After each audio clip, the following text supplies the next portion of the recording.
First book of Samuel. 1 Samuel, chapter 1. There was a certain man from Ramathaim, a Zuphite from the hill country of Ephraim, whose name was Elkanah, son of Jeroham, the son of Elihu, the son of Tohu, the son of Zuph, an Ephraimite. He had 2 wives.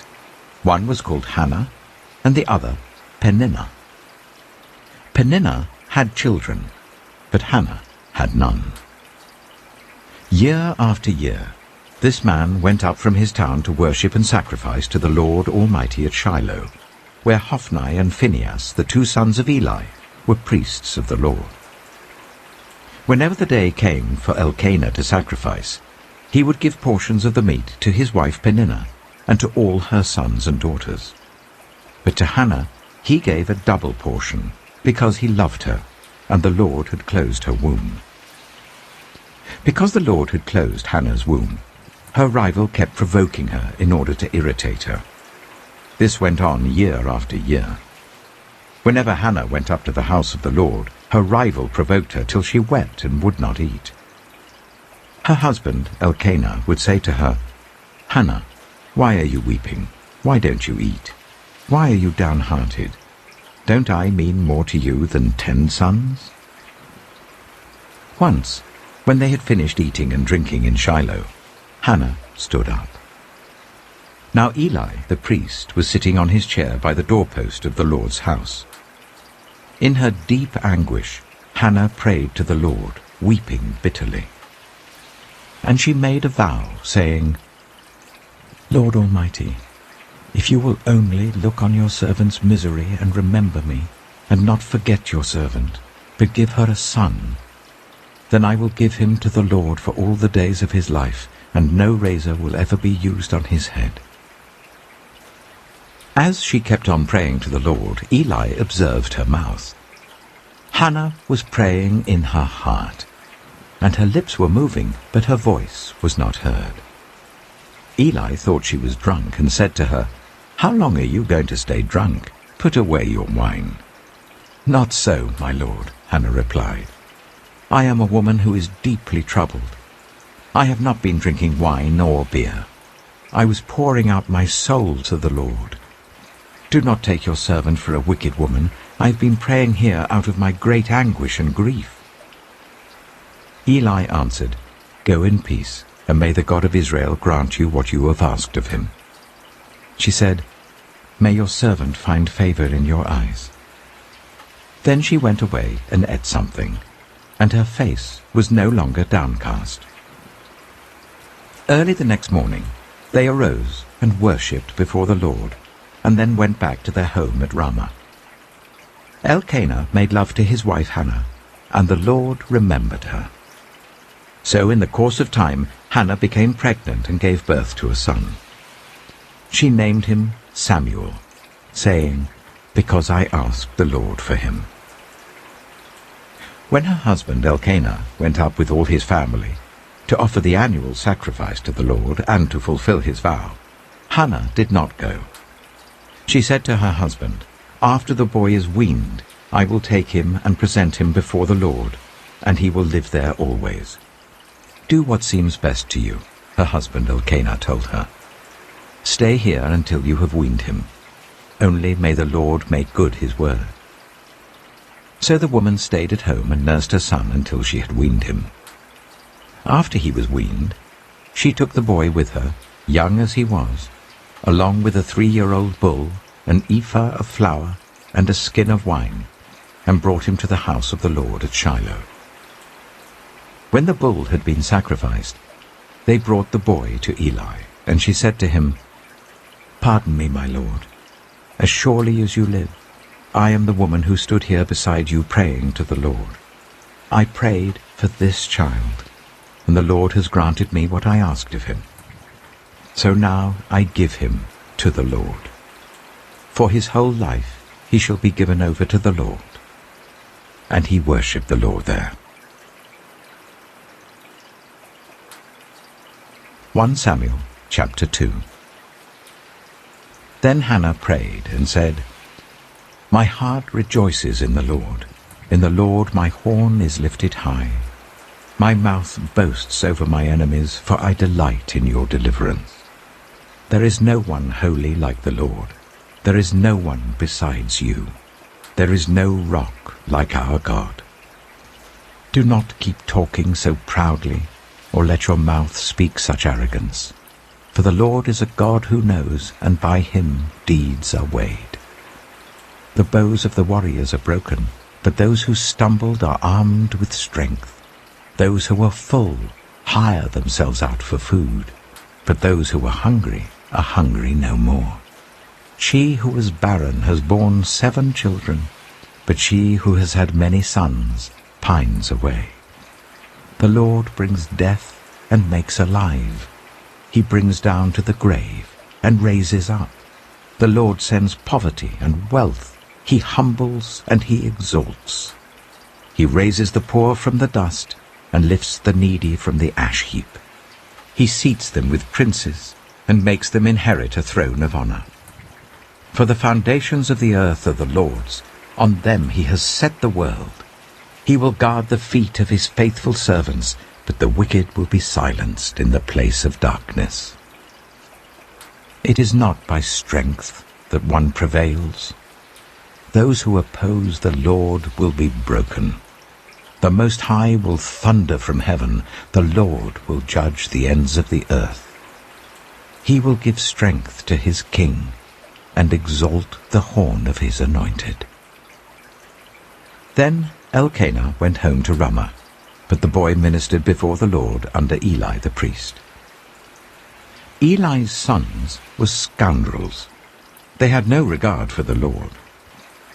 Now it was the practice of the priests that whenever any of the people offered a sacrifice, the priest's servant would come with a 3-pronged fork in his hand while the meat was being boiled, and would plunge the fork into the pan or kettle or cauldron or pot. Whatever the fork brought up, the priest would take for himself. This is how they treated all the Israelites who came to Shiloh. But even before the fat was burned, the priest's servant would come and say to the person who was sacrificing, "Give the priest some meat to roast. He won't accept boiled meat from you, but only raw." If the person said to him, "Let the fat be burned first, and then take whatever you want," the servant would answer, "No, hand it over now. If you don't, I'll take it by force." This sin of the young men was very great in the Lord's sight, for they were treating the Lord's offering with contempt. But Samuel was ministering before the Lord, a boy wearing a linen ephod. Each year his mother made him a little robe and took it to him, when she went up with her husband to offer the annual sacrifice. Eli would bless Elkanah and his wife, saying, "May the Lord give you children by this woman to take the place of the one she prayed for and gave to the Lord." Then they would go home. And the Lord was gracious to Hannah. She gave birth to 3 sons and 2 daughters. Meanwhile, the boy Samuel grew up in the presence of the Lord. Now Eli, who was very old, heard about everything his sons were doing to all Israel, and how they slept with the women who served at the entrance to the tent of meeting. So he said to them, "Why do you do such things? I hear from all the people about these wicked deeds of yours. No, my sons, the report I hear spreading among the Lord's people is not good. If one person sins against another, God may mediate for the offender. But if anyone sins against the Lord, who will intercede for them?" His sons, however, did not listen to their father's rebuke, for it was the Lord's will to put them to death. And the boy Samuel continued to grow in stature and in favor with the Lord and with people. Now a man of God came to Eli and said to him, "This is what the Lord says. Did I not clearly reveal myself to your ancestors' family when they were in Egypt under Pharaoh? I chose your ancestor out of all the tribes of Israel to be my priest, to go up to my altar, to burn incense, and to wear an ephod in my presence. I also gave your ancestors' family all the food offerings presented by the Israelites. Why do you scorn my sacrifice and offering that I prescribed for my dwelling? Why do you honor your sons more than me, by fattening yourselves on the choice parts of every offering made by my people Israel? Therefore the Lord, the God of Israel, declares, I promised that members of your family would minister before me forever. But now the Lord declares, far be it from me. Those who honor me, I will honor, but those who despise me will be disdained. The time is coming when I will cut short your strength, and the strength of your priestly house, so that no one in it will reach old age, and you will see distress in my dwelling. Although good will be done to Israel, no one in your family line will ever reach old age. Every one of you that I do not cut off from serving at my altar, I will spare only to destroy your sight and sap your strength, and all your descendants will die in the prime of life. And what happens to your 2 sons, Hophni and Phinehas, will be assigned to you. They will both die on the same day. I will raise up for myself a faithful priest, who will do according to what is in my heart and mind. I will firmly establish his priestly house, and they will minister before my anointed one always.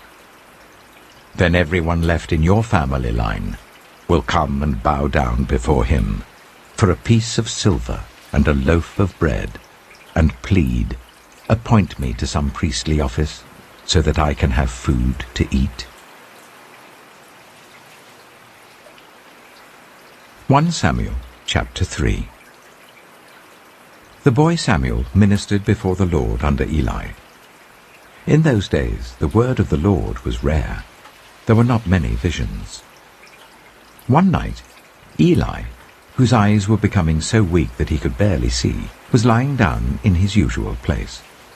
The lamp of God had not yet gone out, and Samuel was lying down in the house of the Lord where the ark of God was. Then the Lord called Samuel. Samuel answered, Here I am. And he ran to Eli and said, Here I am, you called me. But Eli said, I did not call. Go back and lie down. So he went and lay down. Again the Lord called Samuel. Then Samuel got up and went to Eli and said, Here I am, you called me. My son, Eli said, I did not call. Go back and lie down. Now Samuel did not yet know the Lord. The word of the Lord had not yet been revealed to him. A third time the Lord called, Samuel. And Samuel got up and went to Eli and said, Here I am, you called me. Then Eli realized that the Lord was calling the boy. So Eli told Samuel, Go and lie down, and if he calls you, say, Speak, Lord, for your servant is listening. So Samuel went and lay down in his place. The Lord came and stood there, calling as at the other times, Samuel, Samuel. Then Samuel said, Speak, for your servant is listening. And the Lord said to Samuel, See, I am about to do something in Israel that will make the ears of everyone who hears about it tingle.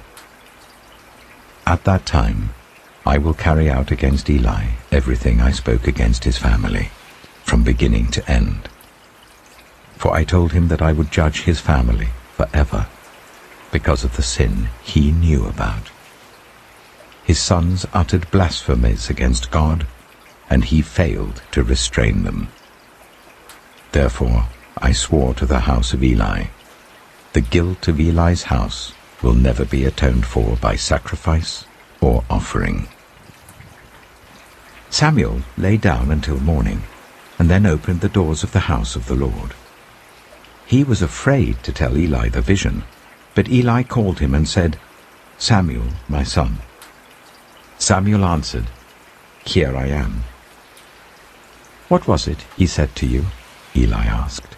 Do not hide it from me. May God deal with you, be it ever so severely, if you hide from me anything he told you.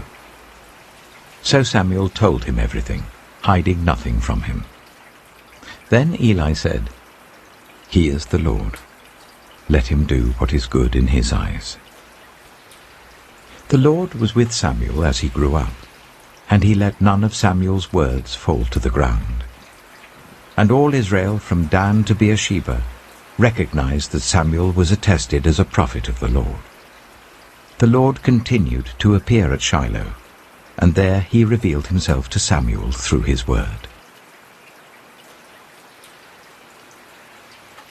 1 Samuel chapter 4. And Samuel's word came to all Israel. Now the Israelites went out to fight against the Philistines. The Israelites camped at Ebenezer, and the Philistines at Aphek. The Philistines deployed their forces to meet Israel, and as the battle spread, Israel was defeated by the Philistines, who killed about 4,000 of them on the battlefield. When the soldiers returned to camp, the elders of Israel asked, "Why did the Lord bring defeat on us today before the Philistines?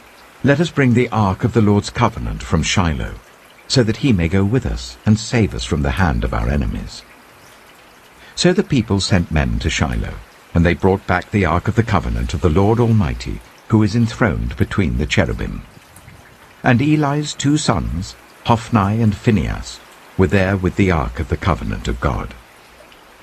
When the ark of the Lord's covenant came into the camp, all Israel raised such a great shout that the ground shook. Hearing the uproar, the Philistines asked, "What's all this shouting in the Hebrew camp?" When they learned that the ark of the Lord had come into the camp, the Philistines were afraid. "A god has come into the camp," they said. "Oh no, nothing like this has happened before. We're doomed. Who will deliver us from the hand of these mighty gods? They are the gods who struck the Egyptians with all kinds of plagues in the wilderness. Be strong, Philistines. Be men, or you will be subject to the Hebrews, as they have been to you.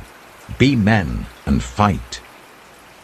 So the Philistines fought, and the Israelites were defeated, and every man fled to his tent. The slaughter was very great. Israel lost 30,000 foot soldiers. The ark of God was captured, and Eli's 2 sons, Hophni and Phinehas, died. That same day, a Benjaminite ran from the battle line and went to Shiloh with his clothes torn and dust on his head. When he arrived, there was Eli sitting on his chair by the side of the road, watching, because his heart feared for the ark of God. When the man entered the town and told what had happened, the whole town sent up a cry. Eli heard the outcry and asked, "What is the meaning of this uproar?" The man hurried over to Eli, who was 98 years old, and whose eyes had failed so that he could not see. He told Eli, "I have just come from the battle line. I fled from it this very day." Eli asked, "What happened, my son?" The man who brought the news replied, "Israel fled before the Philistines, and the army has suffered heavy losses. Also your 2 sons, Hophni and Phinehas, are dead, and the ark of God has been captured." When he mentioned the ark of God, Eli fell backwards off his chair by the side of the gate. His neck was broken, and he died, for he was an old man, and he was heavy. He had led Israel for 40 years. His daughter-in-law, the wife of Phinehas, was pregnant and near the time of delivery. When she heard the news that the ark of God had been captured, and that her father-in-law and her husband were dead, she went into labor and gave birth, but was overcome by her labor pains. As she was dying, the women attending her said, "Don't despair, you've given birth to a son." But she did not respond or pay any attention. She named the boy Ichabod, saying, "The glory has departed from Israel," because of the capture of the ark of God and the deaths of her father-in-law and her husband. She said, "The glory has departed from Israel, for the ark of God has been captured."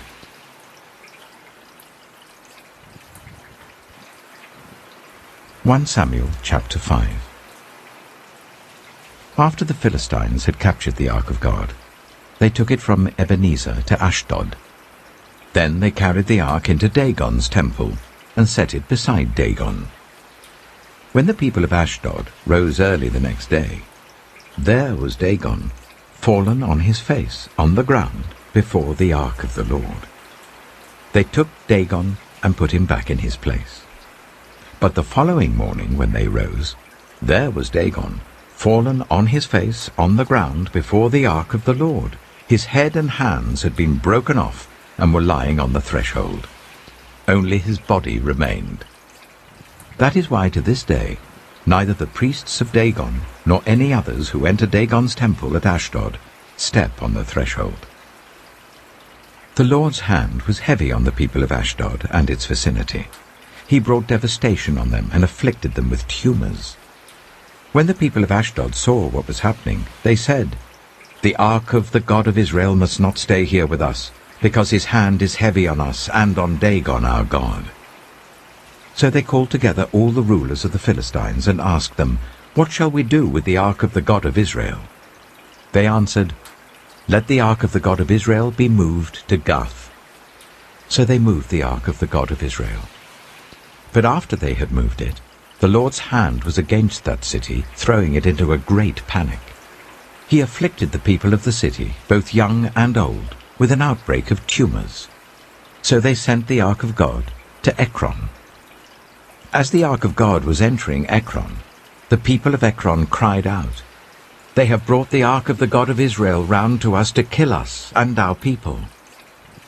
So they called together all the rulers of the Philistines and said, "Send the ark of the God of Israel away. Let it go back to its own place, or it will kill us and our people." For death had filled the city with panic. God's hand was very heavy on it. Those who did not die were afflicted with tumors, and the outcry of the city went up to heaven.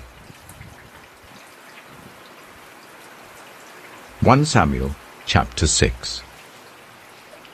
When the ark of the Lord had been in Philistine territory for 7 months, the Philistines called for the priests and the diviners, and said, "What shall we do with the ark of the Lord? Tell us how we should send it back to its place." They answered, "If you return the ark of the God of Israel, do not send it back to him without a gift. By all means send a guilt offering to him. Then you will be healed, and you will know why his hand has not been lifted from you." The Philistines asked, "What guilt offering should we send to him?" They replied, 5 gold tumors and 5 gold rats, according to the number of the Philistine rulers, because the same plague has struck both you and your rulers. Make models of the tumors and of the rats that are destroying the country, and give glory to Israel's God. Perhaps he will lift his hand from you and your gods and your land. Why do you harden your hearts, as the Egyptians and Pharaoh did? When Israel's God dealt harshly with them, did they not send the Israelites out so that they could go on their way? Now then, get a new cart ready, with 2 cows that have calved and have never been yoked. Hitch the cows to the cart, but take their calves away and pen them up. Take the ark of the Lord and put it on the cart, and in a chest beside it put the gold objects you are sending back to him as a guilt offering. Send it on its way, but keep watching it. If it goes up to its own territory, towards Beth-Shemesh, then the Lord has brought this great disaster on us. But if it does not, then we shall know that it was not his hand that struck us, but that it happened to us by chance." So they did this. They took 2 such cows and hitched them to the cart and penned up their calves. They placed the ark of the Lord on the cart, and along with it the chest containing the gold rats and the models of the tumors. Then the cows went straight up towards Beth-Shemesh, keeping on the road and lowing all the way. They did not turn to the right or to the left. The rulers of the Philistines followed them as far as the border of Beth-Shemesh. Now the people of Beth-Shemesh were harvesting their wheat in the valley, and when they looked up and saw the ark, they rejoiced at the sight. The ark came to the field of Joshua of Beth-Shemesh, and there it stopped beside a large rock. The people chopped up the wood of the cart and sacrificed the cows as a burnt offering to the Lord. The Levites took down the ark of the Lord, together with the chest containing the gold objects, and placed them on the large rock. On that day, the people of Beth-shemesh offered burnt offerings and made sacrifices to the Lord. The 5 rulers of the Philistines saw all this, and then returned that same day to Ekron. These are the gold tumors the Philistines sent as a guilt offering to the Lord. 1 each for Ashdod, Gaza, Ashkelon, Gath, and Ekron. And the number of the gold rats was according to the number of Philistine towns belonging to the 5 rulers, the fortified towns with their country villages. The large rock on which the Levites set the ark of the Lord is a witness to this day in the field of Joshua of Beth-shemesh. But God struck down some of the inhabitants of Beth-shemesh, putting 70 of them to death, because they looked into the ark of the Lord. The people mourned because of the heavy blow the Lord had dealt them. And the people of Beth-shemesh asked, "Who can stand in the presence of the Lord, this holy God? To whom will the ark go up from here?" Then they sent messengers to the people of Kiriath-jearim, saying, "The Philistines have returned the ark of the Lord. Come down and take it up to your town." 1 Samuel chapter 7. So the men of Kiriath-jearim came and took up the ark of the Lord. They brought it to Abinadab's house on the hill, and consecrated Eleazar his son to guard the ark of the Lord. The ark remained at Kiriath-jearim a long time, 20 years in all. Then all the people of Israel turned back to the Lord.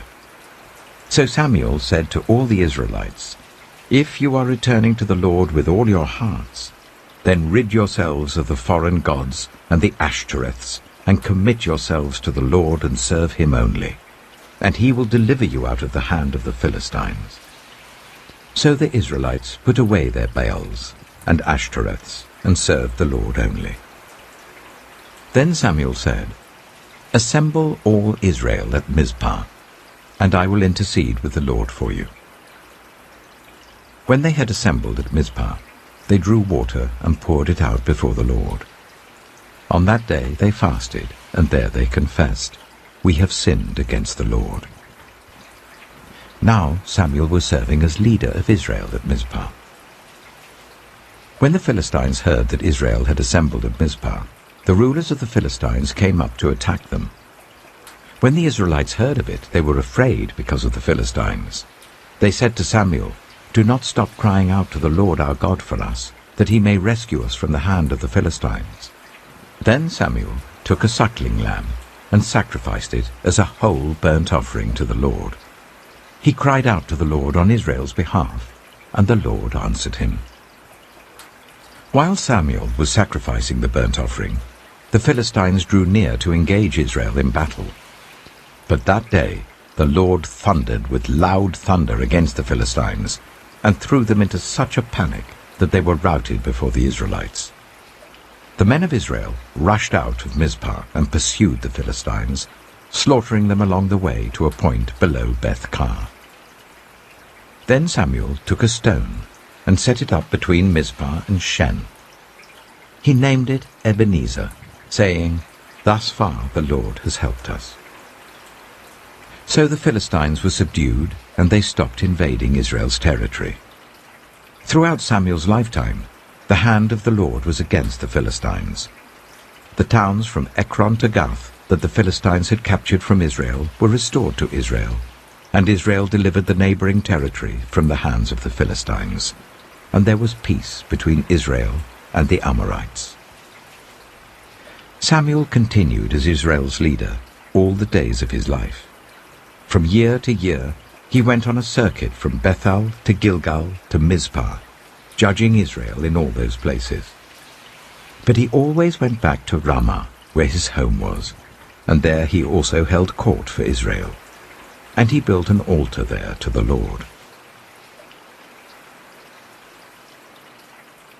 1 Samuel chapter 8. When Samuel grew old, he appointed his sons as Israel's leaders. The name of his firstborn was Joel, and the name of his second was Abijah, and they served at Beersheba. But his sons did not follow his ways. They turned aside after dishonest gain, and accepted bribes, and perverted justice. So all the elders of Israel gathered together and came to Samuel at Ramah. They said to him, "You are old, and your sons do not follow your ways. Now appoint a king to lead us, such as all the other nations have." But when they said, "Give us a king to lead us," this displeased Samuel. So he prayed to the Lord. And the Lord told him, "Listen to all that the people are saying to you. It is not you they have rejected, but they have rejected me as their king, as they have done from the day I brought them up out of Egypt until this day, forsaking me and serving other gods. So they are doing to you. Now listen to them, but warn them solemnly, and let them know what the king who will reign over them will claim as his rights." Samuel told all the words of the Lord to the people who were asking him for a king. He said, "This is what the king who will reign over you will claim as his rights. He will take your sons and make them serve with his chariots and horses, and they will run in front of his chariots. Some he will assign to be commanders of thousands and commanders of 50s, and others to plough his ground and reap his harvest, and still others to make weapons of war and equipment for his chariots. He will take your daughters to be perfumers and cooks and bakers. He will take the best of your fields and vineyards and olive groves and give them to his attendants. He will take 1/10 of your grain and of your vintage and give it to his officials and attendants. Your male and female servants and the best of your cattle and donkeys he will take for his own use. He will take 1/10 of your flocks, and you yourselves will become his slaves. When that day comes, you will cry out for relief from the king you have chosen, but the Lord will not answer you in that day." But the people refused to listen to Samuel. "No," they said, "we want a king over us. Then we shall be like all the other nations, with a king to lead us, and to go out before us and fight our battles." When Samuel heard all that the people said, he repeated it before the Lord. The Lord answered, "Listen to them, and give them a king." Then Samuel said to the Israelites, "Everyone go back to your own town." 1 Samuel chapter 9. There was a Benjaminite, a man of standing, whose name was Kish, son of Abihail, the son of Zeror, the son of Bechorath, and the son of Aphiah of Benjamin. Kish had a son named Saul, as handsome a young man as could be found anywhere in Israel, and he was a head taller than anyone else. Now the donkeys belonging to Saul's father, Kish, were lost, and Kish said to his son Saul, "Take one of the servants with you and go and look for the donkeys." So he passed through the hill country of Ephraim and through the area around Shalisha, but they did not find them. They went on into the district of Shaalim, but the donkeys were not there. Then he passed through the territory of Benjamin, but they did not find them. When they reached the district of Zaph, Saul said to the servant who was with him, "Come, let's go back, or my father will stop thinking about the donkeys and start worrying about us." But the servant replied, "Look, in this town there is a man of God. He is highly respected, and everything he says comes true. Let's go there now. Perhaps he will tell us what way to take." Saul said to his servant, "If we go, what can we give the man? The food in our sacks is gone. We have no gift to take to the man of God. What do we have?" The servant answered him again. "Look," he said, "I have 1/4 of a shekel of silver.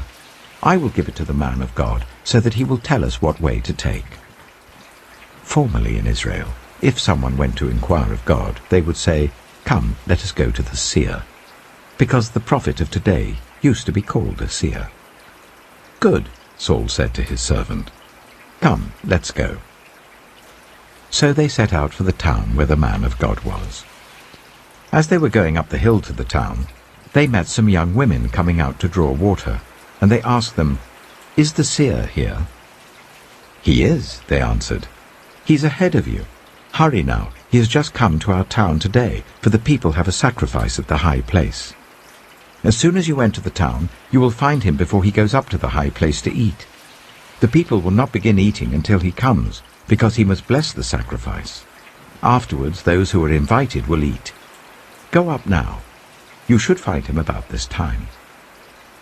They went up to the town, and as they were entering it, there was Samuel coming towards them on his way up to the high place. Now the day before Saul came, the Lord had revealed this to Samuel. "About this time tomorrow, I will send you a man from the land of Benjamin. Anoint him ruler over my people Israel. He will deliver them from the hand of the Philistines. I have looked on my people, for their cry has reached me." When Samuel caught sight of Saul, the Lord said to him, "This is the man I spoke to you about. He will govern my people."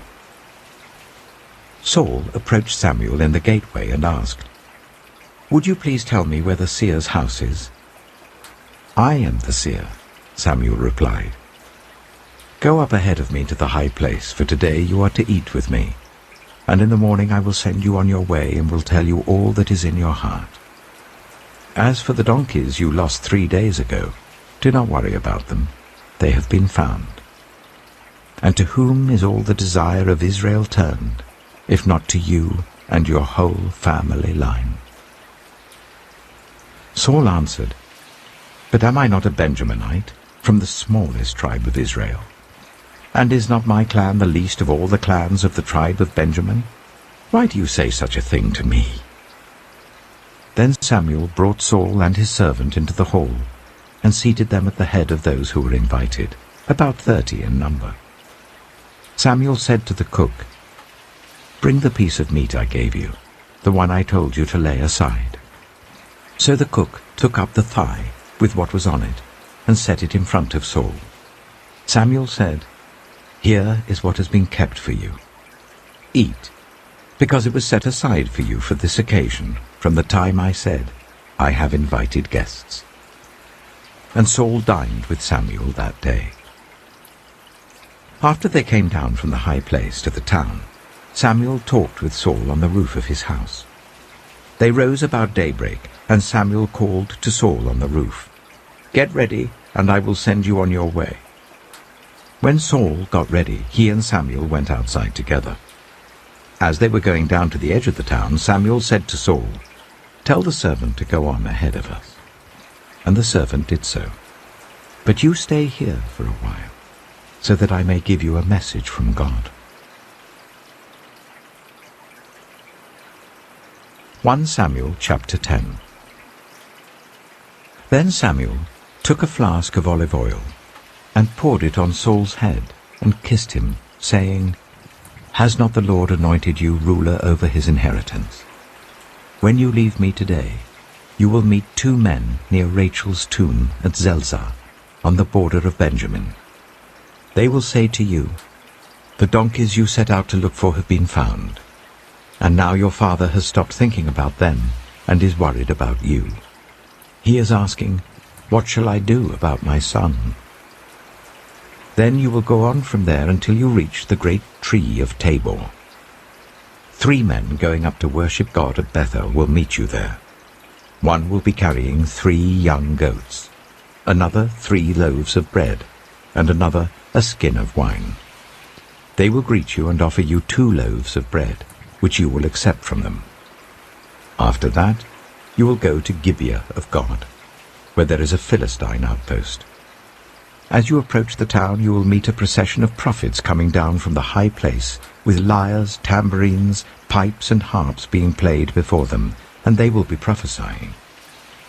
The Spirit of the Lord will come powerfully upon you, and you will prophesy with them, and you will be changed into a different person.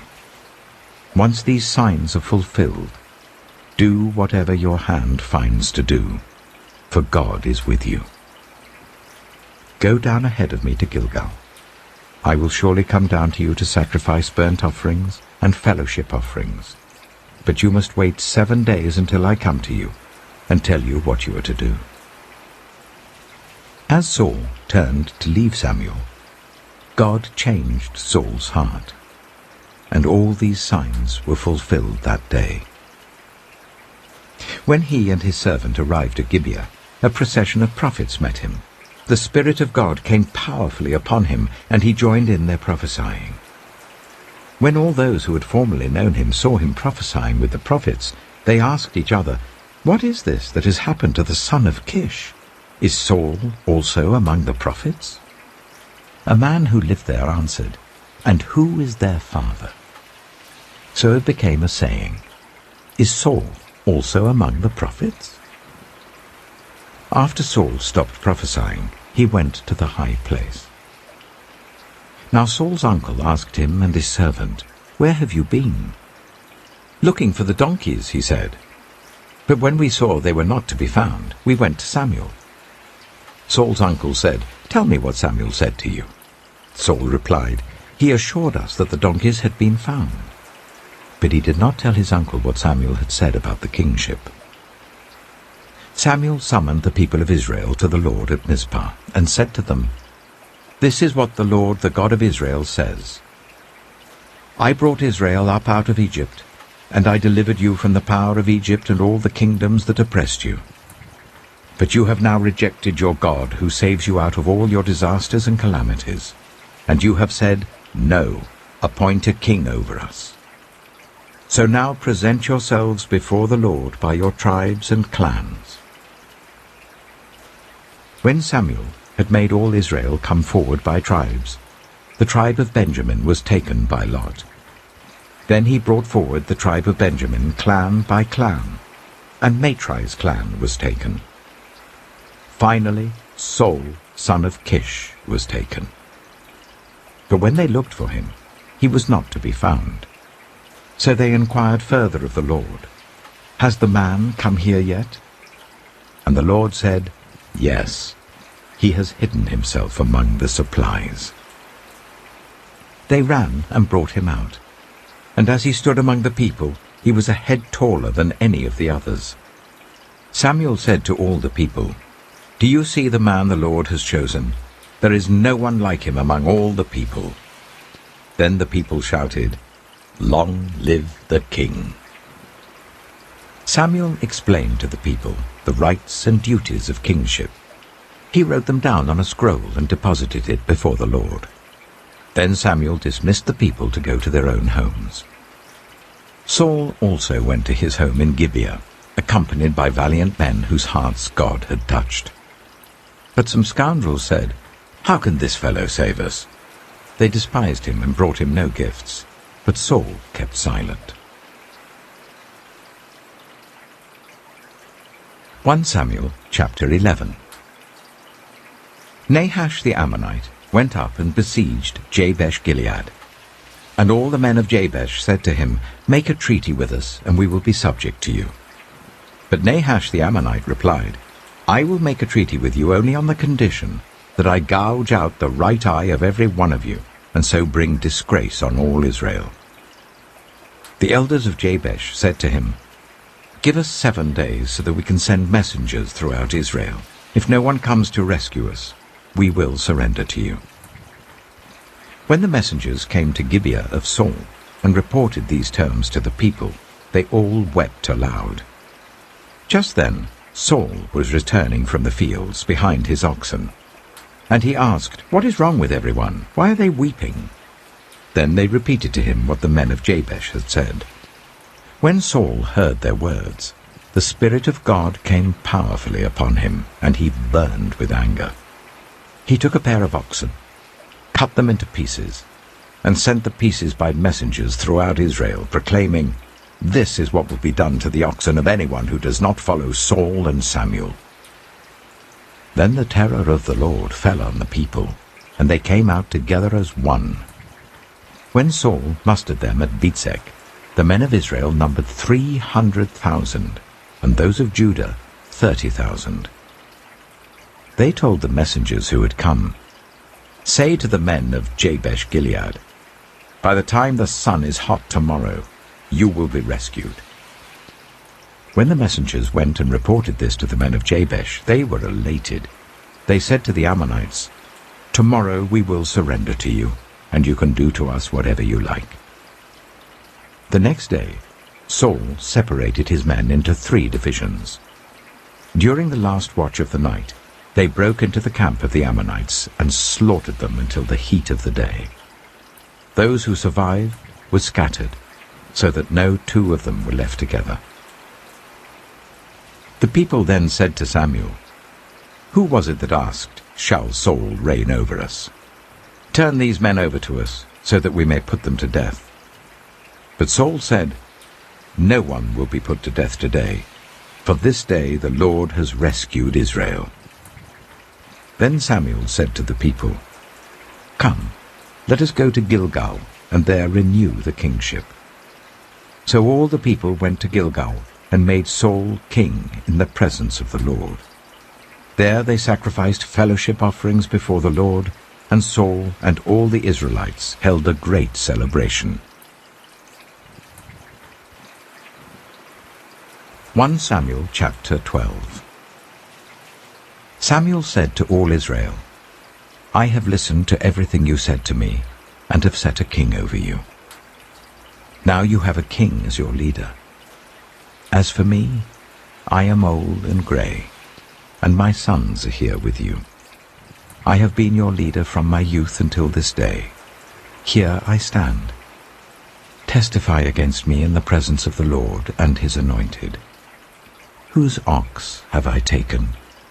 Whose donkey have I taken? Whom have I cheated? Whom have I oppressed? From whose hand have I accepted a bribe to make me shut my eyes? If I have done any of these things, I will make it right. You have not cheated or oppressed us, they replied. You have not taken anything from anyone's hand. Samuel said to them, the Lord is witness against you, and also his anointed is witness this day, that you have not found anything in my hand. He is witness, they said. Then Samuel said to the people, it is the Lord who appointed Moses and Aaron, and brought your ancestors up out of Egypt. Now then, stand here, because I am going to confront you with evidence before the Lord as to all the righteous acts performed by the Lord for you and your ancestors. After Jacob entered Egypt, they cried to the Lord for help, and the Lord sent Moses and Aaron, who brought your ancestors out of Egypt and settled them in this place. But they forgot the Lord their God. So he sold them into the hands of Sisera, the commander of the army of Hazor, and into the hands of the Philistines and the king of Moab, who fought against them. They cried out to the Lord and said, we have sinned. We have forsaken the Lord and served the Baals and the Ashtoreths. But now deliver us from the hands of our enemies, and we will serve you. Then the Lord sent Jerubbaal, Barak, Jephthah, and Samuel, and he delivered you from the hands of your enemies all around you, so that you lived in safety. But when you saw that Nahash, king of the Ammonites, was moving against you, you said to me, no, we want a king to rule over us, even though the Lord your God was your king. Now, here is the king you have chosen, the one you asked for. See, the Lord has set a king over you. If you fear the Lord and serve and obey him and do not rebel against his commands, and if both you and the king who reigns over you follow the Lord your God, good. But if you do not obey the Lord, and if you rebel against his commands, his hand will be against you as it was against your ancestors. Now then, stand still and see this great thing the Lord is about to do before your eyes. Is not wheat harvest now? I will call on the Lord to send thunder and rain, and you will realize what an evil thing you did in the eyes of the Lord when you asked for a king." Then Samuel called on the Lord, and that same day the Lord sent thunder and rain, so all the people stood in awe of the Lord and of Samuel. The people all said to Samuel, "Pray to the Lord your God for your servants, so that we will not die. For we have added to all our other sins the evil of asking for a king." "Do not be afraid," Samuel replied. "You have done all this evil. Yet do not turn away from the Lord, but serve the Lord with all your heart.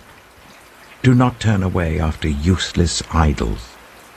They can do you no good, nor can they rescue you, because they are useless. For the sake of his great name, the Lord will not reject his people, because the Lord was pleased to make you his own. As for me, far be it from me that I should sin against the Lord by failing to pray for you. And I will teach you the way that is good and right. But be sure to fear the Lord and serve him faithfully with all your heart. Consider what great things he has done for you. Yet, if you persist in doing evil, both you and your king will perish."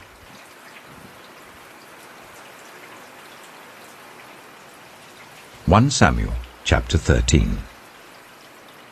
Saul was 30 years old when he became king, and he reigned over Israel for 42 years.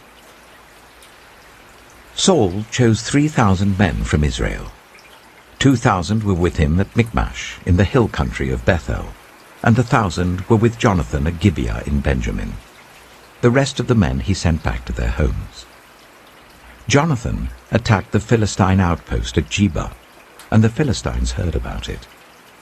Then Saul had the trumpet blown throughout the land and said, "Let the Hebrews hear." So all Israel heard the news. Saul has attacked the Philistine outpost, and now Israel has become obnoxious to the Philistines. And the people were summoned to join Saul at Gilgal. The Philistines assembled to fight Israel, with 3,000 chariots, 6,000 charioteers, and soldiers as numerous as the sand on the seashore. They went up and camped at Michmash, east of Bethaven. When the Israelites saw that their situation was critical and that their army was hard-pressed, they hid in caves and thickets among the rocks, and in pits and cisterns. Some Hebrews even crossed the Jordan to the land of Gad and Gilead. Saul remained at Gilgal, and all the troops with him were quaking with fear. He waited for 7 days, the time set by Samuel. But Samuel did not come to Gilgal, and Saul's men began to scatter. So he said, "Bring me the burnt offering and the fellowship offerings." And Saul offered up the burnt offering. Just as he finished making the offering, Samuel arrived, and Saul went out to greet him. "What have you done?" asked Samuel. Saul replied, "When I saw that the men were scattering, and that you did not come at the set time, and that the Philistines were assembling at Michmash, I thought, now the Philistines will come down against me at Gilgal, and I have not sought the Lord's favor. So I felt compelled to offer the burnt offering." "Oh, you have done a foolish thing," Samuel said. "You have not kept the command the Lord your God gave you. If you had, he would have established your kingdom over Israel for all time. But now your kingdom will not endure. The Lord has sought out a man after his own heart, and appointed him ruler of his people, because you have not kept the Lord's command." Then Samuel left Gilgal and went up to Gibeah in Benjamin. And Saul counted the men who were with him. They numbered about 600. Saul and his son Jonathan and the men with them were staying at Gibeah of Benjamin, while the Philistines camped at Michmash. Raiding parties went out from the Philistine camp in 3 detachments. One turned towards Ophrah in the vicinity of Shual, another towards Beth-horon, and the third towards the borderland overlooking the valley of Zeboim, facing the wilderness. Not a blacksmith could be found in the whole land of Israel, because the Philistines had said, Otherwise the Hebrews will make swords and spears." So all Israel went down to the Philistines to have their plowshares, mattocks, axes, and sickles sharpened. The price was 2/3 of a shekel for sharpening plowshares and mattocks, and 1/3 of a shekel for sharpening forks and axes, and for repointing goads. So on the day of the battle, not a soldier with Saul and Jonathan had a sword or spear in his hand. Only Saul and his son Jonathan had them. Now a detachment of Philistines had gone out to the pass at Michmash.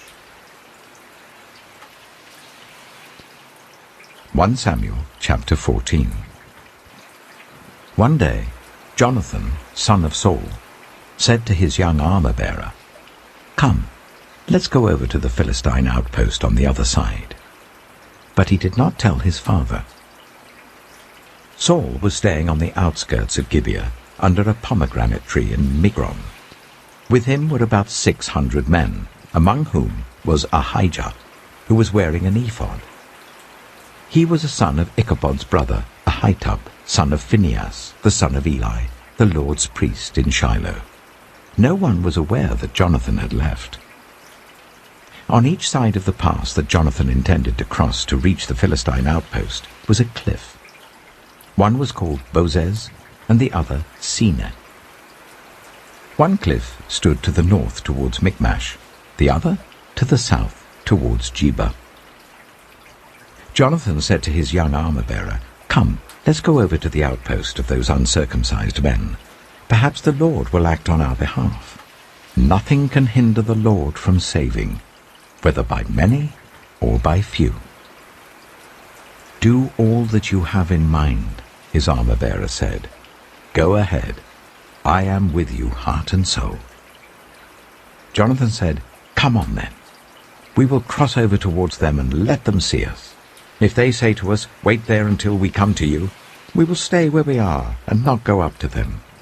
But if they say, 'Come up to us,' we will climb up, because that will be our sign that the Lord has given them into our hands." So both of them showed themselves to the Philistine outpost. "Look," said the Philistines, "the Hebrews are crawling out of the holes they were hiding in." The men of the outposts shouted to Jonathan and his armor-bearer, "Come up to us and we'll teach you a lesson." So Jonathan said to his armor-bearer, "Climb up after me. The Lord has given them into the hand of Israel." Jonathan climbed up using his hands and feet, with his armor-bearer right behind him. The Philistines fell before Jonathan, and his armor-bearer followed and killed behind him. In that first attack, Jonathan and his armor-bearer killed some 20 men in an area of about half an acre. Then panic struck the whole army, those in the camp and field and those in the outposts and raiding parties, and the ground shook. It was a panic sent by God. Saul's lookouts at Gibeah in Benjamin saw the army melting away in all directions.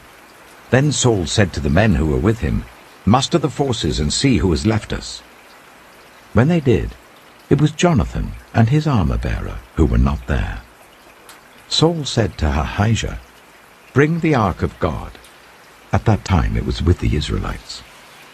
While Saul was talking to the priest, the tumult in the Philistine camp increased more and more. So Saul said to the priest, "Withdraw your hand." Then Saul and all his men assembled and went to the battle. They found the Philistines in total confusion, striking each other with their swords. Those Hebrews who had previously been with the Philistines and had gone up with them to their camp went over to the Israelites who were with Saul and Jonathan. When all the Israelites who had hidden in the hill country of Ephraim heard that the Philistines were on the run, they joined the battle in hot pursuit. So on that day the Lord saved Israel, and the battle moved on beyond Beth-aven. Now the Israelites were in distress that day, because Saul had bound the people under an oath, saying, "Cursed be anyone who eats food before evening comes, before I have avenged myself on my enemies." So none of the troops tasted food. The entire army entered the woods, and there was honey on the ground. When they went into the woods, they saw the honey oozing out. Yet no one put his hand to his mouth because they feared the oath. But Jonathan had not heard that his father had bound the people with the oath, so he reached out the end of the staff that was in his hand and dipped it into the honeycomb. He raised his hand to his mouth, and his eyes brightened.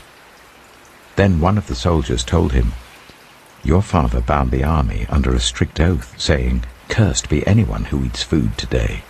That is why the men are faint." Jonathan said, "My father has made trouble for the country. See how my eyes brightened when I tasted a little of this honey. How much better it would have been if the men had eaten today some of the plunder they took from their enemies. Would not the slaughter of the Philistines have been even greater?" That day, after the Israelites had struck down the Philistines from Michmash to Ajalon, they were exhausted. They pounced on the plunder, and, taking sheep, cattle, and calves, they butchered them on the ground and ate them, together with the blood. Then someone said to Saul, "Look, the men are sinning against the Lord by eating meat that has blood in it." "You have broken faith," he said. "Roll a large stone over here at once." Then he said, "Go out among the men and tell them, 'Each of you bring me your cattle and sheep, and slaughter them here and eat them. Do not sin against the Lord by eating meat with blood still in it.'" So everyone brought his ox that night and slaughtered it there. Then Saul built an altar to the Lord. It was the first time he had done this. Saul said, "Let us go down and pursue the Philistines by night and plunder them till dawn, and let us not leave one of them alive." "Do whatever seems best to you," they replied. But the priest said, "Let us inquire of God here."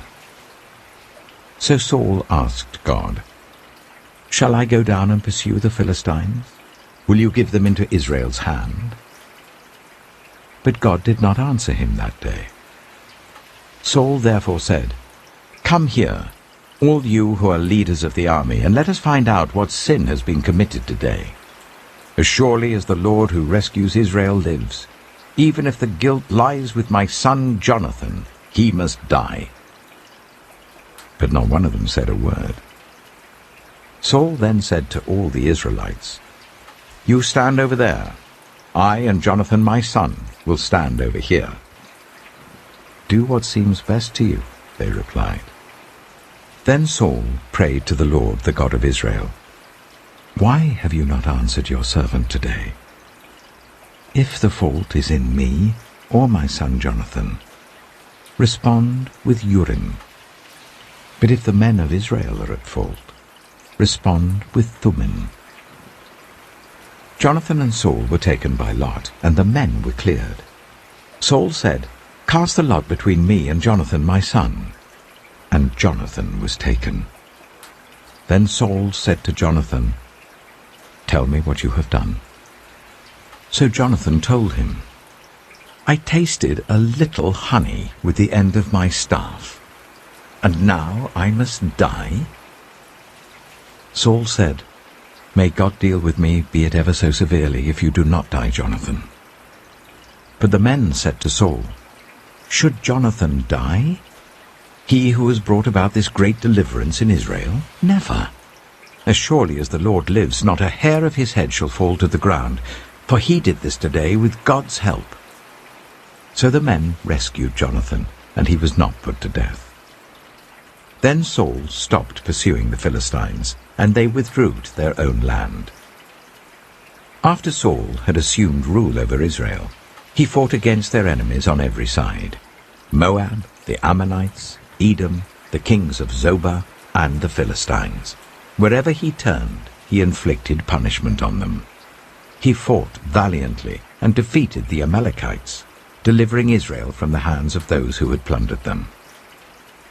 Saul's sons were Jonathan, Ishvi, and Malchishua. The name of his elder daughter was Merab, and that of the younger was Michal. His wife's name was Ahinoam, daughter of Ahimaaz. The name of the commander of Saul's army was Abner, son of Ner, and Ner was Saul's uncle. Saul's father, Kish, and Abner's father Ner were sons of Abiel. All the days of Saul there was bitter war with the Philistines, and whenever Saul saw a mighty or brave man, he took him into his service. 1 Samuel chapter 15.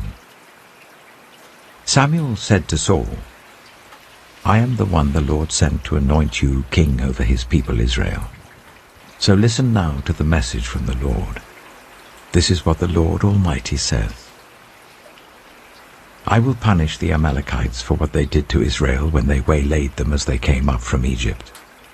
Now go, attack the Amalekites, and totally destroy all that belongs to them. Do not spare them. Put to death men and women, children and infants, cattle and sheep, camels and donkeys. So Saul summoned the men and mustered them at Telaim, 200,000 foot soldiers and 10,000 from Judah. Saul went to the city of Amalek and set an ambush in the ravine. Then he said to the Kenites, Go away, leave the Amalekites, so that I do not destroy you along with them. For you showed kindness to all the Israelites when they came up out of Egypt. So the Kenites moved away from the Amalekites. Then Saul attacked the Amalekites all the way from Havilah to Shur, near the eastern border of Egypt. He took Agag, king of the Amalekites, alive, and all his people he totally destroyed with the sword. But Saul and the army spared Agag, and the best of the sheep and cattle, the fat calves and lambs, everything that was good. These they were unwilling to destroy completely, but everything that was despised and weak they totally destroyed. Then the word of the Lord came to Samuel. I regret that I have made Saul king, because he has turned away from me and has not carried out my instructions. Samuel was angry, and he cried out to the Lord all that night. Early in the morning, Samuel got up and went to meet Saul, but he was told, Saul has gone to Carmel.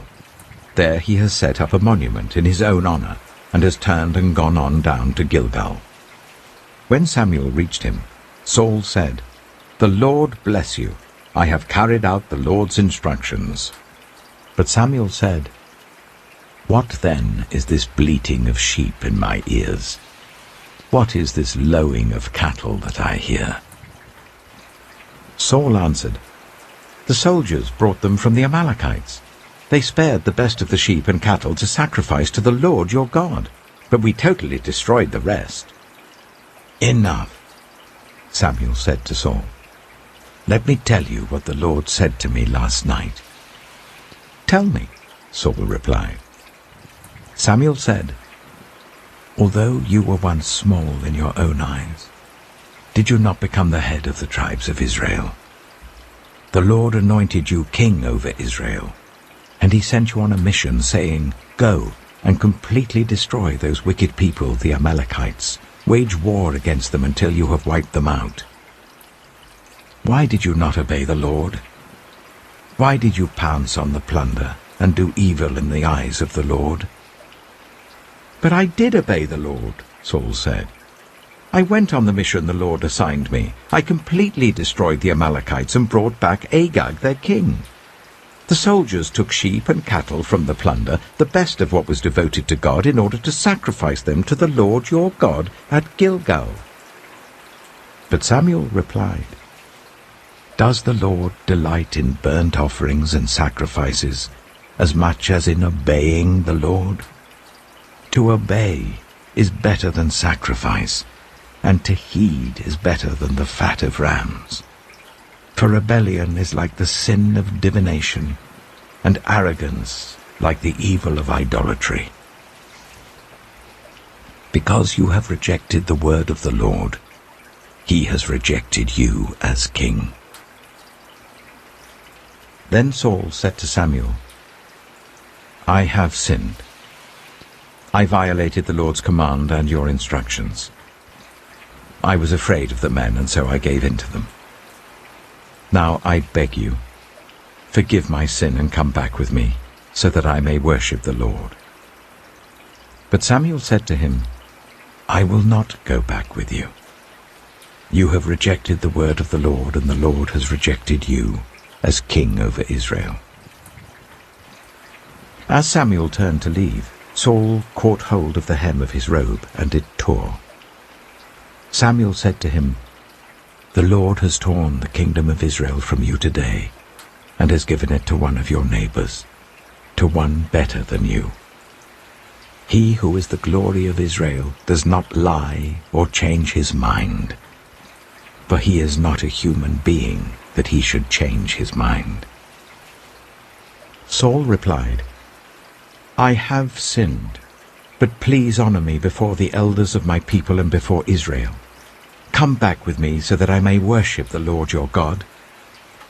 So Samuel went back with Saul, and Saul worshipped the Lord. Then Samuel said, "Bring me Agag, king of the Amalekites." Agag came to him in chains, and he thought, "Surely the bitterness of death is past." But Samuel said, "As your sword has made women childless, so will your mother be childless among women." And Samuel put Agag to death before the Lord at Gilgal. Then Samuel left for Ramah, but Saul went up to his home in Gibeah of Saul. Until the day Samuel died, he did not go to see Saul again, though Samuel mourned for him. And the Lord regretted that he had made Saul king over Israel. 1 Samuel chapter 16. The Lord said to Samuel, "How long will you mourn for Saul, since I have rejected him as king over Israel? Fill your horn with oil and be on your way. I am sending you to Jesse of Bethlehem. I have chosen one of his sons to be king." But Samuel said, "How can I go? If Saul hears about it, he will kill me." The Lord said, "Take a heifer with you and say, 'I have come to sacrifice to the Lord.' Invite Jesse to the sacrifice, and I will show you what to do. You are to anoint for me the one I indicate." Samuel did what the Lord said. When he arrived at Bethlehem, the elders of the town trembled when they met him. They asked, "Do you come in peace?" Samuel replied, "Yes, in peace. I have come to sacrifice to the Lord. Consecrate yourselves and come to the sacrifice with me." Then he consecrated Jesse and his sons and invited them to the sacrifice. When they arrived, Samuel saw Eliab and thought, "Surely the Lord's anointed stands here before the Lord." But the Lord said to Samuel, "Do not consider his appearance or his height, for I have rejected him. The Lord does not look at the things people look at. People look at the outward appearance, but the Lord looks at the heart." Then Jesse called Abinadab and made him pass in front of Samuel. But Samuel said, "The Lord has not chosen this one either." Jesse then made Shammah pass by, but Samuel said, "Nor has the Lord chosen this one." Jesse made 7 of his sons pass before Samuel, but Samuel said to him, "The Lord has not chosen these." So he asked Jesse, "Are these all the sons you have?" "There is still the youngest," Jesse answered. "He's tending the sheep." Samuel said, "Send for him. We will not sit down until he arrives." So he sent for him and had him brought in. He was glowing with health and had a fine appearance and handsome features. Then the Lord said, "Rise and anoint him. This is the one." So Samuel took the horn of oil and anointed him in the presence of his brothers. And from that day on, the Spirit of the Lord came powerfully upon David. Samuel then went to Ramah. Now the Spirit of the Lord had departed from Saul, and an evil spirit from the Lord tormented him. Saul's attendants said to him, "See, an evil spirit from God is tormenting you. Let our Lord command his servants here to search for someone who can play the lyre. He will play when the evil spirit from God comes on you, and you will feel better." So Saul said to his attendants, "Find someone who plays well and bring him to me." One of the servants answered, "I've seen a son of Jesse of Bethlehem who knows how to play the lyre. He is a brave man and a warrior. He speaks well and is a fine-looking man, and the Lord is with him." Then Saul sent messengers to Jesse and said, "Send me your son David, who is with the sheep." So Jesse took a donkey loaded with bread, a skin of wine, and a young goat, and sent them with his son David to Saul. David came to Saul and entered his service. Saul liked him very much, and David became one of his armor-bearers. Then Saul sent word to Jesse, saying, "Allow David to remain in my service, for I am pleased with him." Whenever the Spirit from God came on Saul, David would take up his lyre and play. Then relief would come to Saul. He would feel better, and the evil spirit would leave him. 1 Samuel chapter 17. Now the Philistines gathered their forces for war, and assembled at Socoh in Judah. They pitched camp at Ephes-dammim, between Socoh and Azekah. Saul and the Israelites assembled and camped in the valley of Elah, and drew up their battle line to meet the Philistines. The Philistines occupied one hill, and the Israelites another, with the valley between them. A champion named Goliath, who was from Gath, came out of the Philistine camp. His height was 6 cubits and a span. He had a bronze helmet on his head, and wore a coat of scale armor of bronze weighing 5,000 shekels. On his legs he wore bronze greaves, and a bronze javelin was slung on his back. His spear shaft was like a weaver's rod, and its iron point weighed 600 shekels. His shield-bearer went ahead of him. Goliath stood and shouted to the ranks of Israel, "Why do you come out and line up for battle? Am I not a Philistine, and are you not the servants of Saul? Choose a man and let him come down to me. If he is able to fight and kill me, we will become your subjects. But if I overcome him and kill him, you will become our subjects and serve us." Then the Philistine said, "This day I defy the armies of Israel. Give me a man and let us fight each other." On hearing the Philistines' words, Saul and all the Israelites were dismayed and terrified. Now David was the son of an Ephrathite named Jesse, who was from Bethlehem in Judah. Jesse had 8 sons, and in Saul's time he was very old. Jesse's 3 eldest sons had followed Saul to the war. The firstborn was Eliab, the second Abinadab, and the third Shammah. David was the youngest. The 3 eldest followed Saul, but David went back and forth from Saul to tend his father's sheep at Bethlehem. For 40 days the Philistine came forward every morning and evening and took his stand. Now Jesse said to his son David, "Take this ephah of roasted grain and these 10 loaves of bread for your brothers and hurry to their camp. Take along these 10 cheeses to the commander of their unit. See how your brothers are, and bring back some assurance from them. They are with Saul and all the men of Israel in the valley of Elah, fighting against the Philistines." Early in the morning, David left the flock in the care of a shepherd, loaded up and set out as Jesse had directed. He reached the camp as the army was going out to its battle positions, shouting the war cry. Israel and the Philistines were drawing up their lines facing each other. David left his things with the keeper of supplies, ran to the battle lines, and asked his brothers how they were.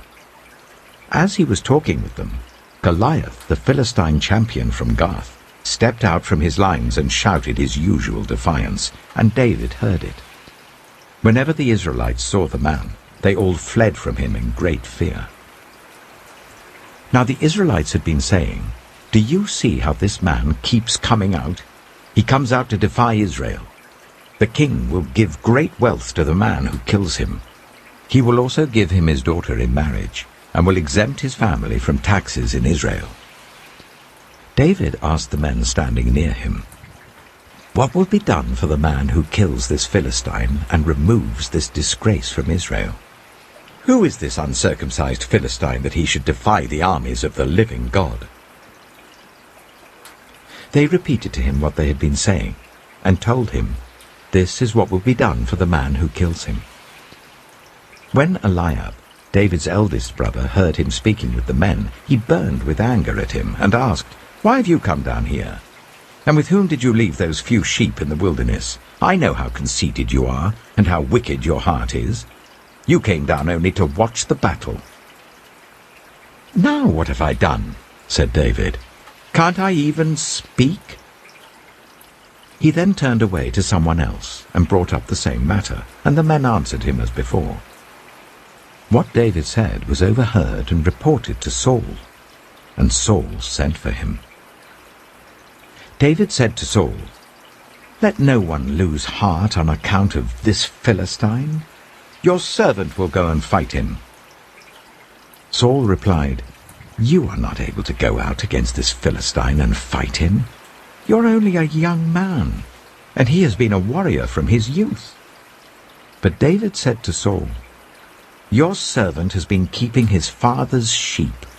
When a lion or a bear came and carried off a sheep from the flock, I went after it, struck it, and rescued the sheep from its mouth.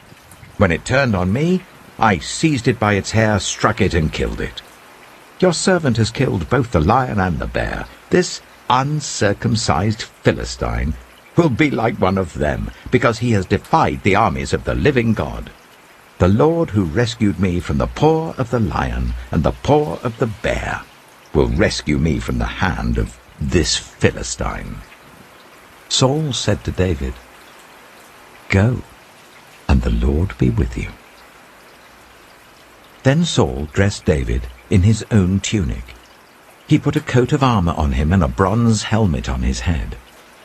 David fastened on his sword over the tunic and tried walking around because he was not used to them. "I cannot go in these," he said to Saul, "because I'm not used to them." So he took them off. Then he took his staff in his hand, chose 5 smooth stones from the stream, put them in the pouch of his shepherd's bag, and with his sling in his hand, approached the Philistine.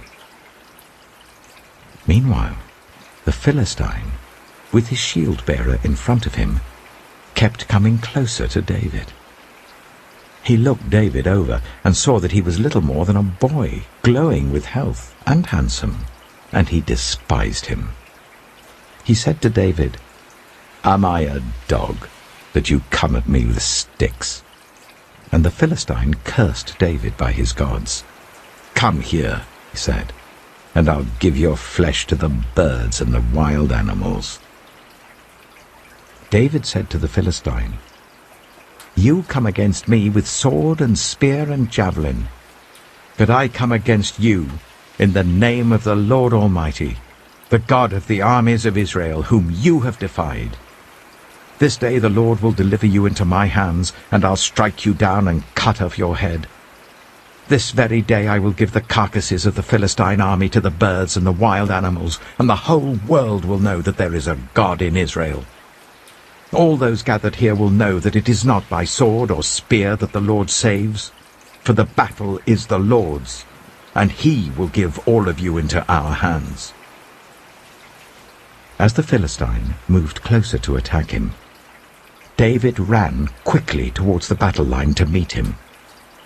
Reaching into his bag and taking out a stone, he slung it and struck the Philistine on the forehead. The stone sank into his forehead, and he fell face down on the ground. So David triumphed over the Philistine with a sling and a stone. Without a sword in his hand, he struck down the Philistine and killed him. David ran and stood over him. He took hold of the Philistine's sword and drew it from the sheath. After he killed him, he cut off his head with the sword. When the Philistines saw that their hero was dead, they turned and ran.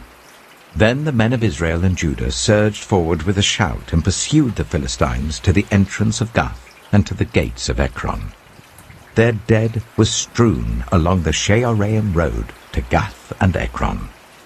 When the Israelites returned from chasing the Philistines, they plundered their camp.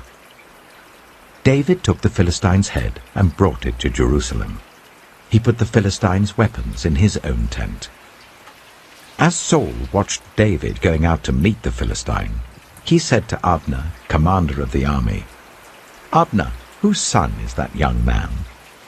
Abner replied, "As surely as you live, your majesty, I don't know."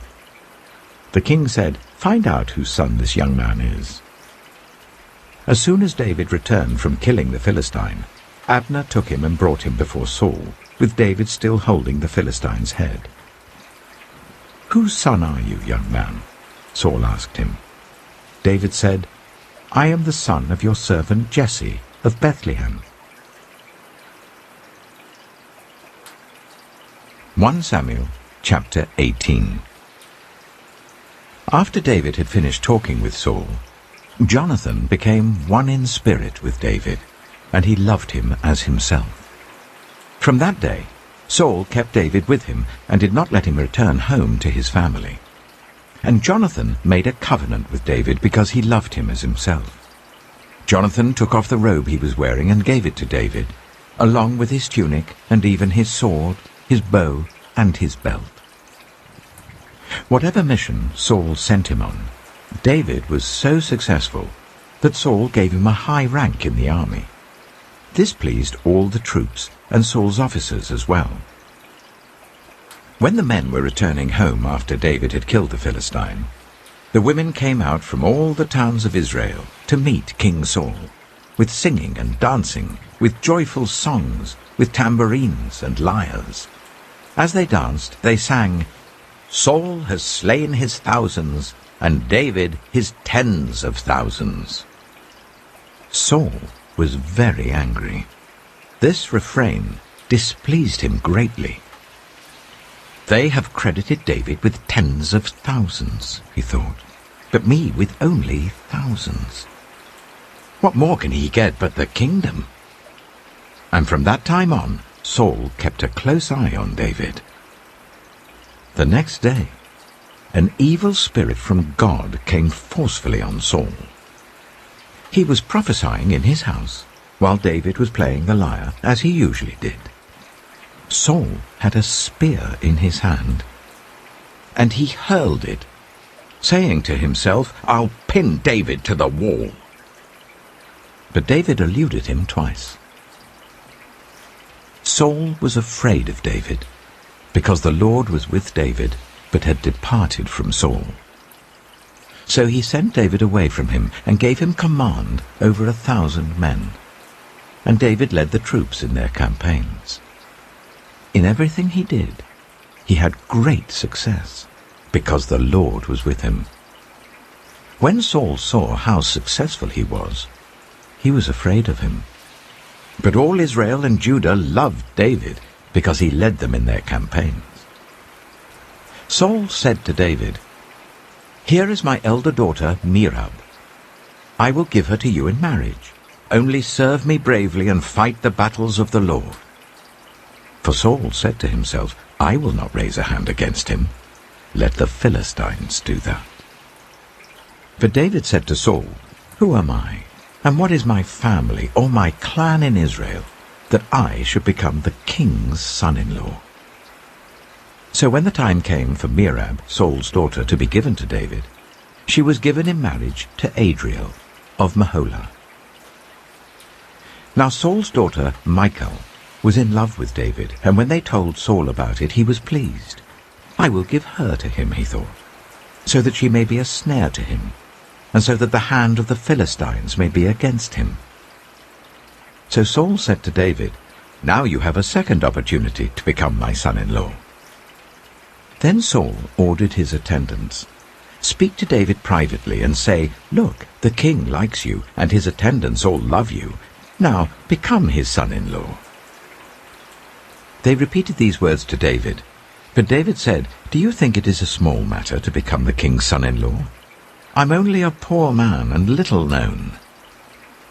When Saul's servants told him what David had said, Saul replied, "Say to David, The king wants no other price for the bride than 100 Philistine foreskins to take revenge on his enemies. Saul's plan was for David to fall by the hands of the Philistines. When the attendants told David these things, he was pleased to become the king's son-in-law. So before the allotted time elapsed, David took his men with him and went out and killed 200 Philistines and brought back their foreskins. They counted out the full number to the king so that David might become the king's son-in-law. Then Saul gave him his daughter Michal in marriage. When Saul realized that the Lord was with David and that his daughter Michal loved David, Saul became still more afraid of him, and he remained his enemy for the rest of his days. The Philistine commanders continued to go out to battle, and as often as they did, David met with more success than the rest of Saul's officers, and his name became well known. 1 Samuel chapter 19. Saul told his son Jonathan and all the attendants to kill David. But Jonathan had taken a great liking to David and warned him, "My father Saul is looking for a chance to kill you. Be on your guard tomorrow morning. Go into hiding and stay there. I will go out and stand with my father in the field where you are. I'll speak to him about you and will tell you what I find out." Jonathan spoke well of David to Saul his father and said to him, "Let not the king do wrong to his servant David. He has not wronged you, and what he has done has benefited you greatly. He took his life in his hands when he killed the Philistine. The Lord won a great victory for all Israel, and you saw it and were glad. Why then would you do wrong to an innocent man like David by killing him for no reason?" Saul listened to Jonathan and took this oath, "As surely as the Lord lives, David will not be put to death." So Jonathan called David and told him the whole conversation. He brought him to Saul, and David was with Saul as before. Once more war broke out, and David went out and fought the Philistines. He struck them with such force that they fled before him. But an evil spirit from the Lord came on Saul as he was sitting in his house with his spear in his hand. While David was playing the lyre, Saul tried to pin him to the wall with his spear, but David eluded him as Saul drove the spear into the wall. That night David made good his escape.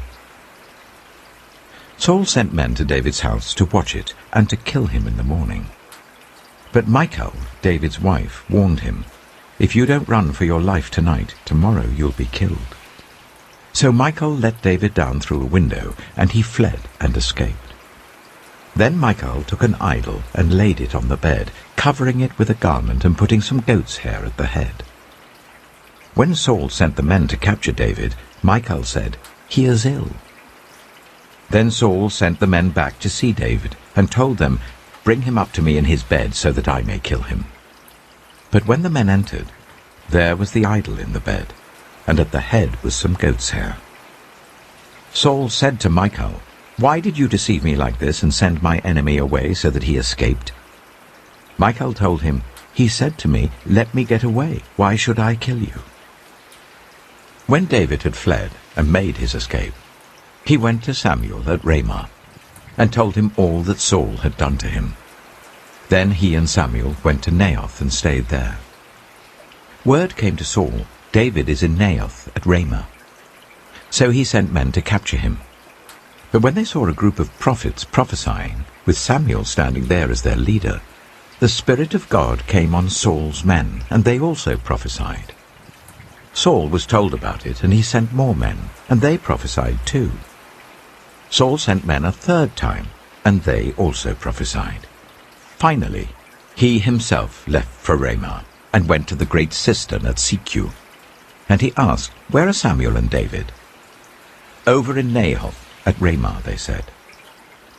So Saul went to Naioth at Ramah, but the Spirit of God came even on him.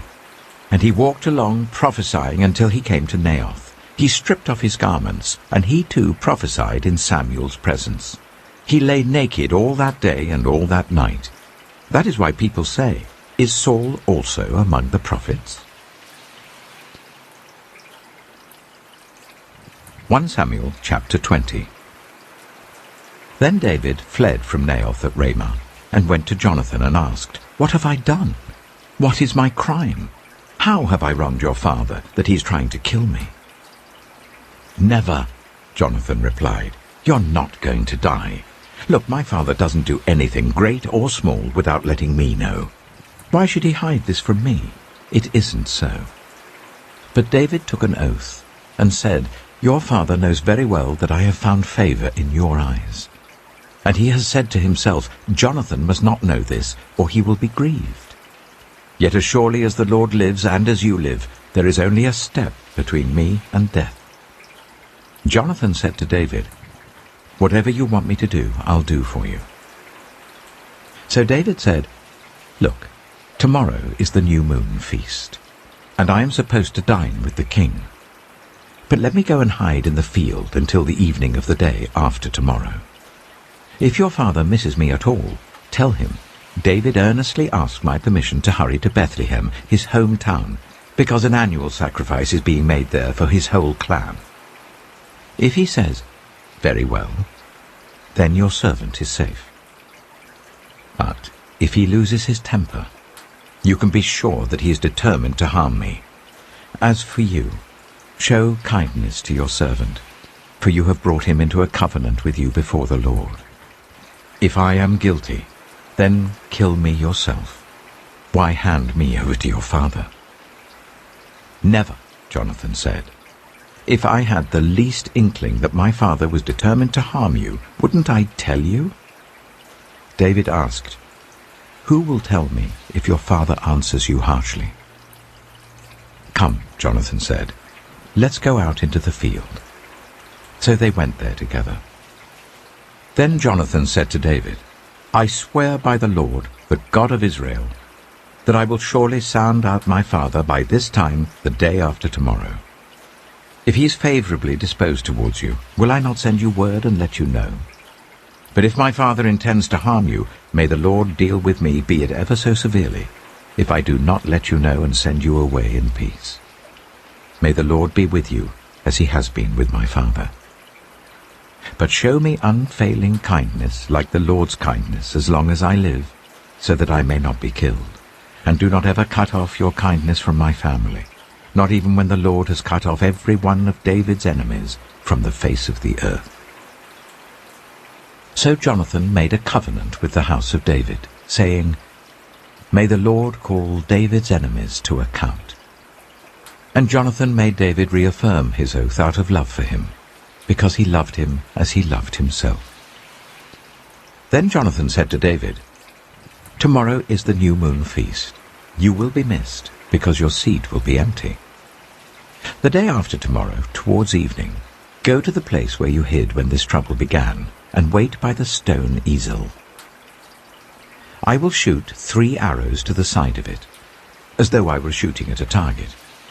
Then I will send a boy, and say, 'Go find the arrows.' If I say to him, 'Look, the arrows are on this side of you, bring them here,' then come, because as surely as the Lord lives, you are safe, there is no danger. But if I say to the boy, 'Look, the arrows are beyond you,' then you must go, because the Lord has sent you away.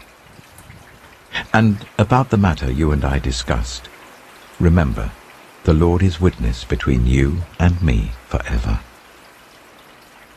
So David hid in the field. And when the new moon feast came, the king sat down to eat. He sat in his customary place by the wall, opposite Jonathan, and Abner sat next to Saul, but David's place was empty. Saul said nothing that day, for he thought something must have happened to David to make him ceremonially unclean. Surely he is unclean. But the next day, the 2nd day of the month, David's place was empty again. Then Saul said to his son Jonathan, "Why hasn't the son of Jesse come to the meal, either yesterday or today?" Jonathan answered, "David earnestly asked me for permission to go to Bethlehem. He said, 'Let me go because our family is observing a sacrifice in the town, and my brother has ordered me to be there. If I have found favor in your eyes, let me go to see my brothers. That is why he has not come to the king's table." Saul's anger flared up at Jonathan, and he said to him, "You son of a perverse and rebellious woman! Don't I know that you have sided with the son of Jesse to your own shame, and to the shame of the mother who bore you? As long as the son of Jesse lives on this earth, neither you nor your kingdom will be established. Now send someone to bring him to me, for he must die." "Why should he be put to death? What has he done?" Jonathan asked his father. But Saul hurled his spear at him to kill him. Then Jonathan knew that his father intended to kill David.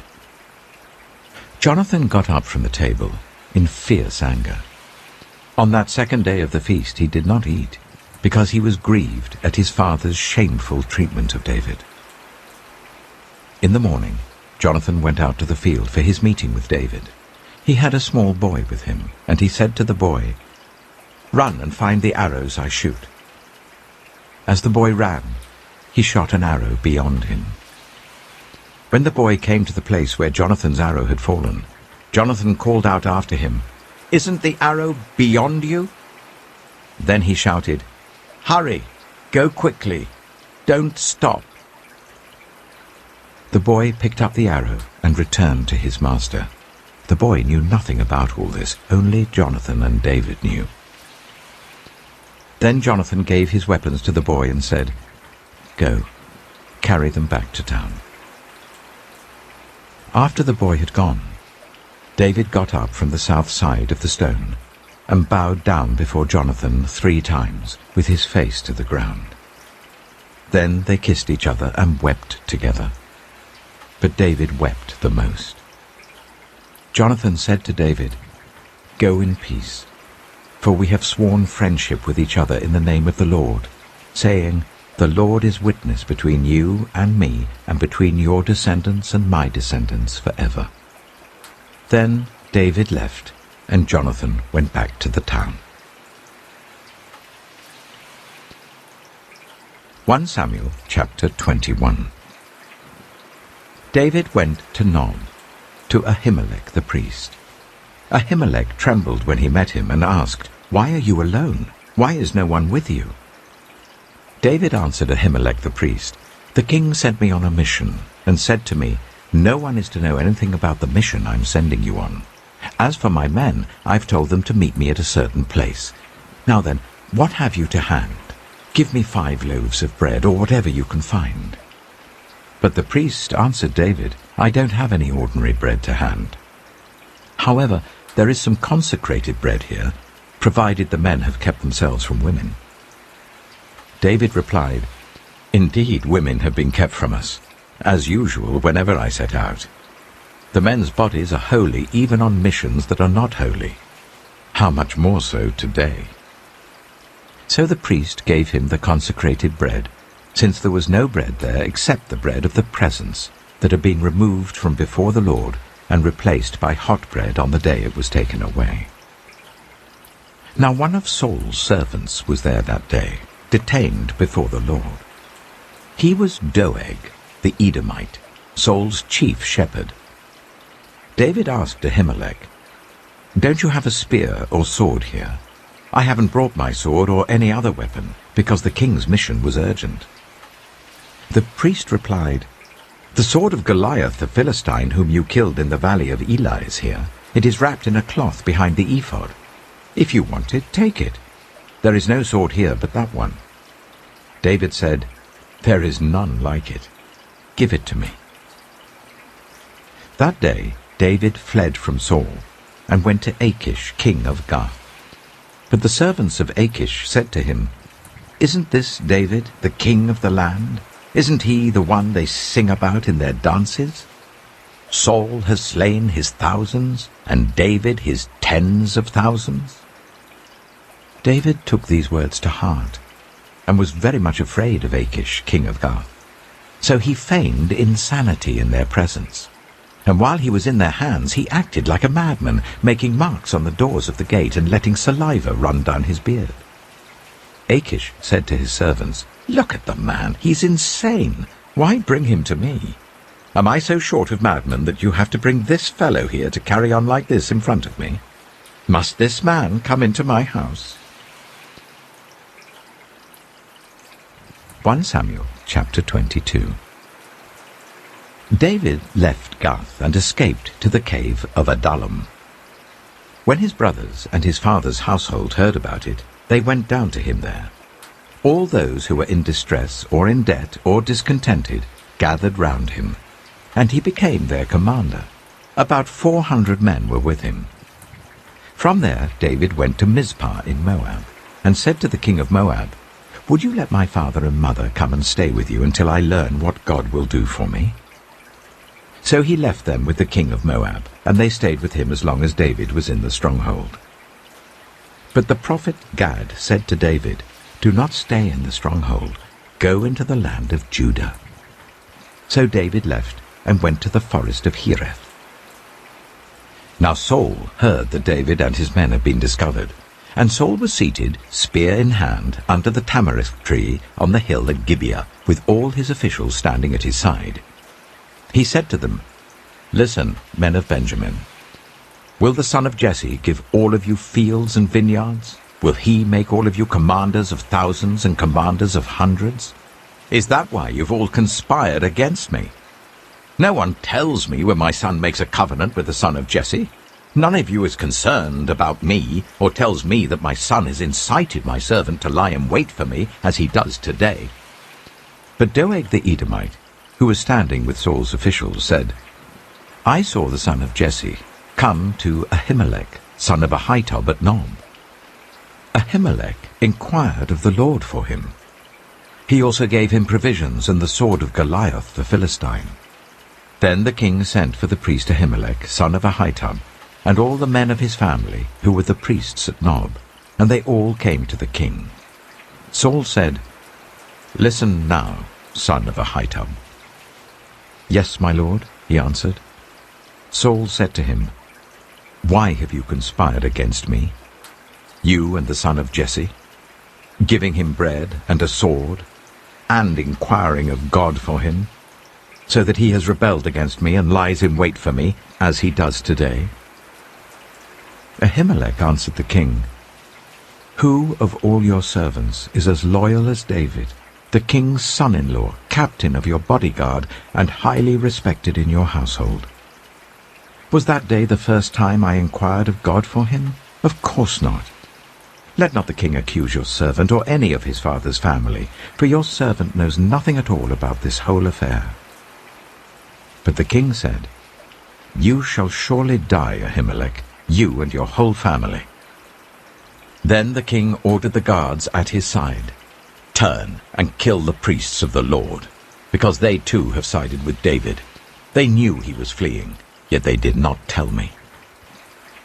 But the king's officials were unwilling to raise a hand to strike the priests of the Lord. The king then ordered Doeg, "You turn and strike down the priests." So Doeg the Edomite turned and struck them down. That day he killed 85 men who wore the linen ephod. He also put to the sword Nob, the town of the priests, with its men and women, its children and infants, and its cattle, donkeys, and sheep. But one son of Ahimelech, son of Ahitub, named Abiathar, escaped and fled to join David. He told David that Saul had killed the priests of the Lord.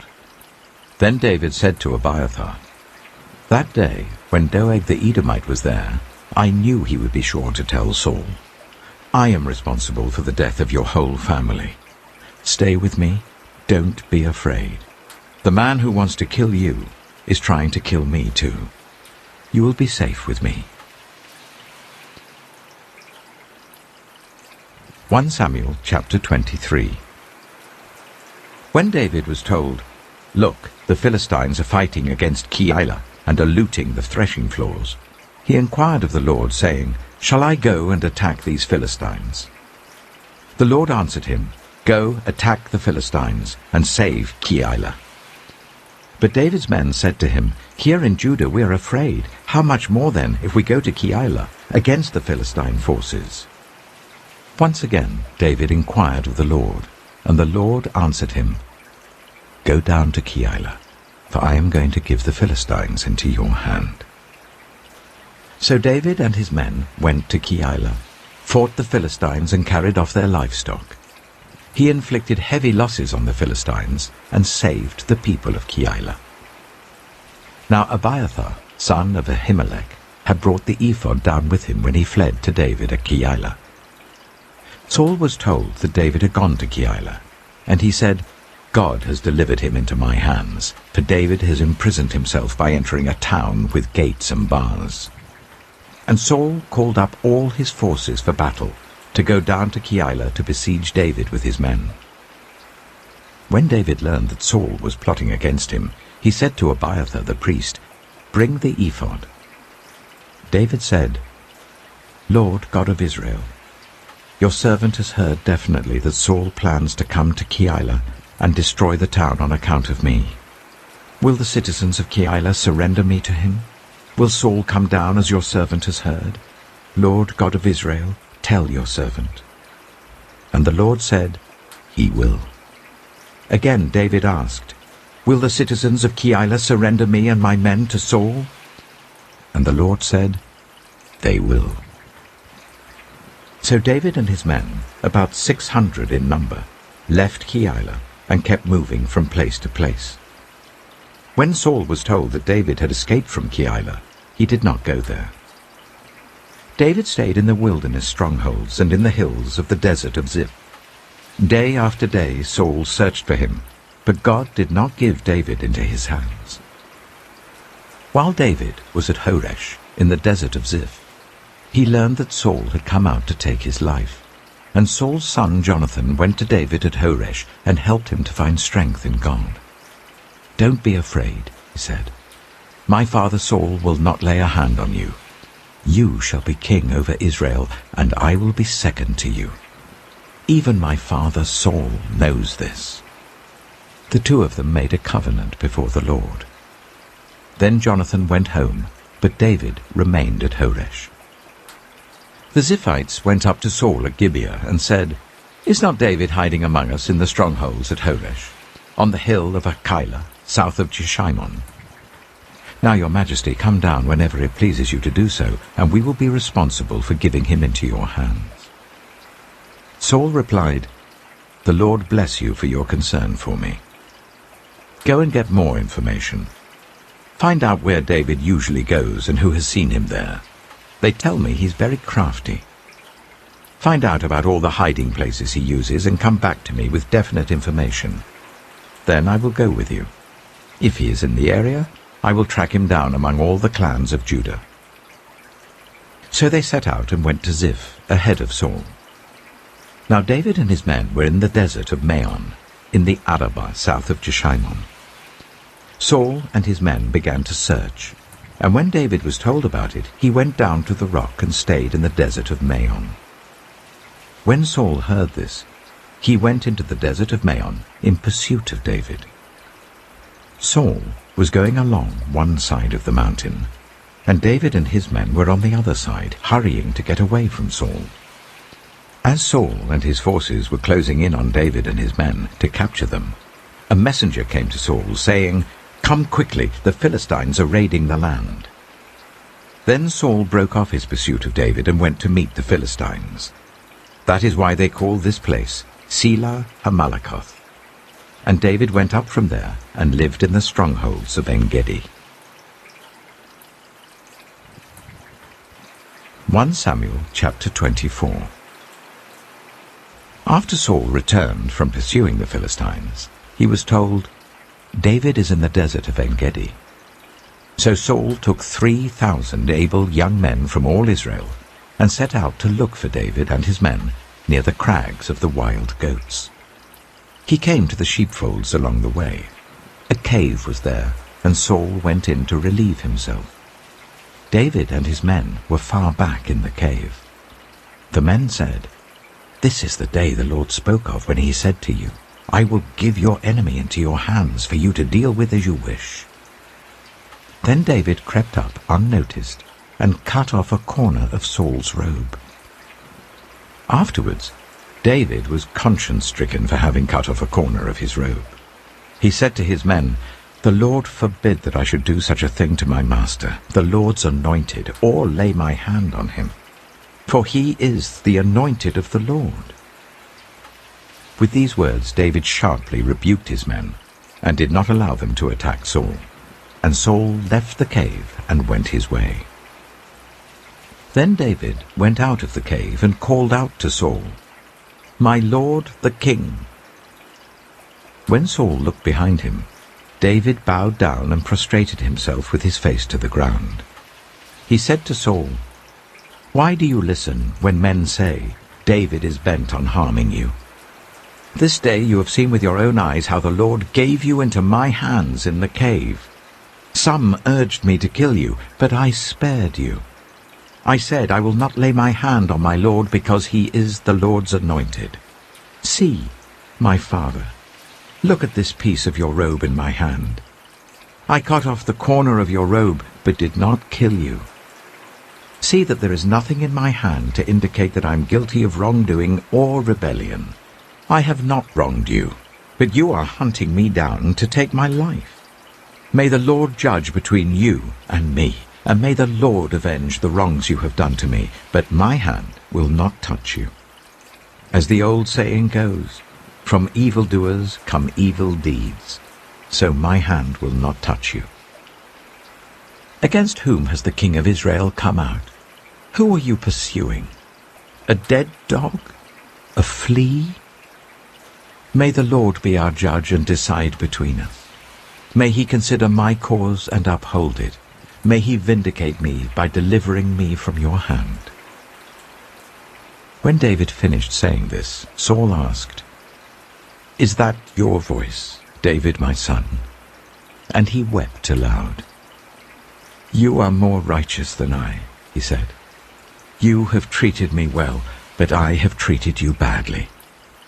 You have just now told me about the good you did to me. The Lord gave me into your hands, but you did not kill me. When a man finds his enemy, does he let him get away unharmed?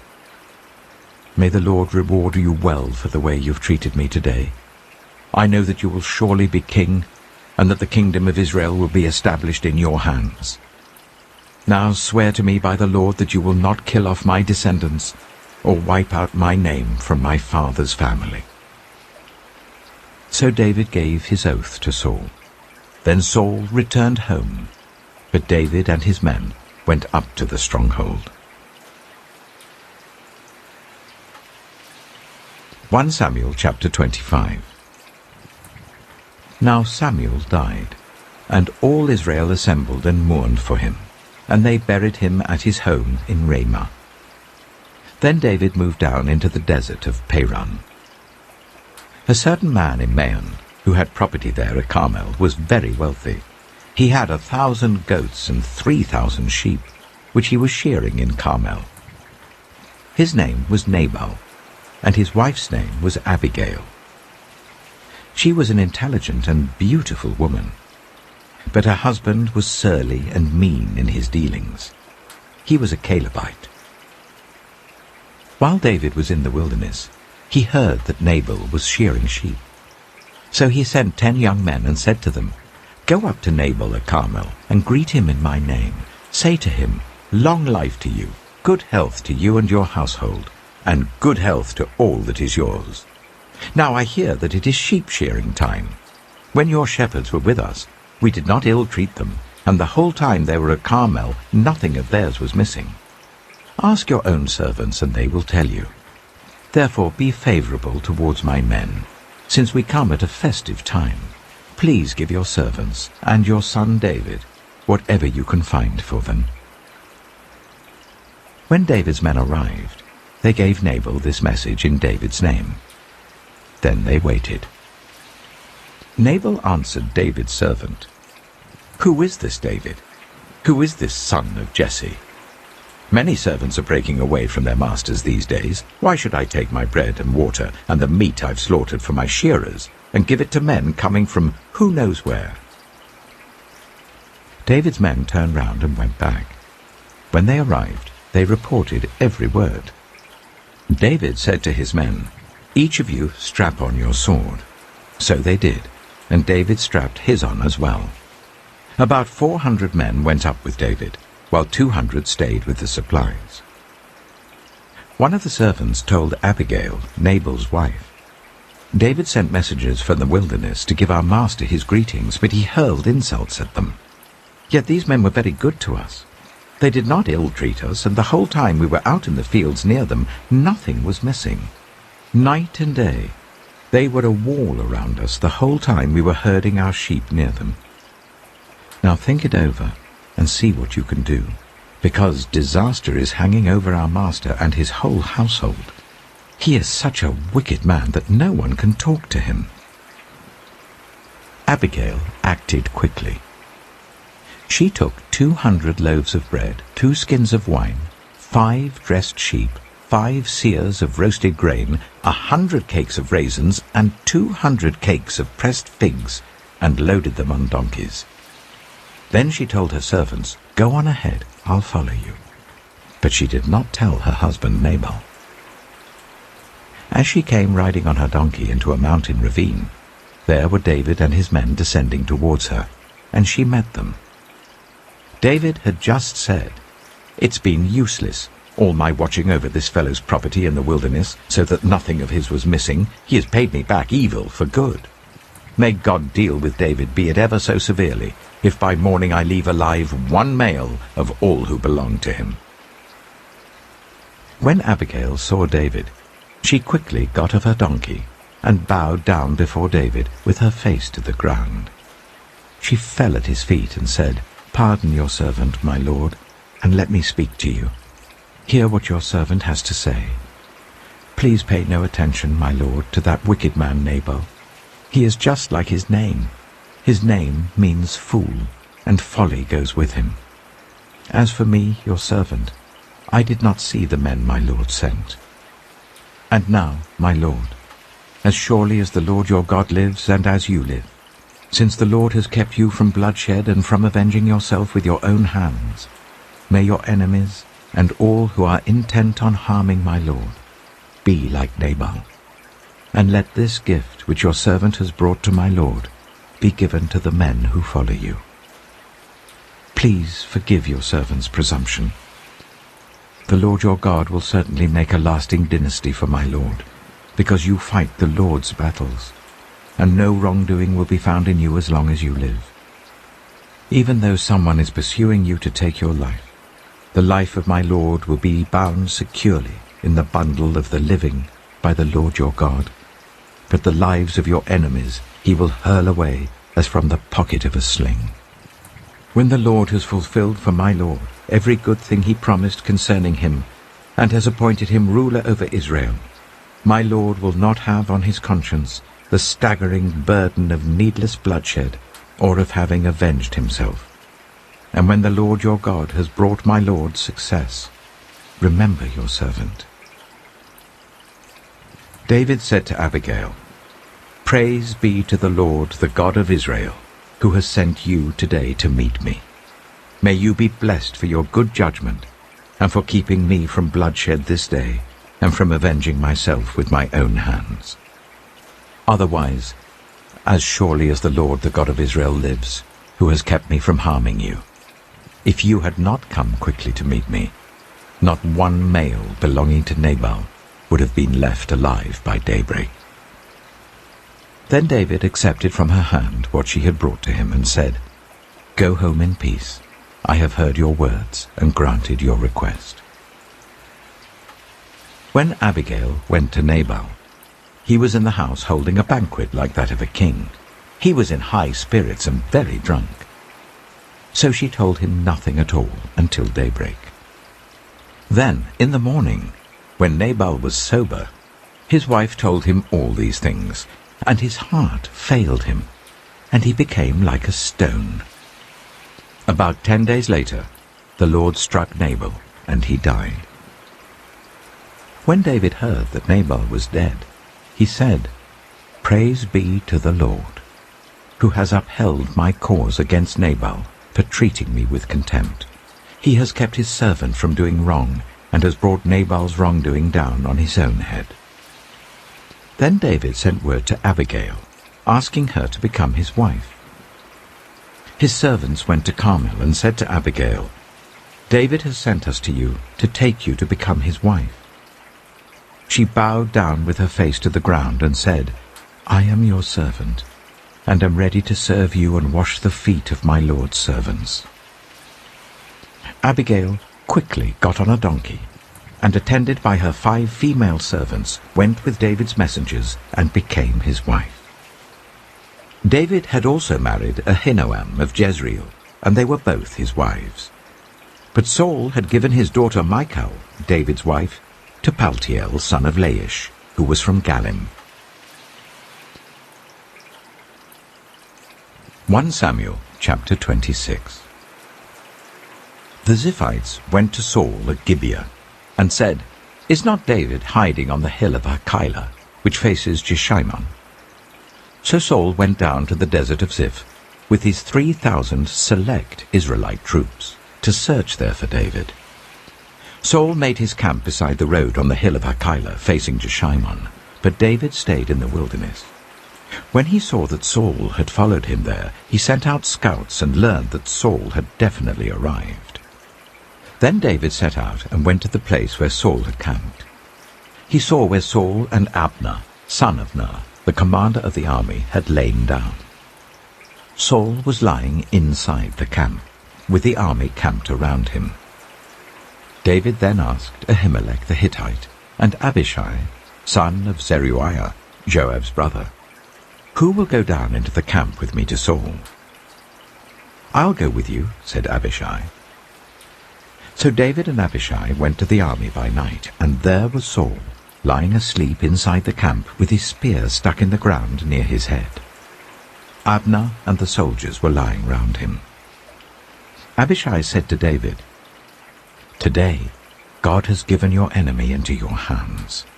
Now let me pin him to the ground with one thrust of the spear. I won't strike him twice." But David said to Abishai, "Don't destroy him.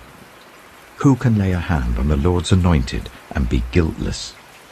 As surely as the Lord lives," he said, "the Lord himself will strike him, or his time will come and he will die, or he will go into battle and perish. But the Lord forbid that I should lay a hand on the Lord's anointed. Now get the spear and water jug that are near his head, and let's go." So David took the spear and water jug near Saul's head, and they left. No one saw or knew about it, nor did anyone wake up. They were all sleeping, because the Lord had put them into a deep sleep. Then David crossed over to the other side and stood on top of the hill some distance away. There was a wide space between them. He called out to the army and to Abner, son of Ner, "Aren't you going to answer me, Abner?" Abner replied, "Who are you who calls to the king?" David said, "You're a man, aren't you? And who is like you in Israel? Why didn't you guard your lord the king? Someone came to destroy your lord the king. What you have done is not good. As surely as the Lord lives, you and your men must die, because you did not guard your master, the Lord's anointed. Look around you. Where are the king's spear and water jug that were near his head?" Saul recognized David's voice and said, "Is that your voice, David, my son?"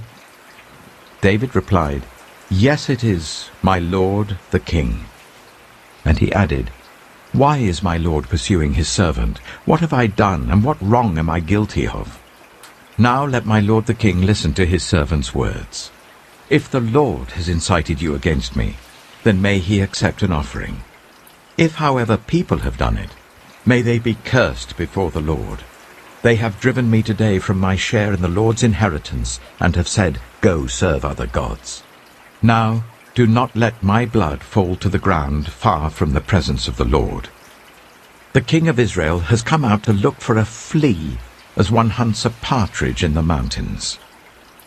Then Saul said, "I have sinned. Come back, David my son.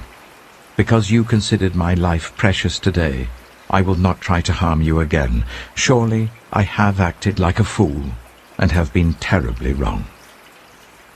"Here is the king's spear," David answered. "Let one of your young men come over and get it. The Lord rewards everyone for their righteousness and faithfulness. The Lord gave you into my hands today, but I would not lay a hand on the Lord's anointed. As surely as I valued your life today, so may the Lord value my life and deliver me from all trouble." Then Saul said to David, "May you be blessed, David my son. You will do great things and surely triumph." So David went on his way, and Saul returned home. 1 Chapter 27. But David thought to himself, "One of these days I shall be destroyed by the hand of Saul. The best thing I can do is to escape to the land of the Philistines. Then Saul will give up searching for me anywhere in Israel, and I will slip out of his hand." So David and the 600 men with him left and went over to Achish, son of Maok, king of Gath. David and his men settled in Gath with Achish. Each man had his family with him, and David had his 2 wives, Ahinoam of Jezreel and Abigail of Carmel, the widow of Nabal. When Saul was told that David had fled to Gath, he no longer searched for him. Then David said to Achish, "If I have found favor in your eyes, let a place be assigned to me in one of the country towns, that I may live there. Why should your servant live in the royal city with you?" So on that day Achish gave him Ziklag, and it has belonged to the kings of Judah ever since. David lived in Philistine territory for 1 year and 4 months. Now David and his men went up and raided the Geshurites, the Girzites, and the Amalekites. From ancient times these people had lived in the land extending to Shur and Egypt. Whenever David attacked an area, he did not leave a man or woman alive, but took sheep and cattle, donkeys and camels, and clothes. Then he returned to Achish. When Achish asked, "Where did you go raiding today?" David would say, "Against the Negev of Judah," or "Against the Negev of Jerahmeel," or "Against the Negev of the Kenites." He did not leave a man or woman alive to be brought to Gath, for he thought, they might inform on us and say, "This is what David did." And such was his practice as long as he lived in Philistine territory.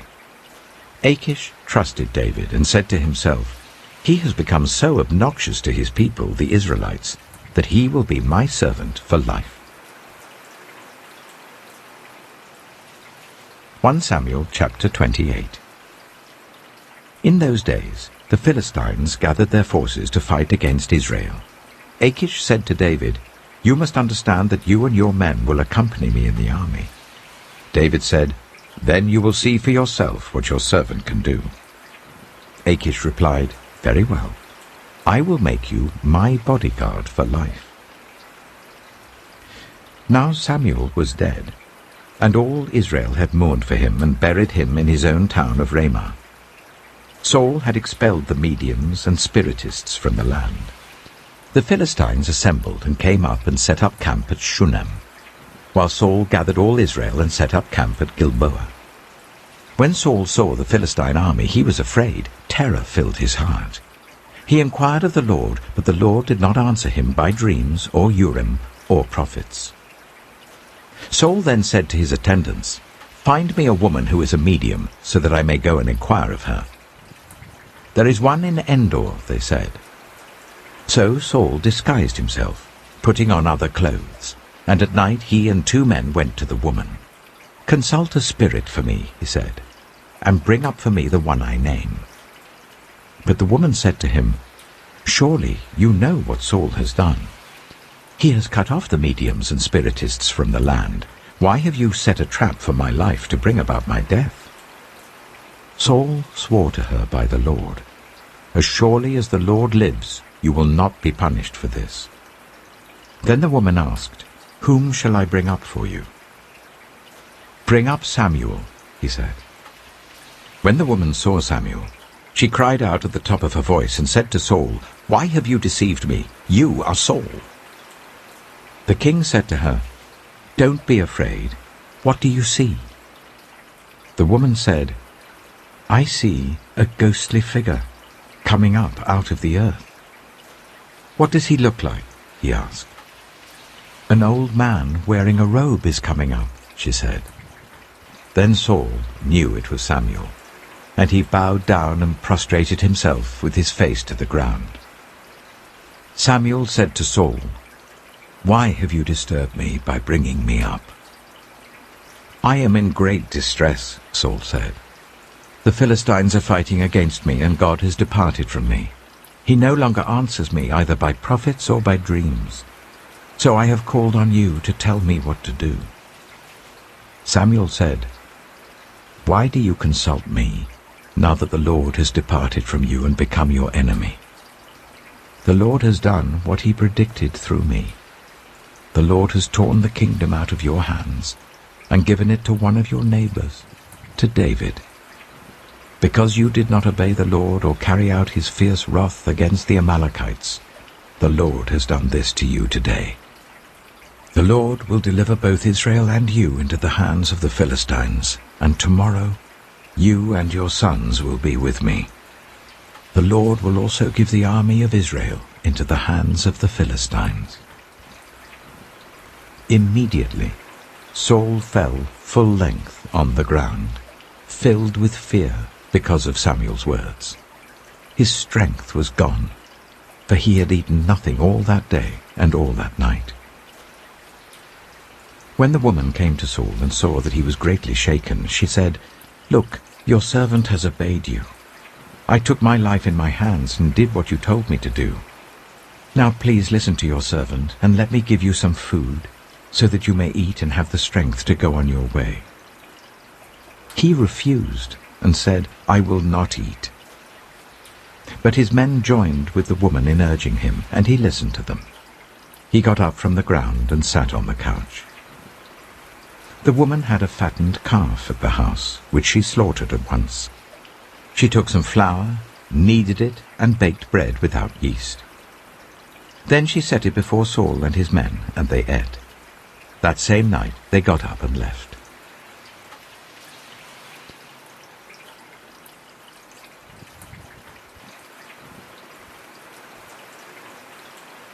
One Samuel chapter 29. The Philistines gathered all their forces at Aphek, and Israel camped by the spring in Jezreel. As the Philistine rulers marched with their units of hundreds and thousands, David and his men were marching at the rear with Achish. The commanders of the Philistines asked, "What about these Hebrews?" Achish replied, "Is this not David, who was an officer of Saul, king of Israel? He has already been with me for over a year, and from the day he left Saul until now, I have found no fault in him."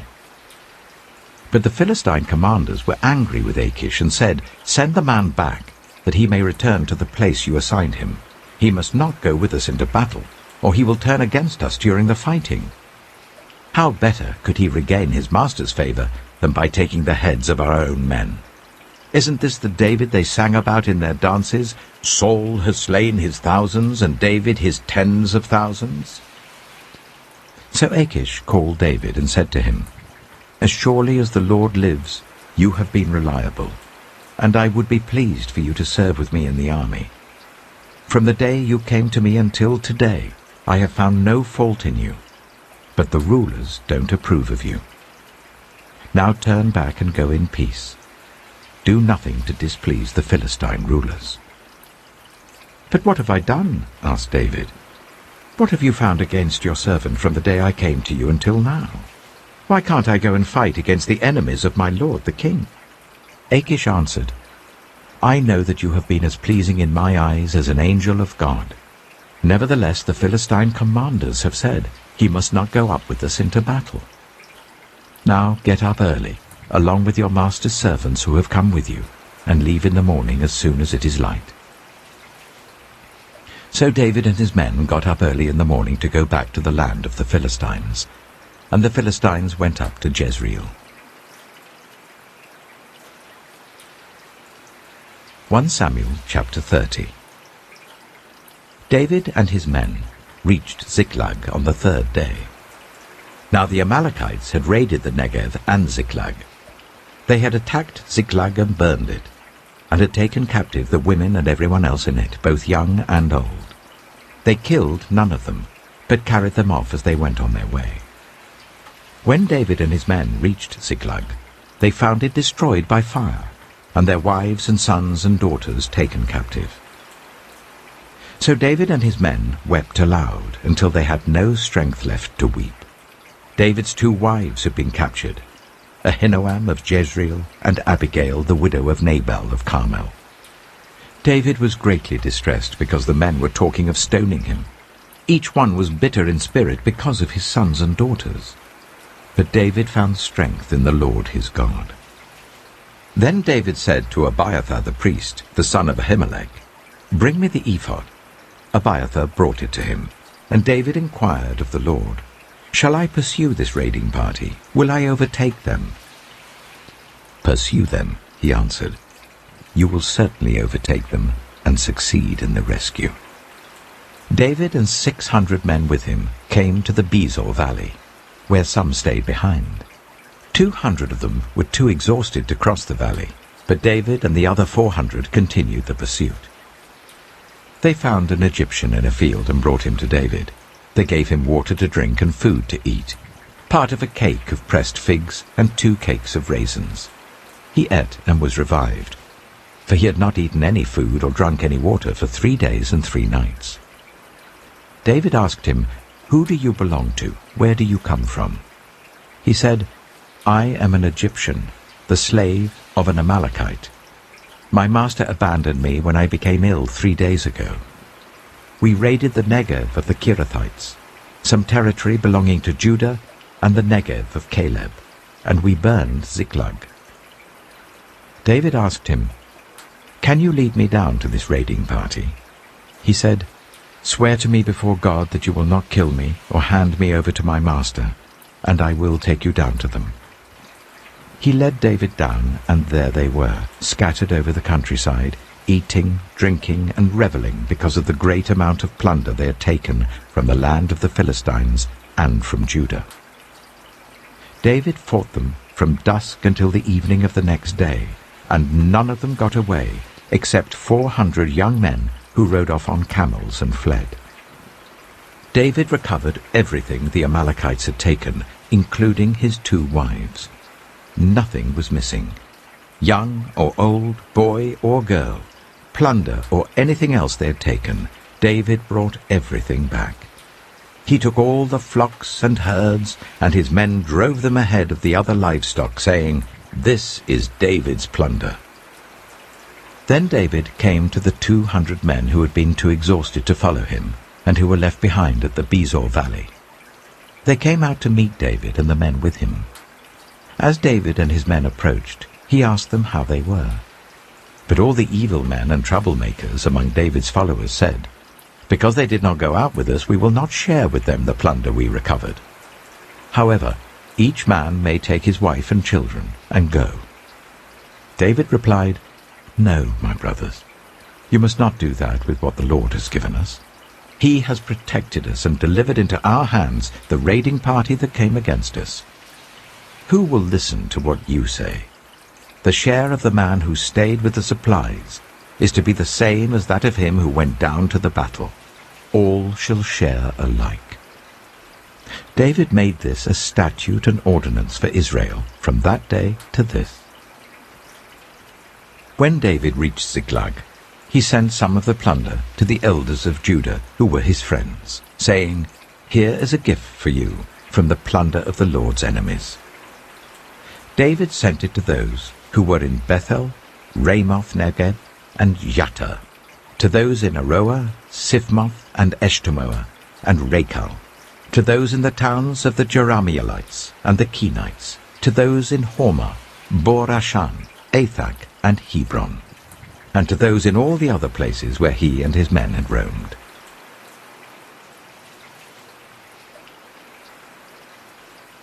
1 Samuel chapter 31. Now the Philistines fought against Israel. The Israelites fled before them, and many fell dead on Mount Gilboa. The Philistines were in hot pursuit of Saul and his sons, and they killed his sons Jonathan, Abinadab, and Malchishua. The fighting grew fierce around Saul, and when the archers overtook him, they wounded him critically. Saul said to his armor-bearer, "Draw your sword and run me through, or these uncircumcised fellows will come and run me through and abuse me." But the armor-bearer was terrified and would not do it. So Saul took his own sword and fell on it. When the armor-bearer saw that Saul was dead, he too fell on his sword and died with him. So Saul and his 3 sons and his armor-bearer and all his men died together that same day. When the Israelites along the valley and those across the Jordan saw that the Israelite army had fled and that Saul and his sons had died, they abandoned their towns and fled. And the Philistines came and occupied them. The next day, when the Philistines came to strip the dead, they found Saul and his 3 sons fallen on Mount Gilboa. They cut off his head and stripped off his armor, and they sent messengers throughout the land of the Philistines to proclaim the news in the temple of their idols and among their people. They put his armor in the temple of the Ashtoreths and fastened his body to the wall of Bethshan. When the people of Jabesh-Gilead heard what the Philistines had done to Saul, all their valiant men marched through the night to Bethshan. They took down the bodies of Saul and his sons from the wall of Bethshan and went to Jabesh, where they burned them. Then they took their bones and buried them under a tamarisk tree at Jabesh, and they fasted 7 days.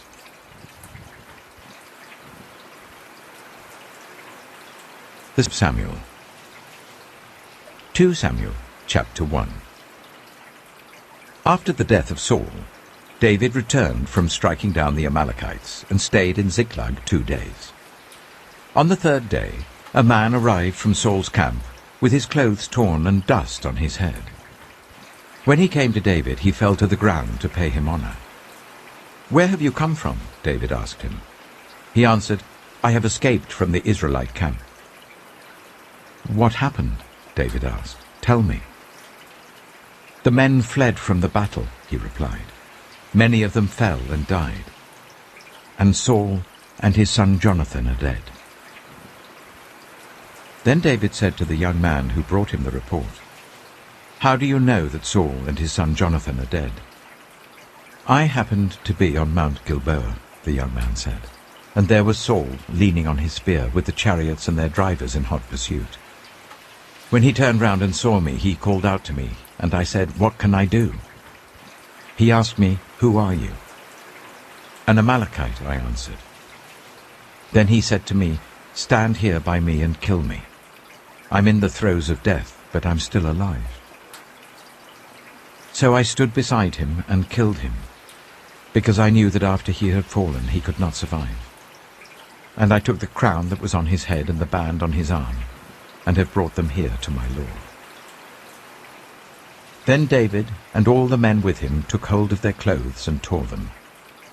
They mourned and wept and fasted till evening for Saul and his son Jonathan, and for the army of the Lord and for the nation of Israel, because they had fallen by the sword. David said to the young man who brought him the report, "Where are you from?"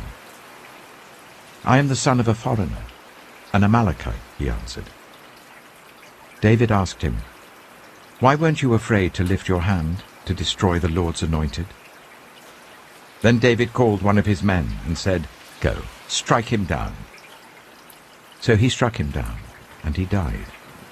For David had said to him, "Your blood be on your own head.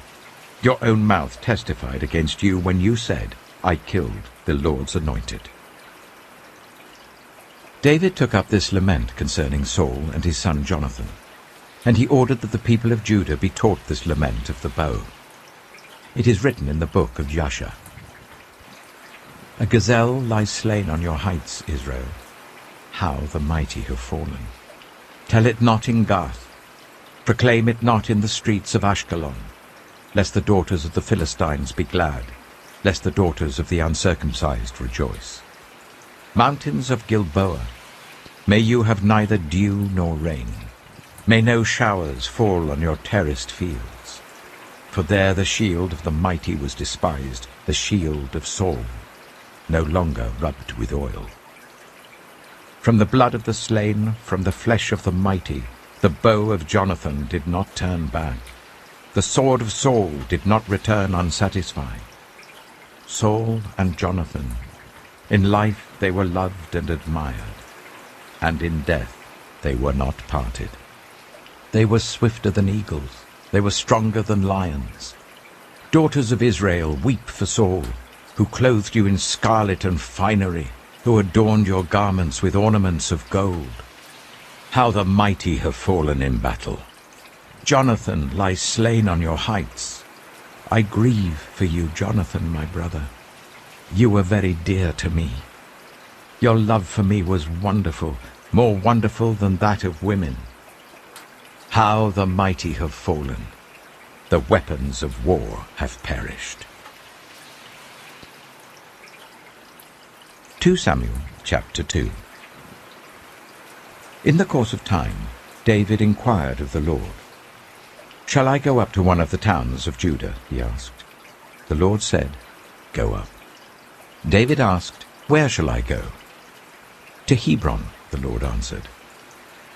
So David went up there with his 2 wives, Ahinoam of Jezreel and Abigail, the widow of Nabal of Carmel.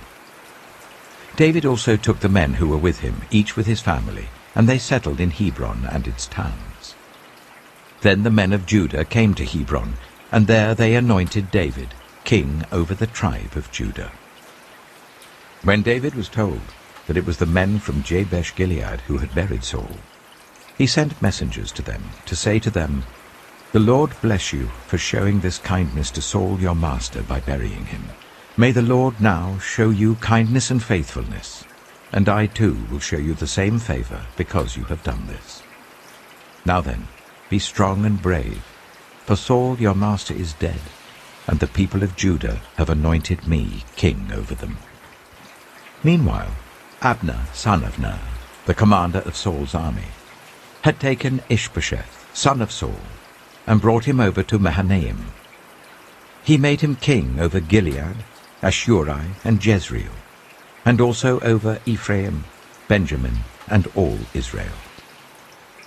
Ishbosheth, son of Saul, was 40 years old when he became king over Israel, and he reigned 2 years. The tribe of Judah, however, remained loyal to David. The length of time David was king in Hebron over Judah was 7 years and 6 months. Abner, son of Ner, together with the men of Ishbosheth, son of Saul, left Mahanaim and went to Gibeon. Joab, son of Zeruiah, and David's men went out and met them at the pool of Gibeon. One group sat down on one side of the pool, and one group on the other side.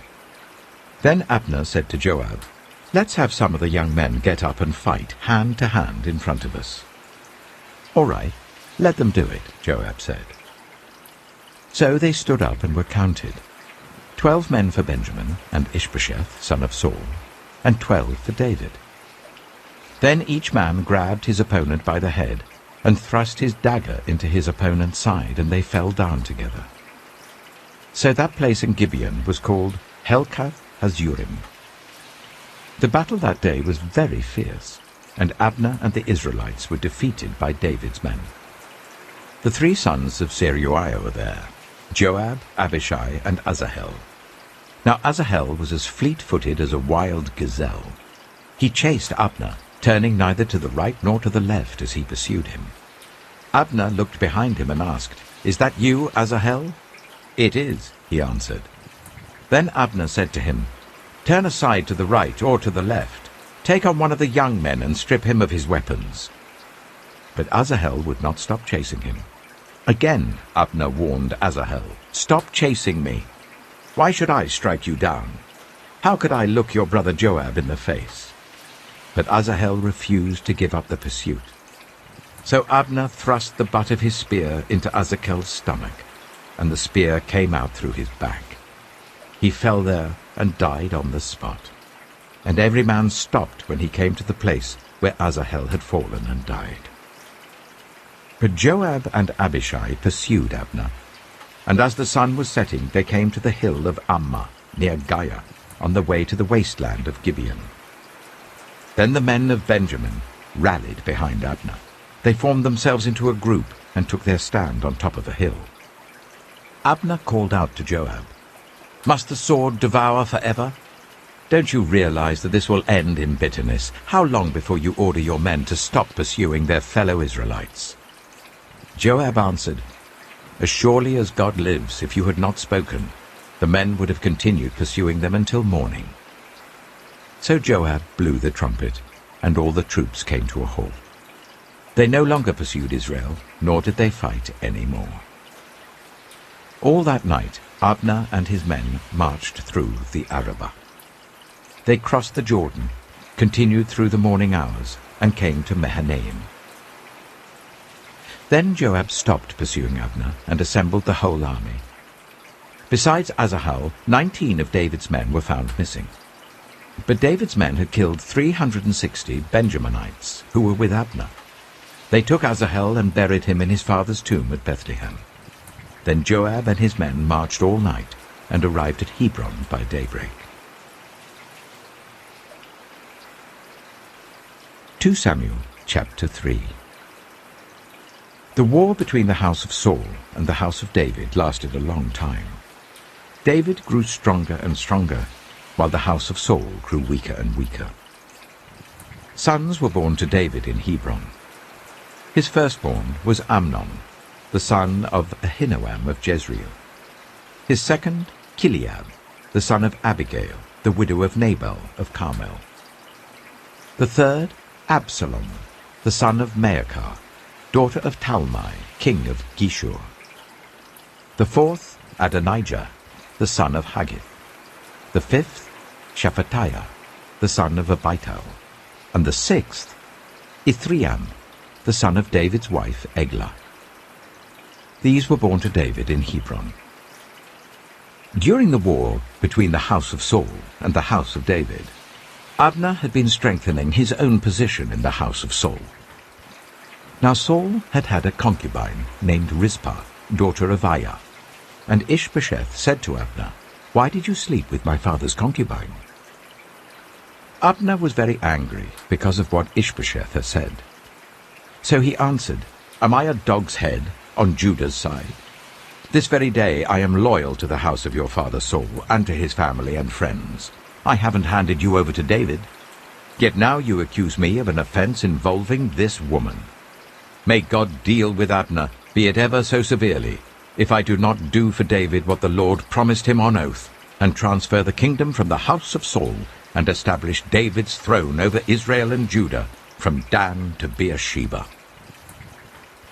Ishbosheth did not dare to say another word to Abner, because he was afraid of him. Then Abner sent messengers on his behalf to say to David, "Whose land is it? Make an agreement with me, and I will help you bring all Israel over to you." "Good," said David, "I will make an agreement with you. But I demand one thing of you. Do not come into my presence unless you bring Michal, daughter of Saul, when you come to see me." Then David sent messengers to Ishbosheth, son of Saul, demanding, "Give me my wife Michal, whom I betrothed to myself for the price of 100 Philistine foreskins." So Ishbosheth gave orders and had her taken away from her husband Paltiel, son of Laish. Her husband, however, went with her, weeping behind her all the way to Bahurim. Then Abner said to him, "Go back home." So he went back. Abner conferred with the elders of Israel and said, "For some time you have wanted to make David your king. Now do it. For the Lord promised David, 'By my servant David I will rescue my people Israel from the hand of the Philistines and from the hand of all their enemies.'" Abner also spoke to the Benjaminites in person. Then he went to Hebron to tell David everything that Israel and the whole tribe of Benjamin wanted to do. When Abner, who had 20 men with him, came to David at Hebron, David prepared a feast for him and his men. Then Abner said to David, "Let me go at once and assemble all Israel for my lord the king, so that they may make a covenant with you, and that you may rule over all that your heart desires." So David sent Abner away, and he went in peace. Just then David's men and Joab returned from a raid, and brought with them a great deal of plunder. But Abner was no longer with David in Hebron, because David had sent him away, and he had gone in peace.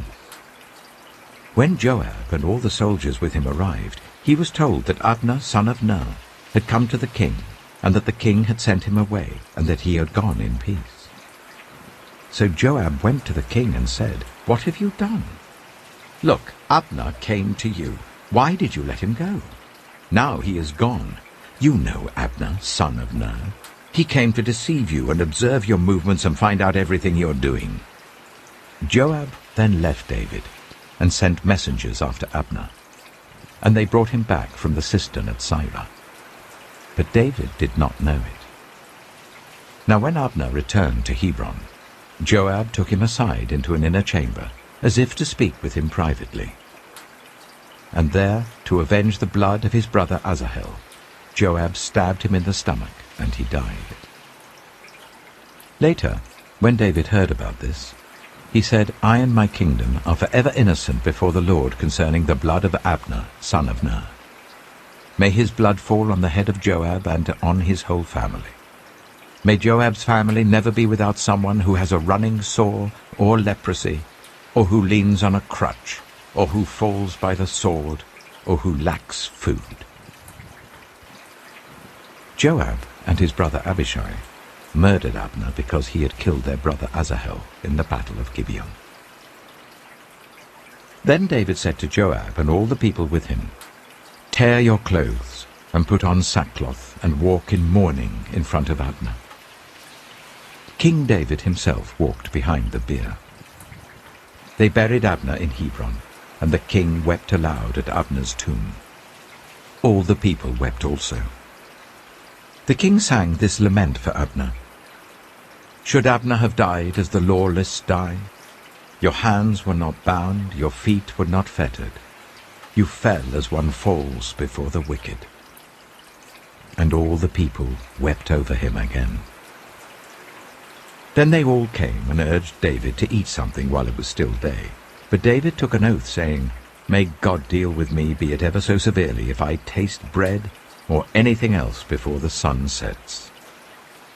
All the people took note and were pleased. Indeed, everything the king did pleased them. So on that day all the people there and all Israel knew that the king had no part in the murder of Abner, son of Ner. Then the king said to his men, "Do you not realize that a commander and a great man has fallen in Israel this day? And today, though I am the anointed king, I am weak. And these sons of Zeruiah are too strong for me. May the Lord repay the evildoer according to his evil deeds." 2 Samuel chapter 4. When Ishbosheth, son of Saul, heard that Abner had died in Hebron, he lost courage, and all Israel became alarmed.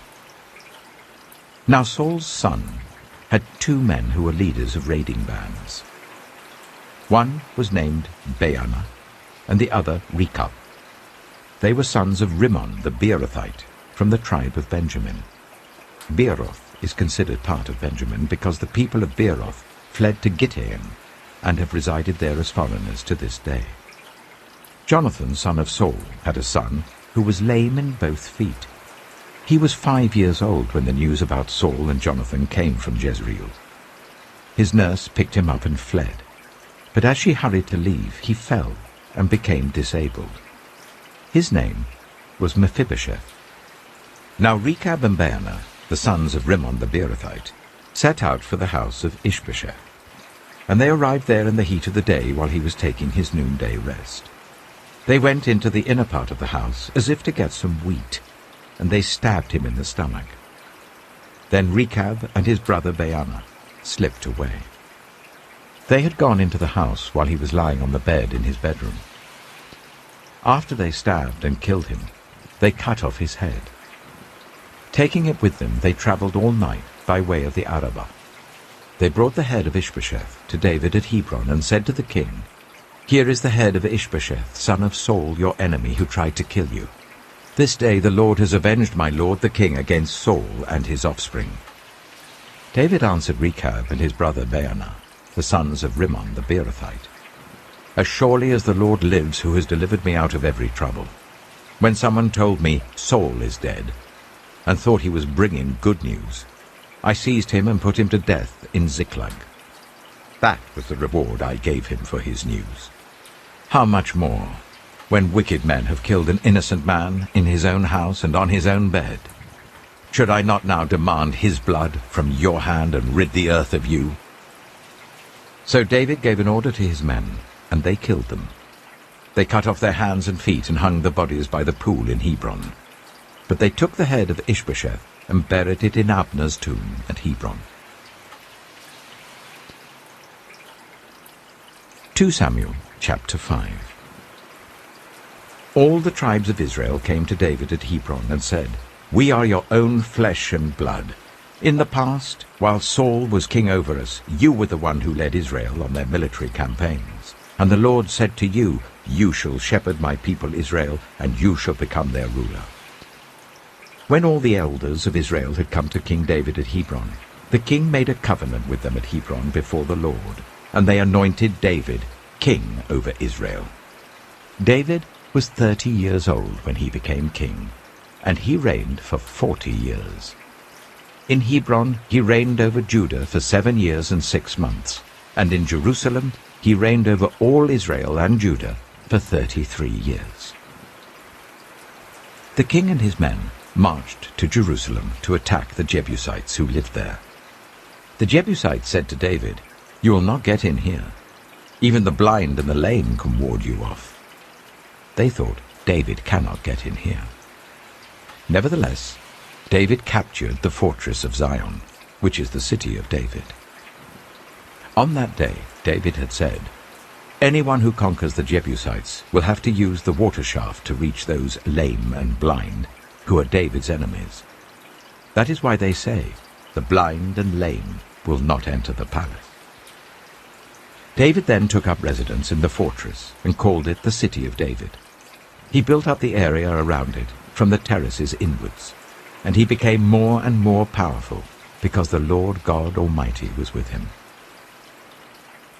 Now Hiram, king of Tyre, sent envoys to David, along with cedar logs and carpenters and stonemasons, and they built a palace for David. Then David knew that the Lord had established him as king over Israel, and had exalted his kingdom for the sake of his people Israel. After he left Hebron, David took more concubines and wives in Jerusalem, and more sons and daughters were born to him. These are the names of the children born to him there: Shammua, Shobab, Nathan, Solomon, Ibhar, Elishua, Nepheg, Japhiah, Elishama, Eliada, and Eliphelet.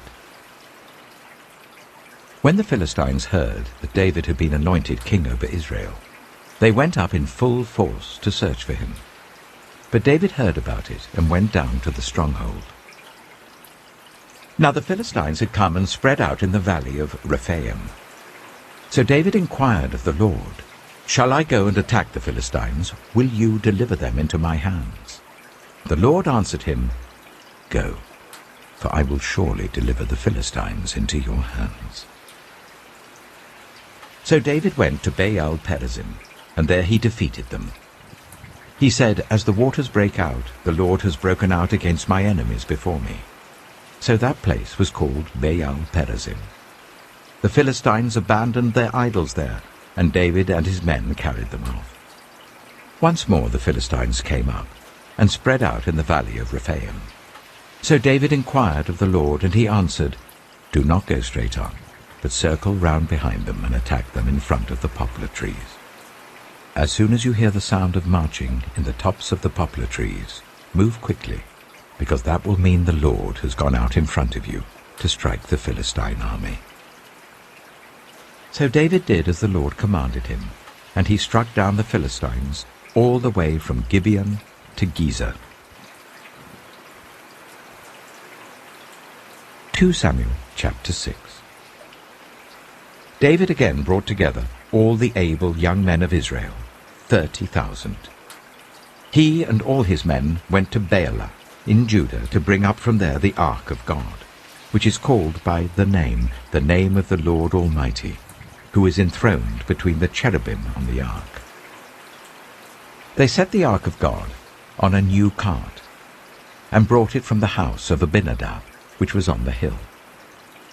Uzzah and Ahio, sons of Abinadab, were guiding the new cart with the ark of God on it, and Ahio was walking in front of it.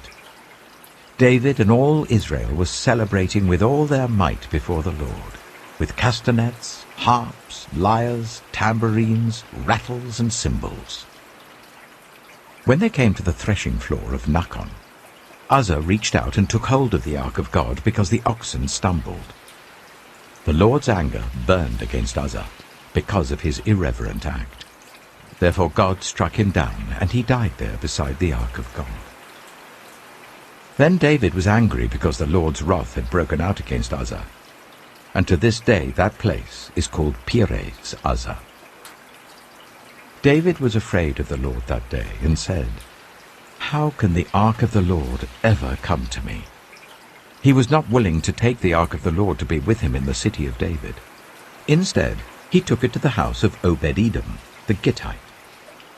The ark of the Lord remained in the house of Obed-Edom the Gittite for 3 months, and the Lord blessed him and his entire household.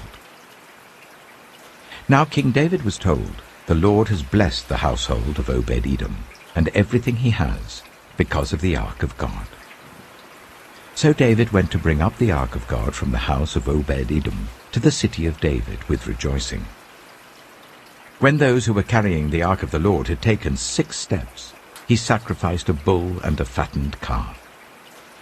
Wearing a linen ephod, David was dancing before the Lord with all his might, while he and all Israel were bringing up the ark of the Lord with shouts and the sound of trumpets.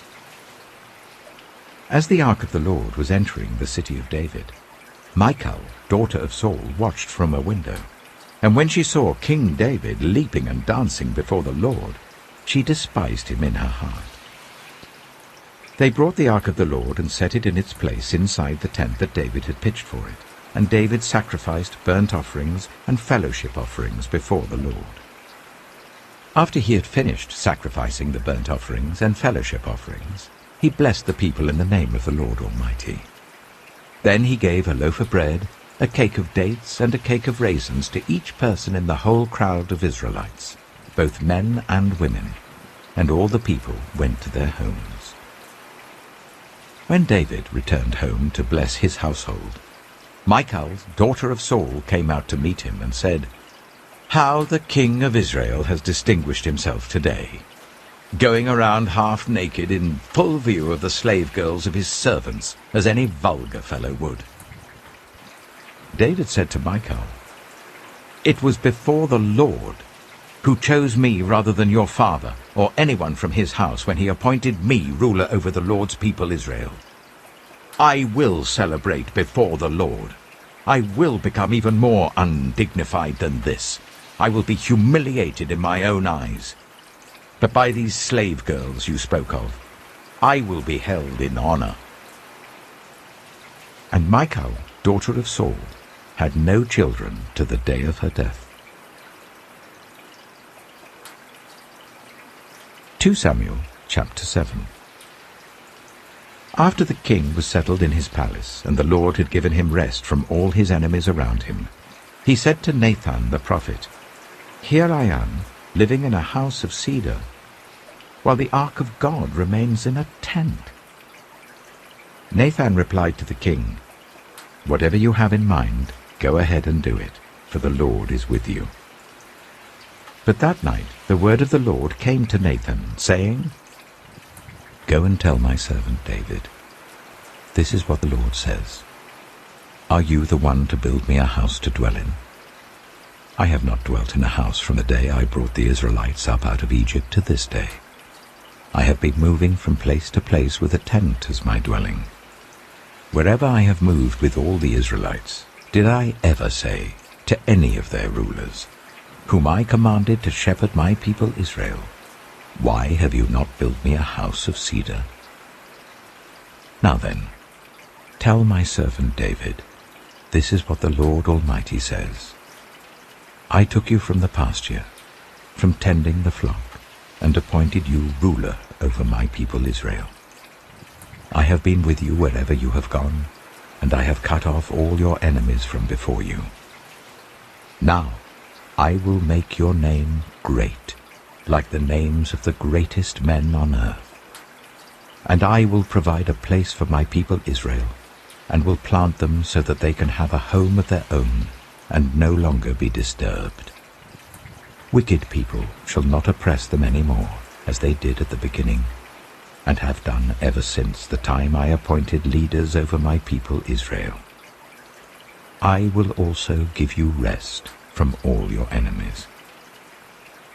The Lord declares to you that the Lord himself will establish a house for you. When your days are over and you rest with your ancestors, I will raise up your offspring to succeed you, your own flesh and blood, and I will establish his kingdom.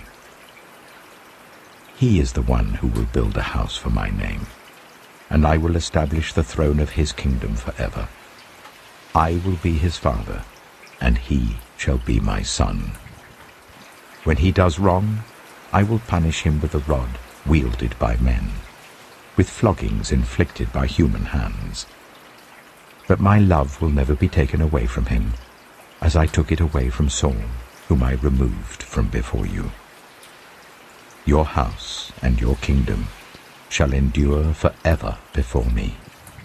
Your throne shall be established forever. Nathan reported to David all the words of this entire revelation. Then King David went in and sat before the Lord, and he said, Who am I, sovereign Lord?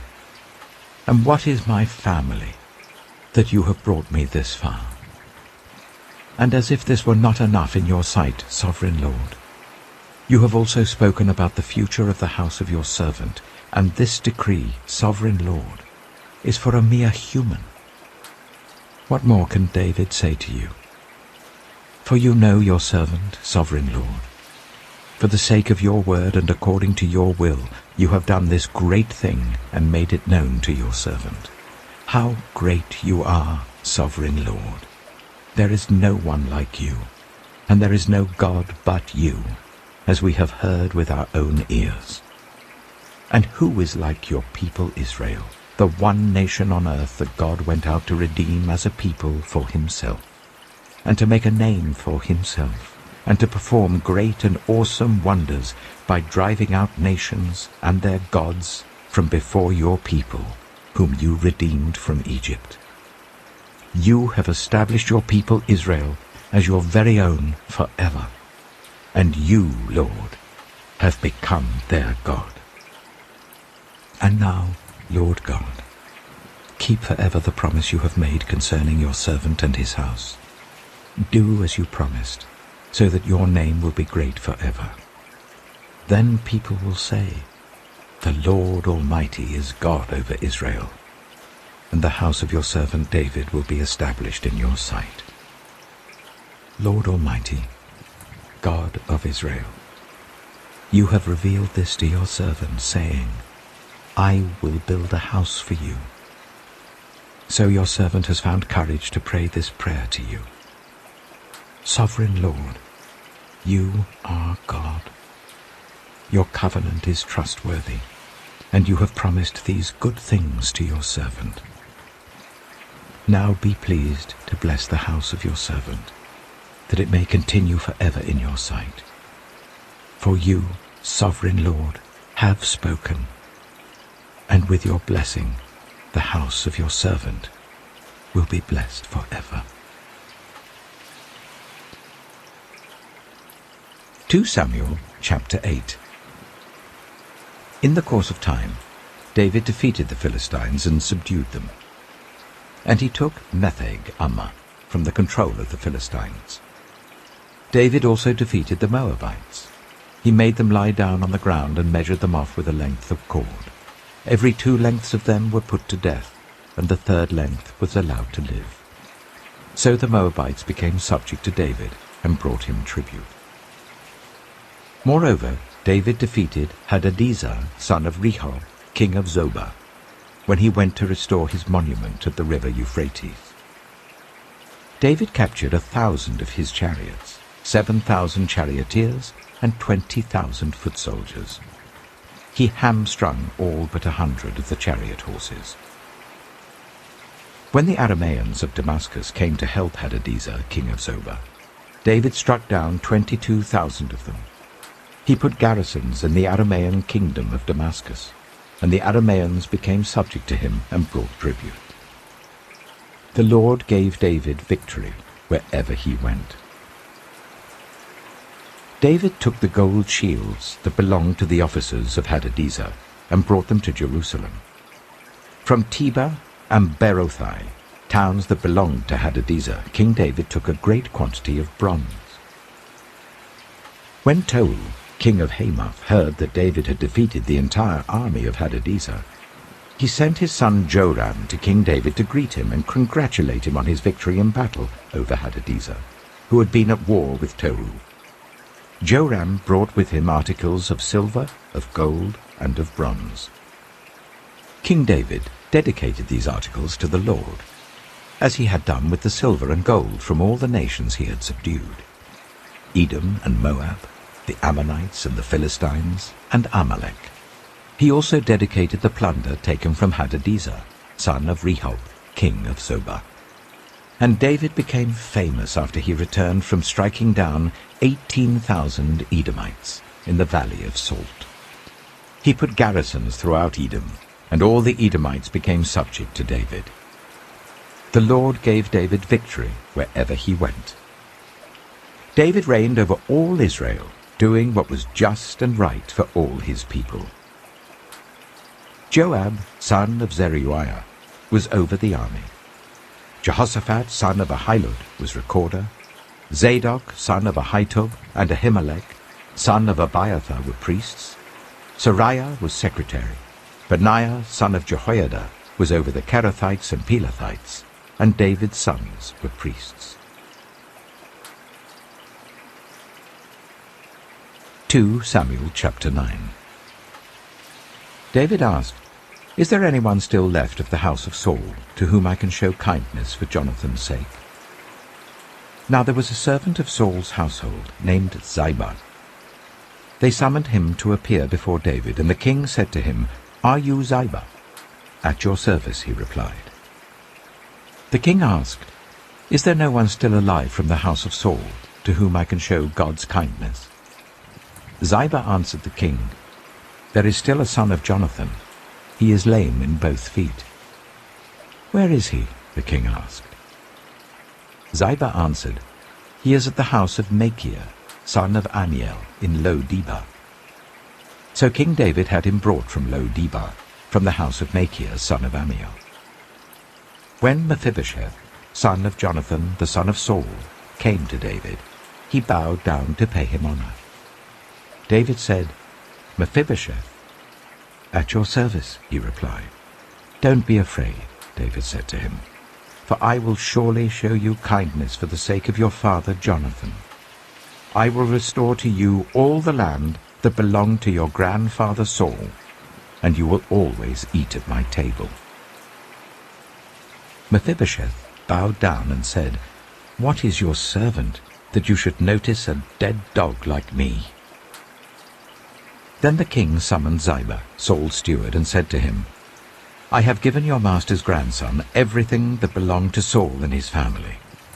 You and your sons and your servants are to farm the land for him and bring in the crops, so that your master's grandson may be provided for.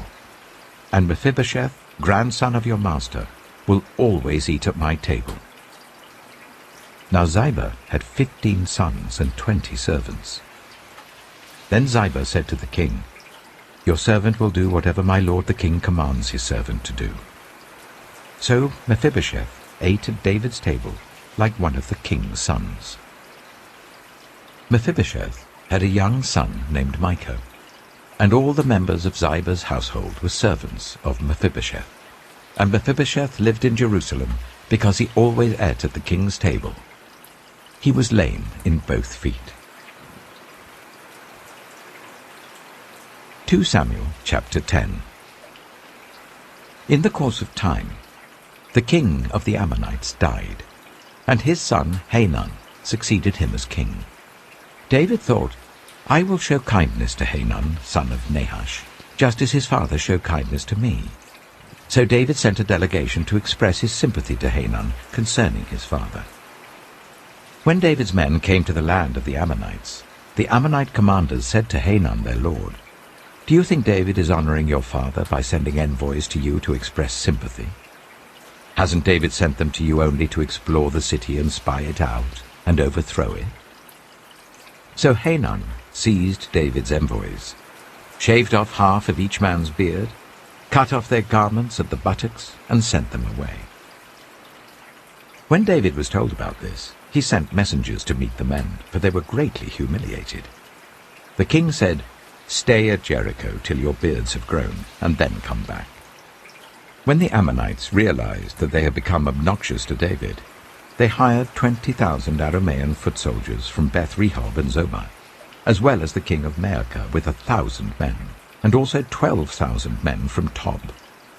On hearing this, David sent Joab out with the entire army of fighting men. The Ammonites came out and drew up in battle formation at the entrance of their city gate, while the Arameans of Zobah and Rehob and the men of Tob and Maacah were by themselves in the open country. Joab saw that there were battle lines in front of him and behind him. So he selected some of the best troops in Israel and deployed them against the Arameans. He put the rest of the men under the command of Abishai his brother and deployed them against the Ammonites. Joab said, "If the Arameans are too strong for me, then you are to come to my rescue. But if the Ammonites are too strong for you, then I will come to rescue you. Be strong, and let us fight bravely for our people and the cities of our God. The Lord will do what is good in his sight." Then Joab and the troops with him advanced to fight the Arameans, and they fled before him. When the Ammonites realized that the Arameans were fleeing, they fled before Abishai and went inside the city. So Joab returned from fighting the Ammonites and came to Jerusalem. After the Arameans saw that they had been routed by Israel, they regrouped. Hadadezer had Arameans brought from beyond the river Euphrates. They went to Helam, with Shobach, the commander of Hadadezer's army, leading them. When David was told of this, he gathered all Israel, crossed the Jordan, and went to Helam. The Arameans formed their battle lines to meet David and fought against him. But they fled before Israel, and David killed 700 of their charioteers and 40,000 of their foot soldiers. He also struck down Shobach, the commander of their army, and he died there. When all the kings who were vassals of Hadadezer saw that they had been routed by Israel, they made peace with the Israelites and became subject to them. So the Arameans were afraid to help the Ammonites any more. 2 Samuel chapter 11. In the spring, at the time when kings go off to war, David sent Joab out with the king's men and the whole Israelite army. They destroyed the Ammonites and besieged Rabbah, but David remained in Jerusalem. One evening, David got up from his bed and walked around on the roof of the palace. From the roof, he saw a woman washing. The woman was very beautiful, and David sent someone to find out about her. The man said, "She is Bathsheba, the daughter of Eliam, and the wife of Uriah the Hittite." Then David sent messengers to get her. She came to him, and he slept with her. Now she was purifying herself from her monthly uncleanness. Then she went back home. The woman conceived and sent word to David, saying, "I am pregnant." So David sent this word to Joab, "Send me Uriah the Hittite."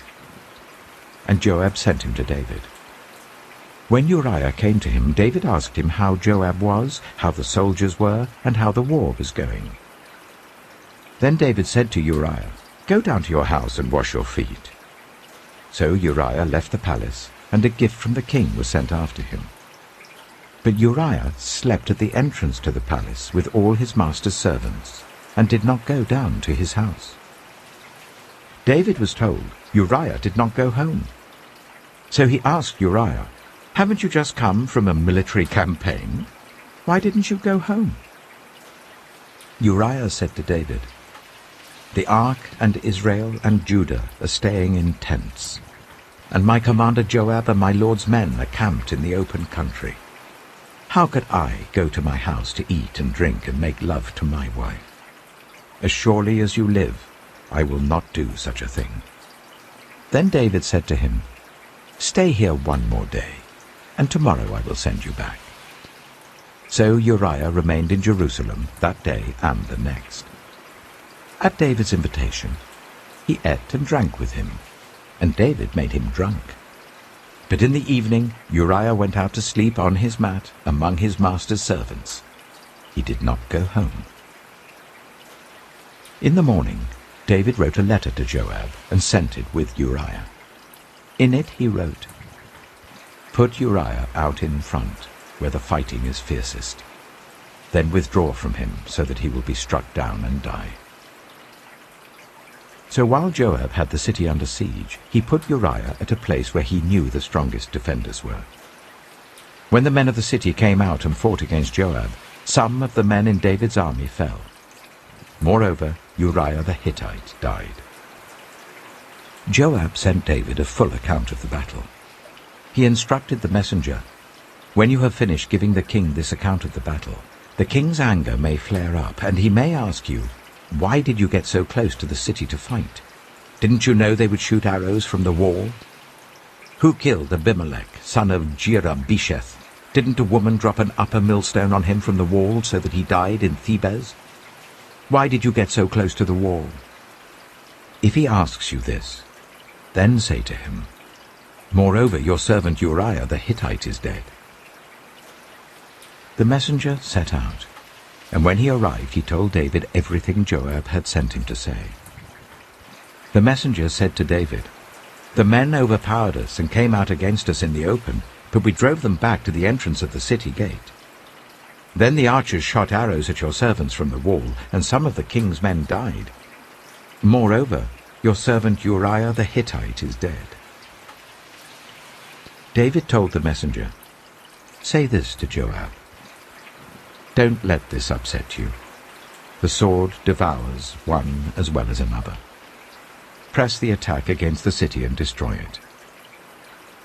Say this to encourage Joab. When Uriah's wife heard that her husband was dead, she mourned for him. After the time of mourning was over, David had her brought to his house, and she became his wife and bore him a son. But the thing David had done displeased the Lord. 2 Samuel chapter 12. The Lord sent Nathan to David.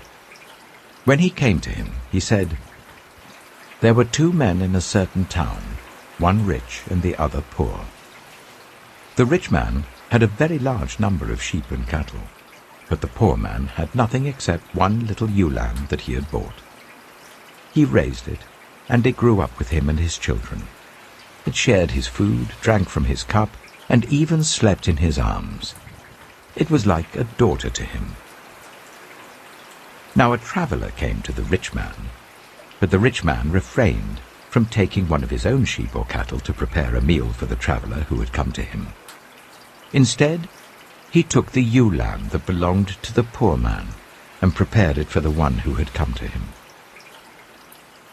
David burned with anger against the man and said to Nathan, "As surely as the Lord lives, the man who did this must die.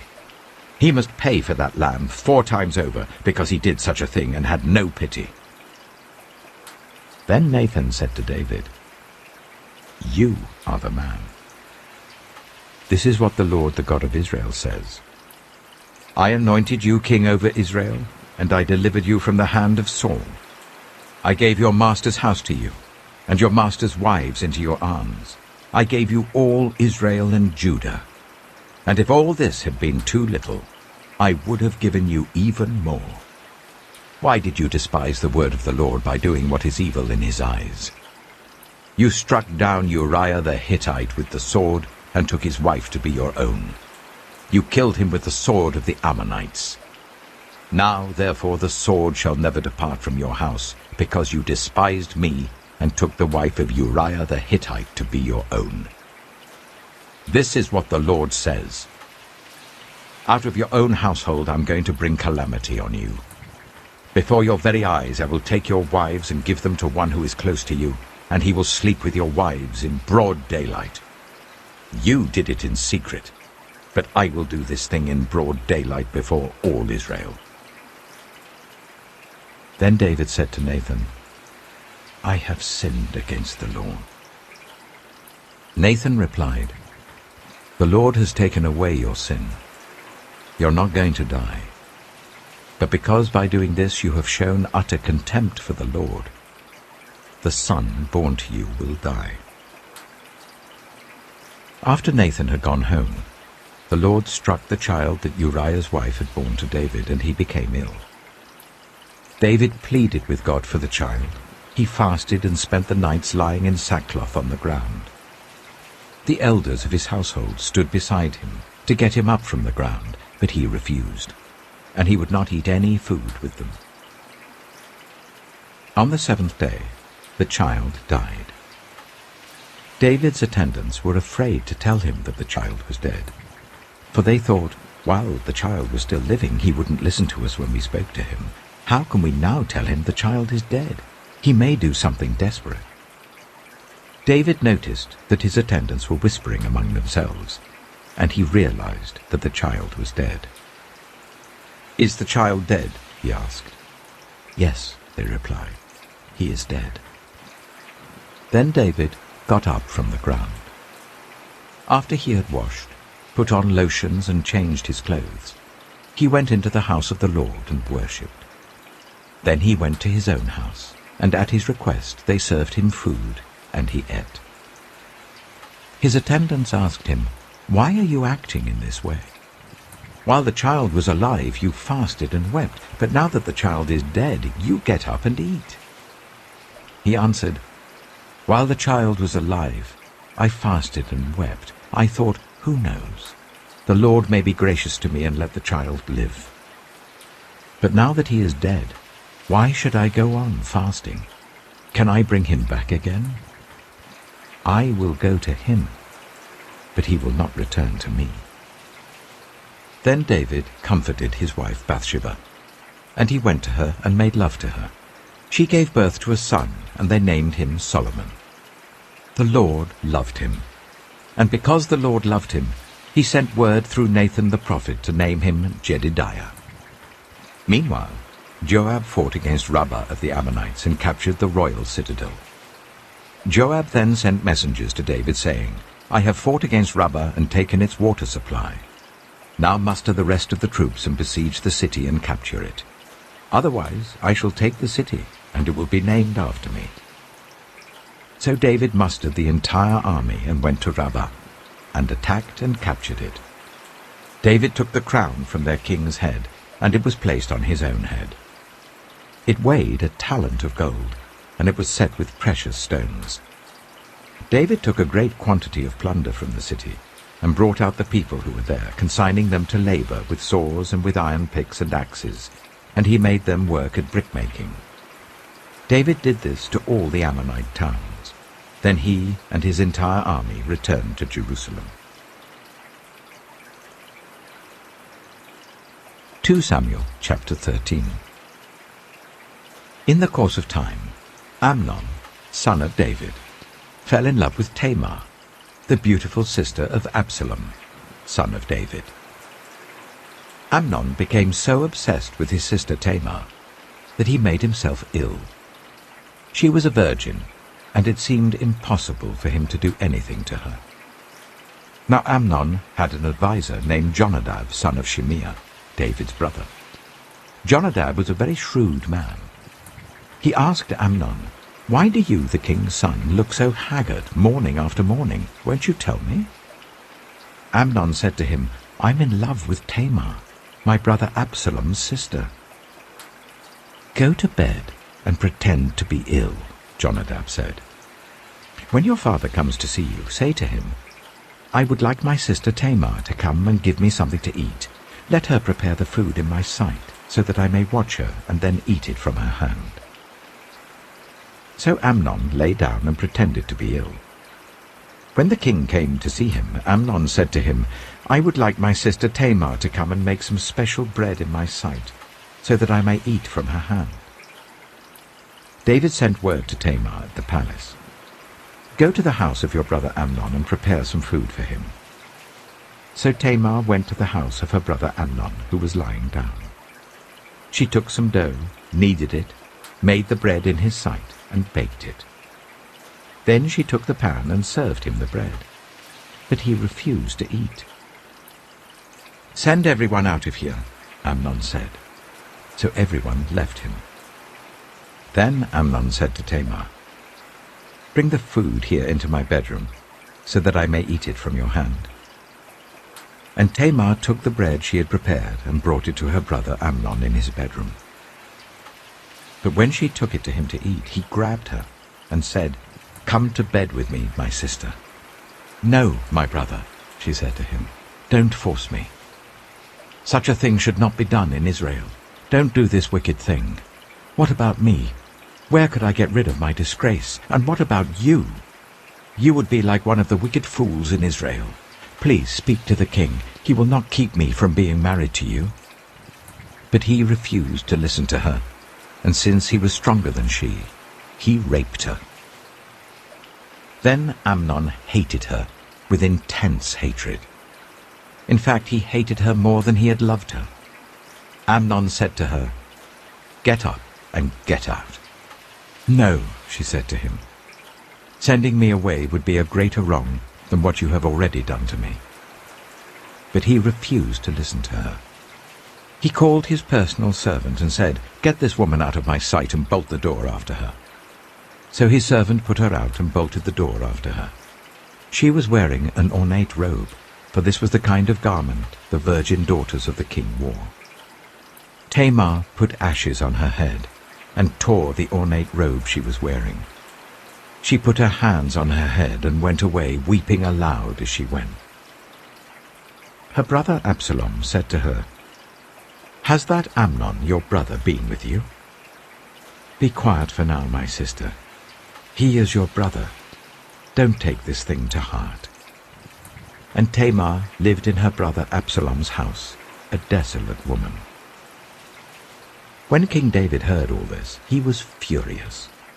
And Absalom never said a word to Amnon, either good or bad. He hated Amnon because he had disgraced his sister Tamar. 2 years later, when Absalom's sheep shearers were at Baal Hazor, near the border of Ephraim, he invited all the king's sons to come there. Absalom went to the king and said, "Your servant has had shearers come. Will the king and his attendants please join me?" "No, my son," the king replied. "All of us should not go.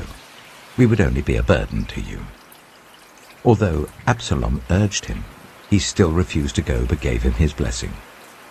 Then Absalom said, "If not, please let my brother Amnon come with us." The king asked him, "Why should he go with you?" But Absalom urged him. So he sent with him Amnon and the rest of the king's sons. Absalom ordered his men, "Listen, when Amnon is in high spirits from drinking wine, and I say to you, 'Strike Amnon down,' then kill him. Don't be afraid. Haven't I given you this order? Be strong and brave." So Absalom's men did to Amnon what Absalom had ordered. Then all the king's sons got up, mounted their mules, and fled. While they were on their way, the report came to David, Absalom has struck down all the king's sons. Not one of them is left." The king stood up, tore his clothes, and lay down on the ground, and all his attendants stood by with their clothes torn. But Jonadab, son of Shimeah, David's brother, said, "My lord should not think that they killed all the princes. Only Amnon is dead." This has been Absalom's express intention ever since the day that Amnon raped his sister Tamar. My lord the king should not be concerned about the report that all the king's sons are dead. Only Amnon is dead. Meanwhile, Absalom had fled. Now the man standing watch looked up and saw many people on the road west of him coming down the side of the hill. The watchman went and told the king, "I see men in the direction of Horonaim on the side of the hill." Jonadab said to the king, "See, the king's sons have come. It has happened just as your servant said." As he finished speaking, the king's sons came in, wailing loudly. The king too, and all his attendants, wept very bitterly. Absalom fled, and went to Talmai, son of Ammihud, the king of Geshur. But King David mourned many days for his son. After Absalom fled and went to Geshur, he stayed there for 3 years, and King David longed to go to Absalom, for he was consoled concerning Amnon's death. 2 Samuel chapter 14. Joab, son of Zeruiah, knew that the king's heart longed for Absalom. So Joab sent someone to Tekoa, and had a wise woman brought from there. He said to her, "Pretend you are in mourning. Dress in mourning clothes, and don't use any cosmetic lotions. Act like a woman who has spent many days grieving for the dead. Then go to the king and speak these words to him." And Joab put the words in her mouth. When the woman from Tekoa went to the king, she fell with her face to the ground to pay him honor, and she said, "Help me, your majesty." The king asked her, "What is troubling you?" She said, "I am a widow. My husband is dead. I, your servant, had 2 sons. They got into a fight with each other in the field, and no one was there to separate them. One struck the other and killed him. Now the whole clan has risen up against your servant. They say, 'Hand over the one who struck his brother down, so that we may put him to death for the life of his brother whom he killed. Then we will get rid of the heir as well.' They would put out the only burning coal I have left, leaving my husband neither name nor descendant on the face of the earth." The king said to the woman, "Go home, and I will issue an order on your behalf." But the woman from Tekoa said to him, "Let my lord the king pardon me and my family, and let the king and his throne be without guilt." The king replied, "If anyone says anything to you, bring them to me, and they will not bother you again." She said, "Then let the king invoke the Lord his God, to prevent the avenger of blood from adding to this destruction, so that my son shall not be destroyed. As surely as the Lord lives," he said, "not one hair of your son's head will fall to the ground." Then the woman said, "Let your servant speak a word to my lord the king." "Speak," he replied. The woman said, "Why then have you devised a thing like this against the people of God? When the king says this, does he not convict himself? For the king has not brought back his banished son. Like water spilled on the ground, which cannot be recovered, so we must die.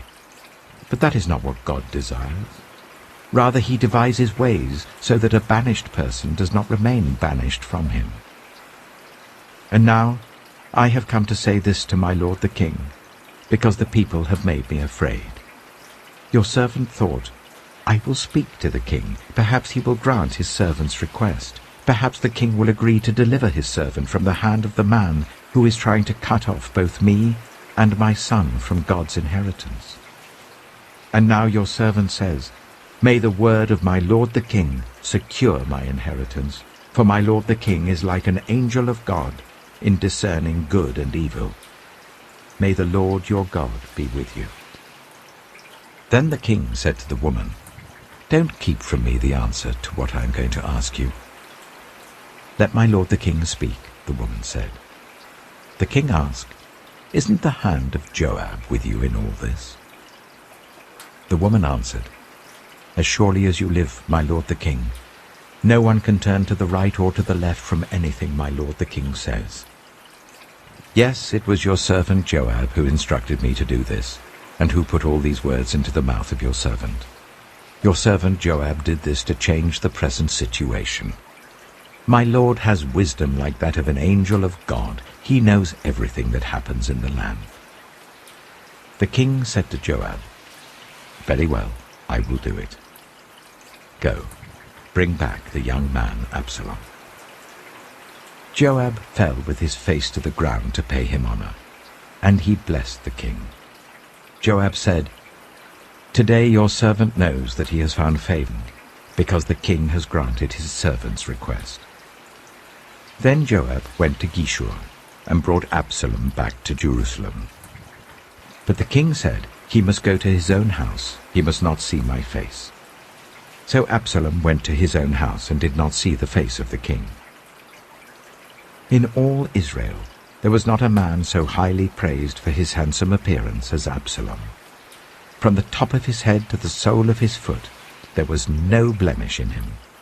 Whenever he cut the hair of his head — he used to cut his hair once a year because it became too heavy for him — he would weigh it, and its weight was 200 shekels by the royal standard. 3 sons and a daughter were born to Absalom. His daughter's name was Tamar, and she became a beautiful woman. Absalom lived for 2 years in Jerusalem without seeing the king's face. Then Absalom sent for Joab in order to send him to the king, but Joab refused to come to him. So he sent a second time, but he refused to come. Then he said to his servants, "Look, Joab's field is next to mine, and he has barley there. Go and set it on fire." So Absalom's servants set the field on fire.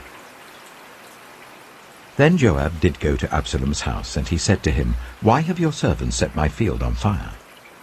Absalom said to Joab, "Look, I sent word to you and said, 'Come here so that I can send you to the king to ask, why have I come from Geshur? It would be better for me if I was still there. Now then, I want to see the king's face, and if I'm guilty of anything, let him put me to death.'" So Joab went to the king and told him this. Then the king summoned Absalom, and he came in and bowed down with his face to the ground before the king, and the king kissed Absalom.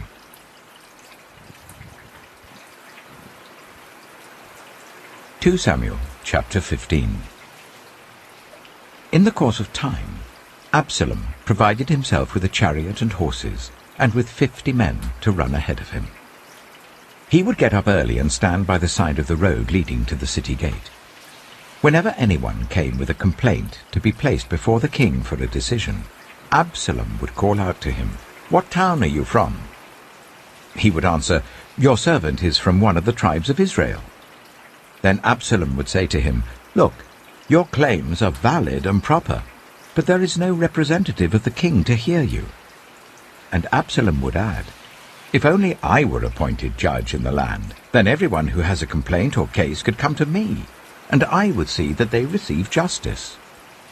Also, whenever anyone approached him to bow down before him, Absalom would reach out his hand, take hold of him, and kiss him.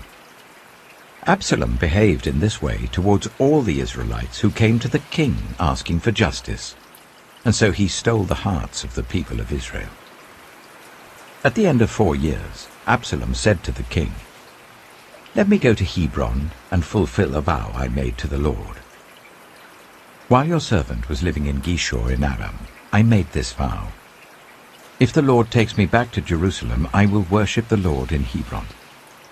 The king said to him, "Go in peace." So he went to Hebron. Then Absalom sent secret messengers throughout the tribes of Israel to say, "As soon as you hear the sound of the trumpets, then say, 'Absalom is king in Hebron.'" 200 men from Jerusalem had accompanied Absalom. They had been invited as guests and went quite innocently, knowing nothing about the matter. While Absalom was offering sacrifices, he also sent for Ahithophel, the Gilonite, David's counselor, to come from Gilo, his hometown. And so the conspiracy gained strength, and Absalom's following kept on increasing. A messenger came and told David, "The hearts of the people of Israel are with Absalom." Then David said to all his officials who were with him in Jerusalem, "Come, we must flee, or none of us will escape from Absalom.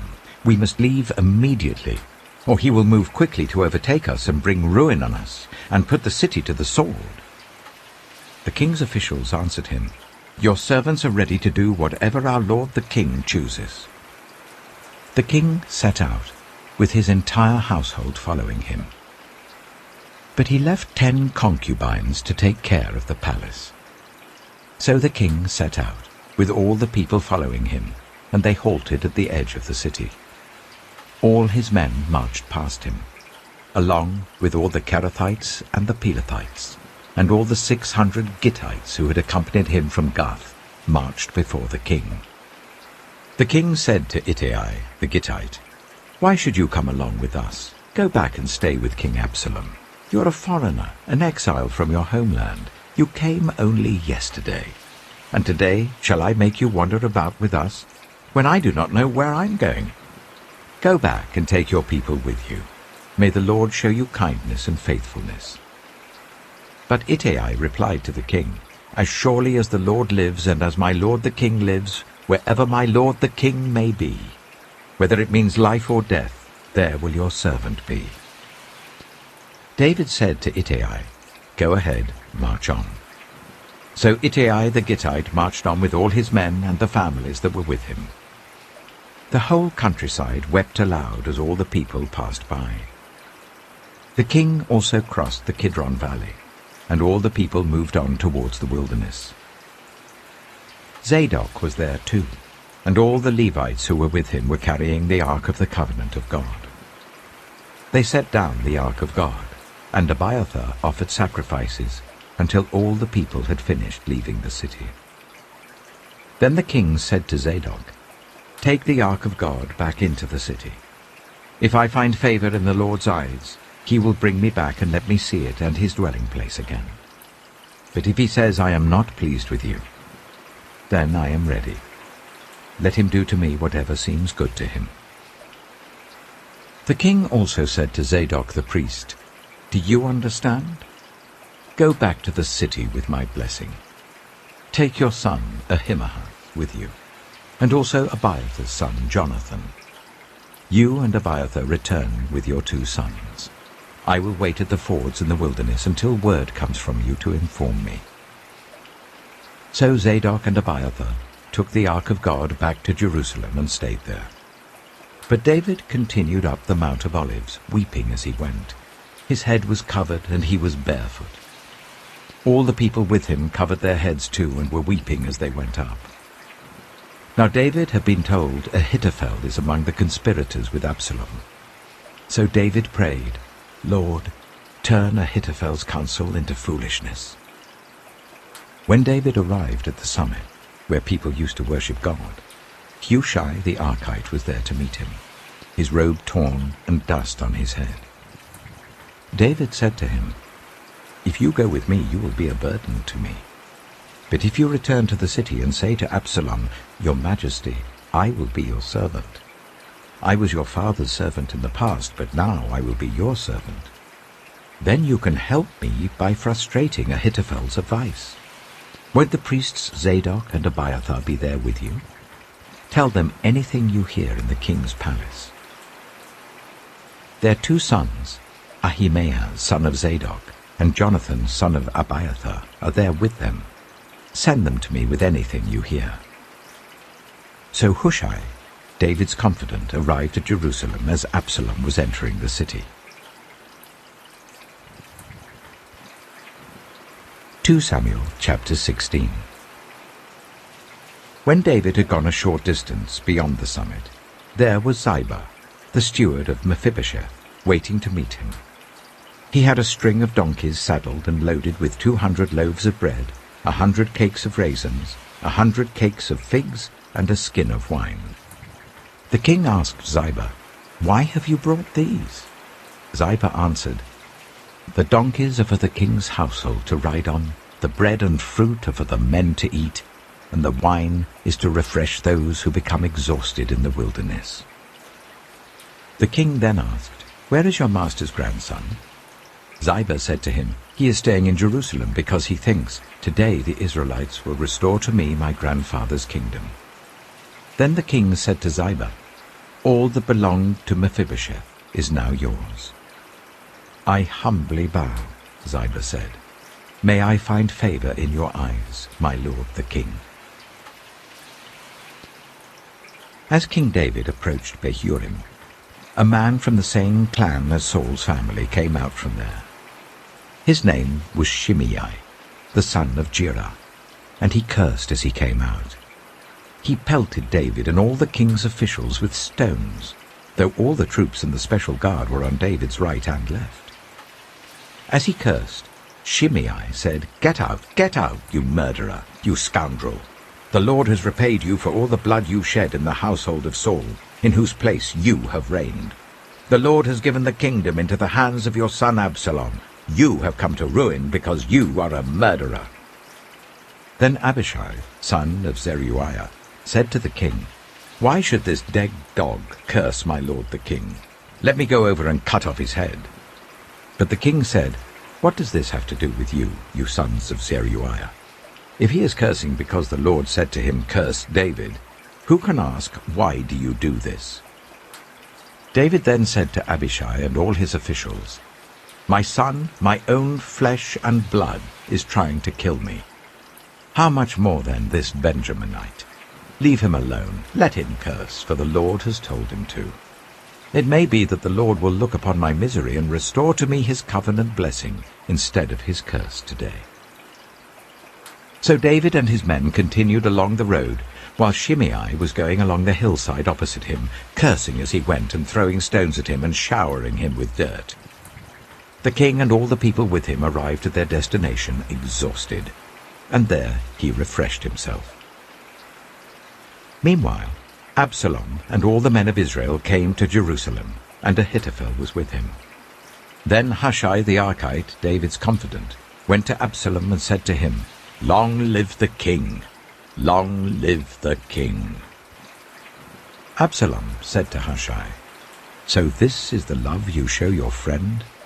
If he's your friend, why didn't you go with him?" Hushai said to Absalom, "No, the one chosen by the Lord, by these people and by all the men of Israel, his I will be, and I will remain with him. Furthermore, whom should I serve? Should I not serve the Son? Just as I served your father, so I will serve you." Absalom said to Ahithophel, "Give us your advice. What should we do?" Ahithophel answered, "Sleep with your father's concubines, whom he left to take care of the palace. Then all Israel will hear that you have made yourself obnoxious to your father, and the hands of everyone with you will be more resolute." So they pitched a tent for Absalom on the roof, and he slept with his father's concubines in the sight of all Israel. Now in those days, the advice Ahithophel gave was like that of one who inquires of God. That was how both David and Absalom regarded all of Ahithophel's advice. 2 Samuel chapter 17. Ahithophel said to Absalom, "I would choose 12,000 men and set out tonight in pursuit of David. I would attack him while he is weary and weak. I would strike him with terror, and then all the people with him will flee. I would strike down only the king and bring all the people back to you. The death of the man you seek will mean the return of all. All the people will be unharmed." This plan seemed good to Absalom and to all the elders of Israel. But Absalom said, "Summon also Hushai the Archite, so that we can hear what he has to say as well." When Hushai came to him, Absalom said, "Ahithophel has given this advice. Should we do what he says? If not, Give us your opinion." Hushai replied to Absalom, "The advice Ahithophel has given is not good this time. You know your father and his men. They're fighters, and as fierce as a wild bear robbed of her cubs. Besides, your father is an experienced fighter. He will not spend the night with the troops. Even now he is hidden in a cave or some other place. If he should attack your troops first, whoever hears about it will say, 'There has been a slaughter among the troops who follow Absalom.' Then even the bravest soldier, whose heart is like the heart of a lion, will melt with fear, for all Israel knows that your father is a fighter, and that those with him are brave. So I advise you, let all Israel, from Dan to Beersheba, as numerous as the sand on the seashore, be gathered to you, with you yourself leading them into battle. Then we will attack him wherever he may be found, and we will fall on him as dew settles on the ground. Neither he nor any of his men will be left alive. If he withdraws into a city, then all Israel will bring ropes to that city, and we will drag it down to the valley until not so much as a pebble is left." Absalom and all the men of Israel said, "The advice of Hushai the Archite is better than that of Ahithophel." For the Lord had determined to frustrate the good advice of Ahithophel in order to bring disaster on Absalom. Hushai told Zadok and Abiathar the priests, "Ahithophel has advised Absalom and the elders of Israel to do such and such, but I have advised them to do so and so. Now send a message at once and tell David, 'Do not spend the night at the fords in the wilderness. Cross over without fail, or the king and all the people with him will be swallowed up.'" Jonathan and Ahimaaz were staying at En-Rogel. A female servant was to go and inform them, and they were to go and tell King David, for they could not risk being seen entering the city. But a young man saw them and told Absalom. So the two of them left at once and went to the house of a man in Bahurim. He had a well in his courtyard, and they climbed down into it. His wife took a covering and spread it out over the opening of the well and scattered corn over it. No one knew anything about it. When Absalom's men came to the woman of the house, they asked, "Where are Ahimaaz and Jonathan?" The woman answered them, "They crossed over the brook." The men searched but found no one, so they returned to Jerusalem. After they had gone, the two climbed out of the well and went to inform King David. They said to him, "Set out and cross the river at once. Ahithophel has advised such and such against you." So David and all the people with him set out and crossed the Jordan. By daybreak, no one was left who had not crossed the Jordan. When Ahithophel saw that his advice had not been followed, he saddled his donkey and set out for his house in his hometown.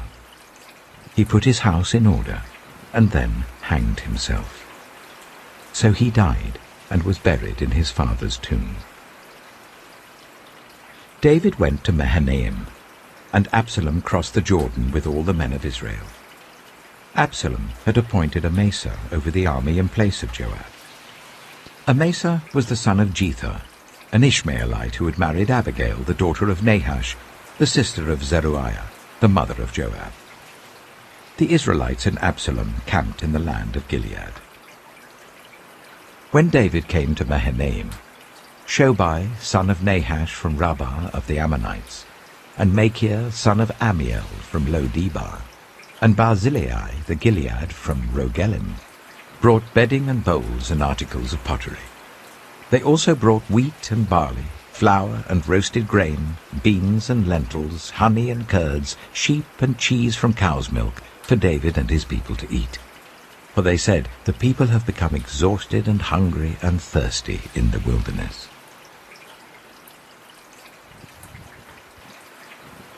2 Samuel chapter 18. David mustered the men who were with him and appointed over them commanders of thousands and commanders of hundreds. David sent out his troops, a third under the command of Joab, a third under Joab's brother Abishai, son of Zeruiah, and a third under Ittai the Gittite. The king told the troops, "I myself will surely march out with you." But the men said, "You must not go out. If we are forced to flee, they won't care about us. Even if half of us die, they won't care. But you are worth 10,000 of us. It would be better now for you to give us support from the city." The king answered, "I will do whatever seems best to you." So the king stood beside the gate while all his men marched out in units of hundreds and of thousands.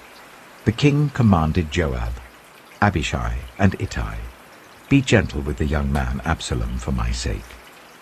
And all the troops heard the king give orders concerning Absalom to each of the commanders. David's army marched out of the city to fight Israel, and the battle took place in the forest of Ephraim. There Israel's troops were routed by David's men, and the casualties that day were great, 20,000 men. The battle spread out over the whole countryside, and the forest swallowed up more men that day than the sword. Now Absalom happened to meet David's men. He was riding his mule, and as the mule went under the thick branches of a large oak, Absalom's hair got caught in the tree. He was left hanging in mid-air while the mule he was riding kept on going. When one of the men saw what had happened, he told Joab, "I have just seen Absalom hanging in an oak tree." Joab said to the man who had told him this, "What? You saw him? Why didn't you strike him to the ground right there? Then I would have had to give you 10 shekels of silver and a warrior's belt." But the man replied, "Even if 1,000 shekels were weighed out into my hands, I would not lay a hand on the king's son. In our hearing, the king commanded you and Abishai and Ittai, protect the young man Absalom for my sake. And if I had put my life in jeopardy, and nothing is hidden from the king, you would have kept your distance from me." Joab said, "I'm not going to wait like this for you." So he took 3 javelins in his hand and plunged them into Absalom's heart while Absalom was still alive in the oak tree. And 10 of Joab's armor-bearers surrounded Absalom, struck him, and killed him. Then Joab sounded the trumpet, and the troops stopped pursuing Israel, for Joab halted them. They took Absalom, threw him into a big pit in the forest, and piled up a large heap of rocks over him. Meanwhile, all the Israelites fled to their homes. During his lifetime, Absalom had taken a pillar and erected it in the king's valley as a monument to himself, for he thought, "I have no son to carry on the memory of my name." He named the pillar after himself, and it is called Absalom's monument to this day. Now Ahimaaz, son of Zadok, said, "Let me run and take the news to the king that the Lord has vindicated him by delivering him from the hand of his enemies." "You are not the one to take the news today," Joab told him. "You may take the news another time, but you must not do so today, because the king's son is dead." Then Joab said to the Cushite, "Go tell the king what you have seen." The Cushite bowed down before Joab and ran off.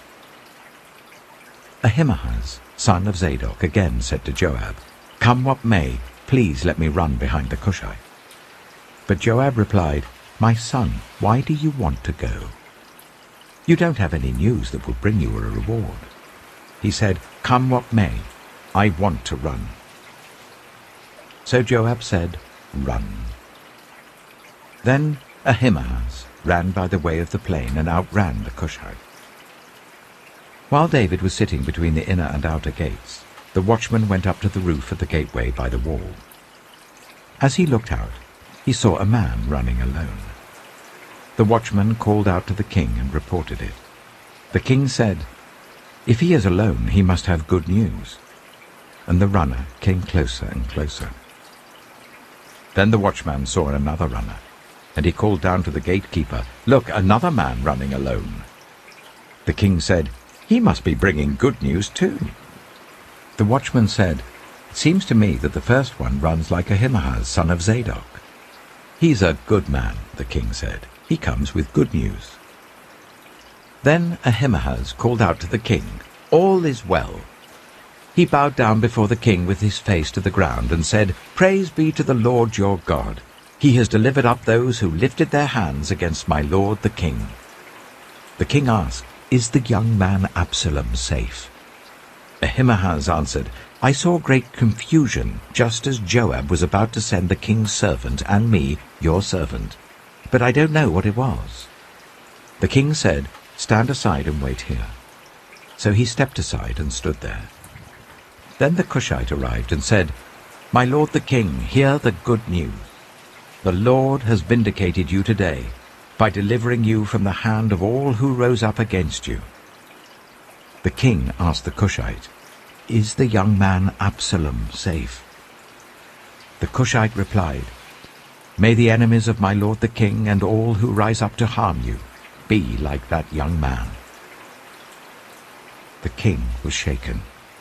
He went up to the room over the gateway and wept. As he went, he said, "Oh, my son Absalom, my son Absalom! If only I had died instead of you, O Absalom, my son, my son."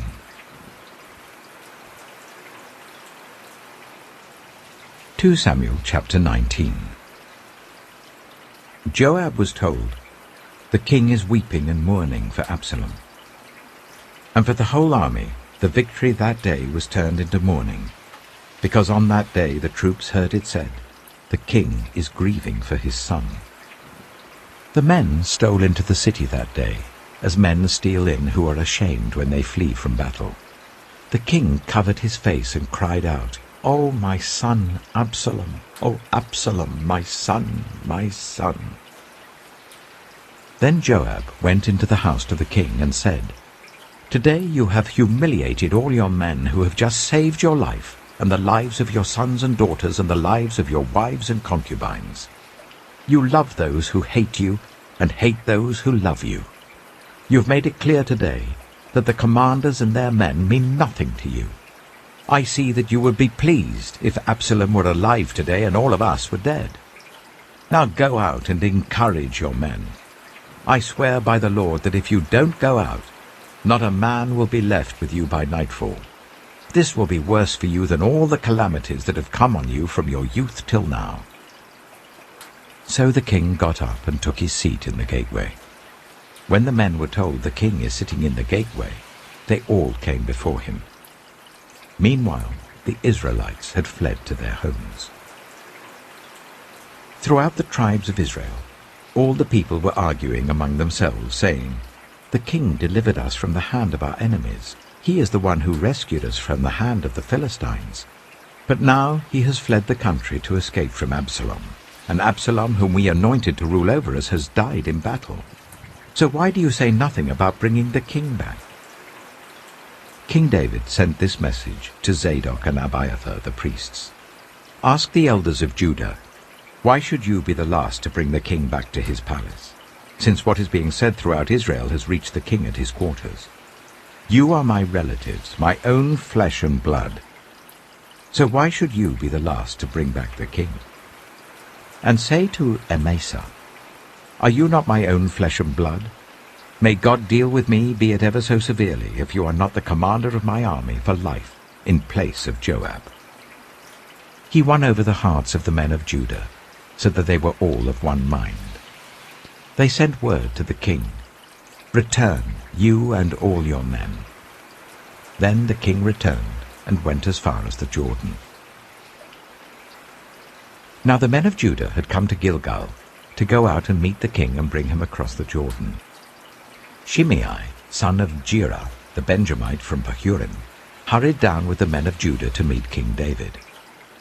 With him were 1,000 Benjaminites, along with Ziba, the steward of Saul's household, and his 15 sons and 20 servants. They rushed to the Jordan where the king was. They crossed at the ford to take the king's household over, and to do whatever he wished. When Shimei, son of Gera, crossed the Jordan, he fell prostrate before the king, and said to him, "May my lord not hold me guilty. Do not remember how your servant did wrong on the day my lord the king left Jerusalem. May the king put it out of his mind. For I, your servant, know that I have sinned. But today I have come here as the first from the tribes of Joseph, to come down and meet my lord the king." Then Abishai, son of Zeruiah, said, Shouldn't Shimei be put to death for this? He cursed the Lord's anointed."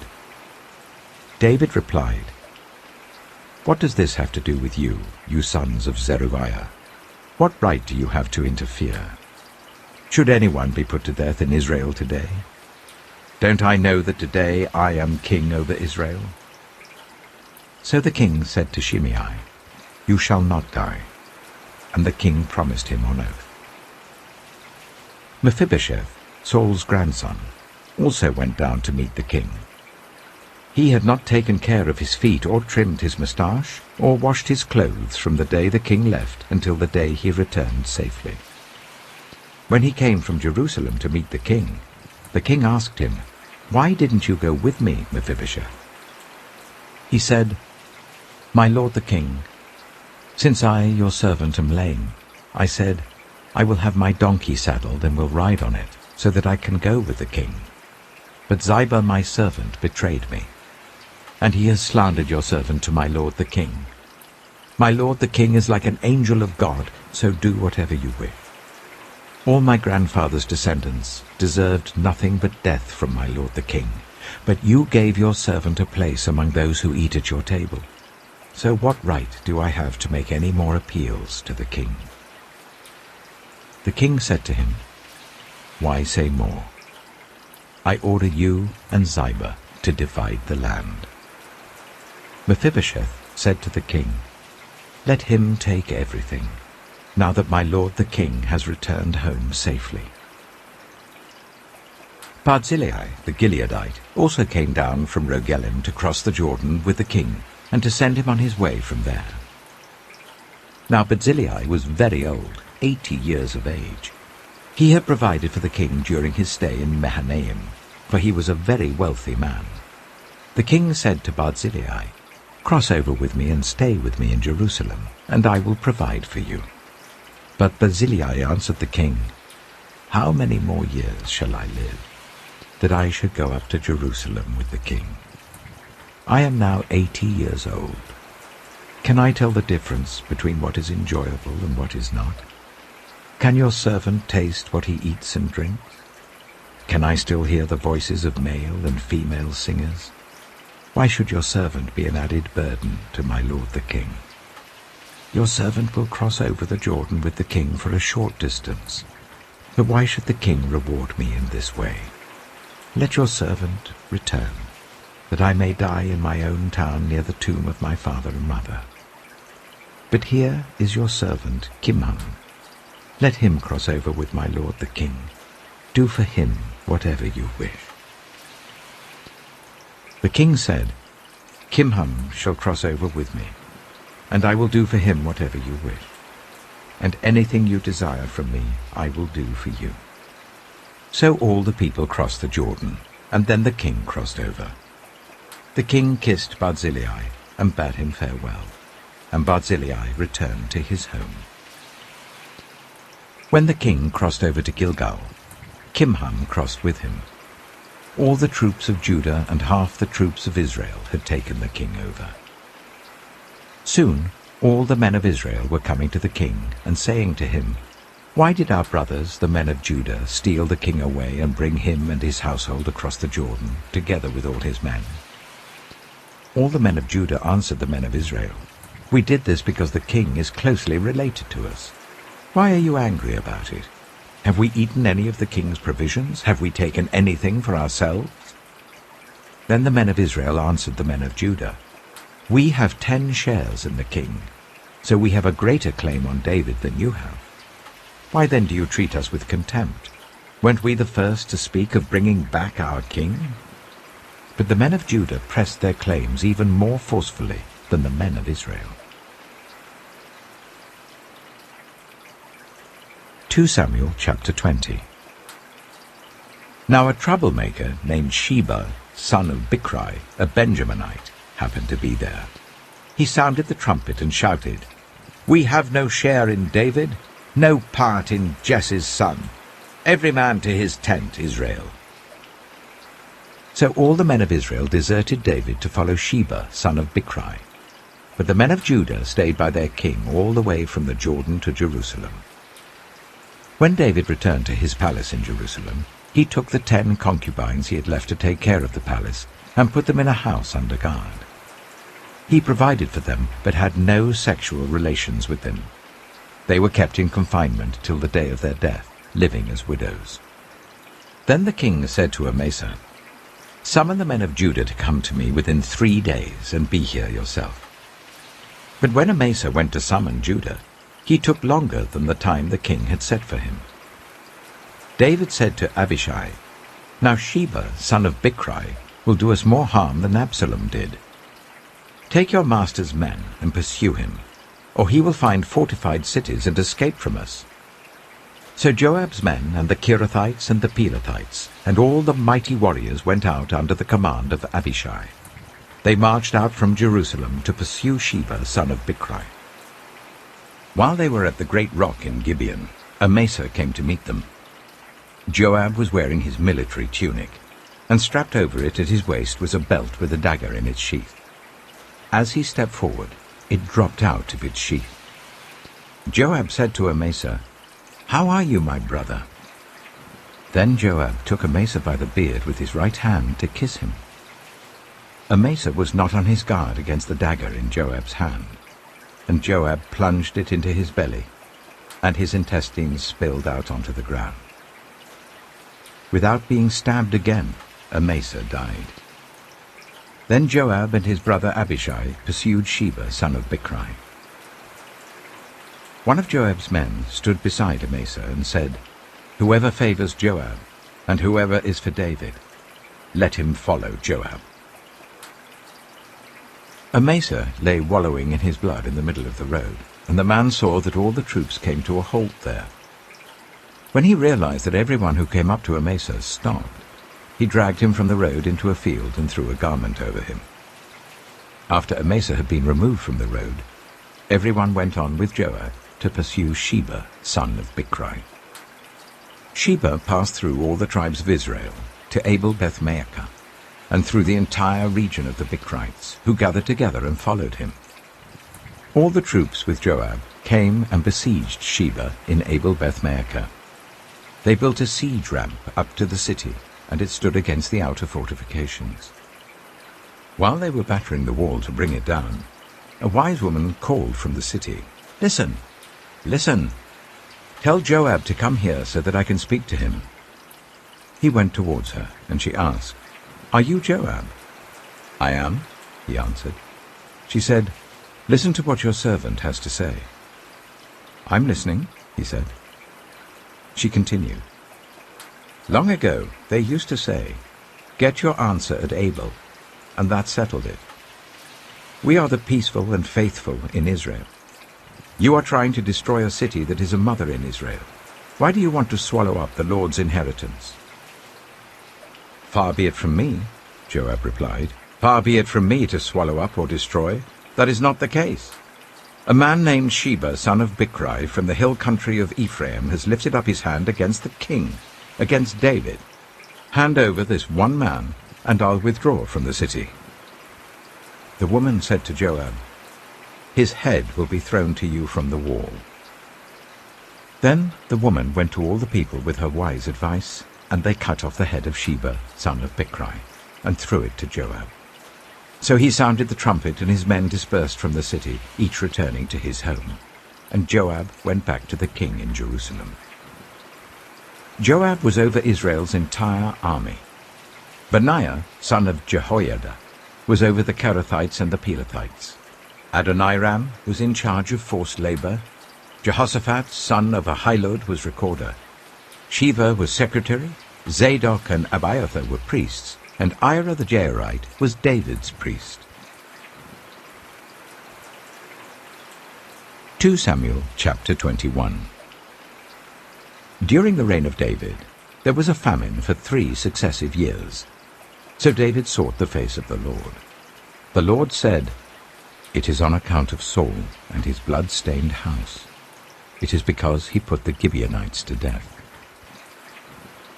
The king summoned the Gibeonites and spoke to them. Now the Gibeonites were not a part of Israel, but were survivors of the Amorites. The Israelites had sworn to spare them, But Saul, in his zeal for Israel and Judah, had tried to annihilate them. David asked the Gibeonites, "What shall I do for you? How shall I make atonement so that you will bless the Lord's inheritance?" The Gibeonites answered him, "We have no right to demand silver or gold from Saul or his family, nor do we have the right to put anyone in Israel to death. What do you want me to do for you?" David asked. They answered the king, "As for the man who destroyed us and plotted against us, so that we have been decimated and have no place anywhere in Israel, let 7 of his male descendants be given to us to be killed, and their bodies exposed before the Lord at Gibeah of Saul, the Lord's chosen one." So the king said, "I will give them to you." The king spared Mephibosheth, son of Jonathan, the son of Saul, because of the oath before the Lord between David and Jonathan, son of Saul. But the king took Armoni and Mephibosheth, the 2 sons of Aiah's daughter Rizpah, whom she had borne to Saul, together with the 5 sons of Saul's daughter Merab, whom she had borne to Adriel, son of Barzillai, the Maholathite. He handed them over to the Gibeonites, who killed them and exposed their bodies on a hill before the Lord. All 7 of them fell together. They were put to death during the first days of harvest, just as the barley harvest was beginning. Rizpah, daughter of Aiah, took sackcloth and spread it out for herself on a rock. From the beginning of the harvest till the rain poured down from the heavens on the bodies, she did not let the birds touch them by day or the wild animals by night. When David was told what Aiah's daughter Rizpah, Saul's concubine, had done, he went and took the bones of Saul and his son Jonathan from the citizens of Jabesh-Gilead. They had stolen their bodies from the public square at Bethshan, where the Philistines had hung them after they struck Saul down on Gilboa. David brought the bones of Saul and his son Jonathan from there, and the bones of those who had been killed and exposed were gathered up. They buried the bones of Saul and his son Jonathan in the tomb of Saul's father Kish, at Zelah in Benjamin, and did everything the king commanded. After that, God answered prayer on behalf of the land. Once again, there was a battle between the Philistines and Israel. David went down with his men to fight against the Philistines, and he became exhausted. And Ishbi-Benob, one of the descendants of Rapha, whose bronze spearhead weighed 300 shekels, and who was armed with a new sword, said he would kill David. But Abishai, son of Zeruiah, came to David's rescue. He struck the Philistine down and killed him. Then David's men swore to him, saying, "Never again will you go out with us in battle, so that the lamp of Israel will not be extinguished." In the course of time, there was another battle with the Philistines at Gob. At that time, Sibbecai, the Hushathite, killed Saph, one of the descendants of Rapha. In another battle with the Philistines at Gob, Elhanan, son of Jair, the Bethlehemite, killed the brother of Goliath, the Gittite, who had a spear with a shaft like a weaver's rod. In still another battle which took place at Gath, there was a huge man with 6 fingers on each hand and 6 toes on each foot, 24 in all. He also was descended from Rapha. When he taunted Israel, Jonathan, son of Shimeah, David's brother, killed him. There were 4 descendants of Rapha in Gath, and they fell at the hands of David and his men. 2 Samuel chapter 22. David sang to the Lord the words of this song, when the Lord delivered him from the hand of all his enemies and from the hand of Saul. He said, "The Lord is my rock, my fortress and my deliverer. My God is my rock in whom I take refuge, my shield and the horn of my salvation. He is my stronghold, my refuge and my Saviour. From violent people you save me. I called to the Lord who is worthy of praise, and have been saved from my enemies. The waves of death swirled about me, the torrents of destruction overwhelmed me. The cords of the grave coiled around me, the snares of death confronted me. In my distress I called to the Lord. I called out to my God. From his temple he heard my voice. My cry came to his ears. The earth trembled and quaked. The foundations of the heavens shook. They trembled because he was angry. Smoke rose from his nostrils.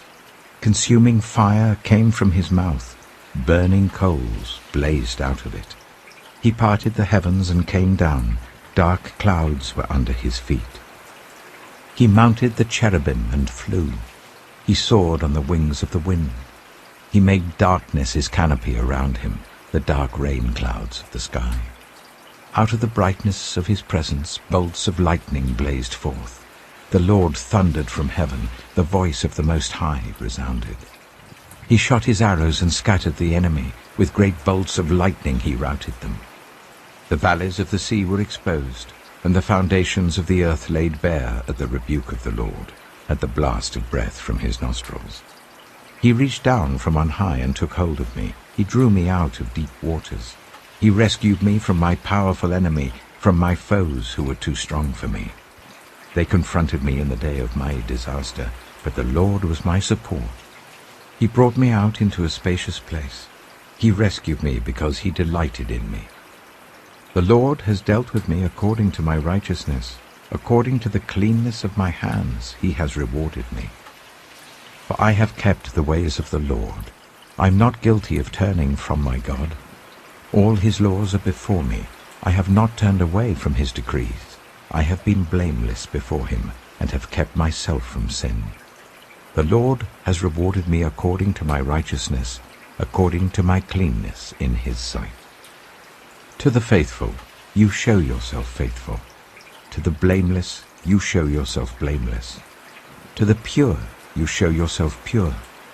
But to the devious, you show yourself shrewd. You save the humble, but your eyes are on the haughty to bring them low.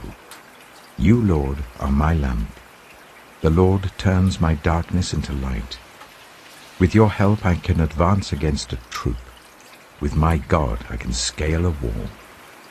As for God, his way is perfect. The Lord's word is flawless. He shields all who take refuge in him. For who is God besides the Lord? And who is the rock except our God? It is God who arms me with strength and keeps my way secure. He makes my feet like the feet of a deer. He causes me to stand on the heights. He trains my hands for battle. My arms can bend a bow of bronze. You make your saving help my shield. Your help has made me great. You provide a broad path for my feet, so that my ankles do not give way. I pursued my enemies and crushed them. I did not turn back till they were destroyed. I crushed them completely, and they could not rise. They fell beneath my feet. You armed me with strength for battle. You humbled my adversaries before me. You made my enemies turn their backs in flight, and I destroyed my foes. They cried for help, but there was no one to save them. To the Lord, but he did not answer. I beat them as fine as the dust of the earth. I pounded and trampled them like mud in the streets. You have delivered me from the attacks of the peoples. You have preserved me as the head of nations. People I did not know now serve me. Foreigners cower before me. As soon as they hear of me, they obey me. They all lose heart. They come trembling from their strongholds. The Lord lives. Praise be to my rock. Exalted be my God, the rock, my Savior. He is the God who avenges me, who puts the nations under me, who sets me free from my enemies. You exalted me above my foes. From a violent man you rescued me. Therefore I will praise you, Lord, among the nations. I will sing the praises of your name. He gives his king great victories. He shows unfailing kindness to his anointed, to David and his descendants forever. 2 Samuel chapter 23. These are the last words of David. The inspired utterance of David, son of Jesse. The utterance of the man exalted by the Most High, the man anointed by the God of Jacob, the hero of Israel's songs. The Spirit of the Lord spoke through me. His word was on my tongue. The God of Israel spoke. The Rock of Israel said to me, when one rules over people in righteousness, when he rules in the fear of God, he is like the light of morning at sunrise on a cloudless morning, like the brightness after rain that brings grass from the earth.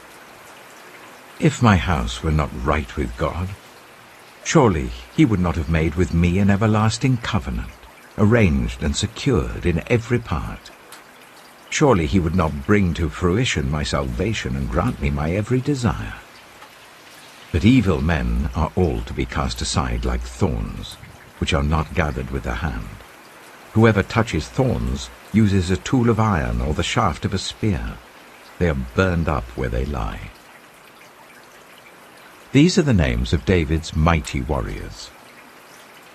Josheb-Bashebeth, a Tachimonite, was chief of the three. He raised his spear against 800 men whom he killed in one encounter. Next to him was Eleazar, son of Dodai the Ahohite. As one of the three mighty warriors, he was with David when they taunted the Philistines gathered at Pasdammim for battle. Then the Israelites retreated, but Eleazar stood his ground and struck down the Philistines till his hand grew tired and froze to the sword. The Lord brought about a great victory that day. The troops returned to Eleazar, but only to strip the dead.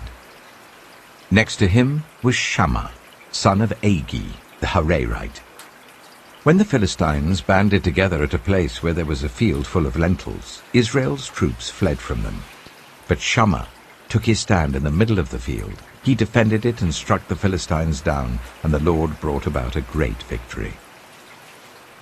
During harvest time, 3 of the 30 chief warriors came down to David at the cave of Adullam, while a band of Philistines were encamped in the valley of Rephaim. At that time, David was in the stronghold, and the Philistine garrison was at Bethlehem. David longed for water, and said, "Oh, that someone would get me a drink of water from the well near the gate of Bethlehem." So the 3 mighty warriors broke through the Philistine lines, drew water from the well near the gate of Bethlehem, and carried it back to David. But he refused to drink it. Instead, he poured it out before the Lord. "Far be it from me, Lord, to do this," he said. "Is it not the blood of men who went at the risk of their lives?" And David would not drink it. Such were the exploits of the 3 mighty warriors. Abishai, the brother of Joab, son of Zeruiah, was chief of the 3. He raised his spear against 300 men, whom he killed, and so he became as famous as the 3. Was he not held in greater honor than the 3? He became their commander, even though he was not included among them. Benaiah, son of Jehoiada, a valiant fighter from Kabzeel, performed great exploits. He struck down Moab's 2 mightiest warriors. He also went down into a pit on a snowy day and killed a lion.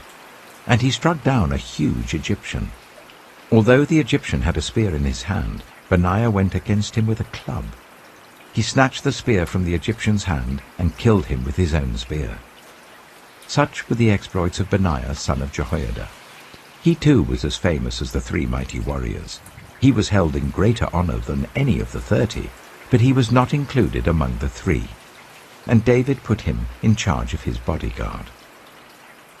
Among the 30 were Asahel, the brother of Joab, Elhanan, son of Dodo, from Bethlehem, Shammah, the Harodite, Elika, the Harodite, Helez, the Paltite, Ira, son of Ikesh, from Tekoa, Abiezer, from Anathoth, Sibbecai, the Hushathite, Zalmon, the Ahohite, Maharai, the Netophathite, Heled, son of Baanah, the Netophathite, Ittai, son of Ribai, from Gibeah in Benjamin, Benaiah, the Pirathonite, Hiddai, from the ravines of Gaash, Abi-Albon, the Arbathite, Azmaveth, the Barumite, Eliabath, the Shaalbonite, the sons of Jashen, Jonathan, son of Shammah, the Hararite, Ahiam, son of Sherah, the Hararite, Eliphalet, son of Ahasbai, the Maacathite, Eliam, son of Ahithophel the Gilonite, Hezro the Carmelite, Peorai the Arbite, Igal, son of Nathan from Zobah, the son of Hagrai, Zelek the Ammonite, Naharai the Beerothite, the armor-bearer of Joab, son of Zeruiah, Ira the Ithrite, Gareb the Ithrite, and Uriah the Hittite. There were 37 in all. 2 Samuel chapter 24. Again the anger of the Lord burned against Israel, and he incited David against them, saying, Go and take a census of Israel and Judah. So the king said to Joab and the army commanders with him, Go throughout the tribes of Israel from Dan to Beersheba, and enroll the fighting men, so that I may know how many there are. But Joab replied to the king, May the Lord your God multiply the troops 100 times over, and may the eyes of my lord the king see it. But why does my lord the king want to do such a thing? The king's word, however, overruled Joab and the army commanders. So they left the presence of the king to enroll the fighting men of Israel. After crossing the Jordan, they camped near Aroer, south of the town in the gorge, and then went through Gad and on to Jazer. They went to Gilead and the region of Tatim Hodshai, and on to Dan Jair, and around towards Sidon. Then they went towards the fortress of Tyre, and all the towns of the Hivites and Canaanites. Finally they went on to Beersheba in the Negev of Judah. After they had gone through the entire land, they came back to Jerusalem at the end of 9 months and 20 days. Joab reported the number of the fighting men to the king. In Israel there were 800,000 able-bodied men who could handle a sword, and in Judah 500,000. David was conscience-stricken after he had counted the fighting men, and he said to the Lord, I have sinned greatly in what I have done. Now, Lord, I beg you, take away the guilt of your servant. I've done a very foolish thing. Before David got up the next morning, the word of the Lord had come to Gad, the prophet, David's seer. Go and tell David, this is what the Lord says. I'm giving you 3 options. Choose one of them for me to carry out against you. So Gad went to David and said to him, Shall there come on you 3 years of famine in your land, or 3 months of fleeing from your enemies while they pursue you, or 3 days of plague in your land? Now then, think it over and decide how I should answer the one who sent me. David said to Gad, I am in deep distress. Let us fall into the hands of the Lord, for his mercy is great, but do not let me fall into human hands. So the Lord sent a plague on Israel from that morning until the end of the time designated, and 70,000 of the people from Dan to Beersheba died.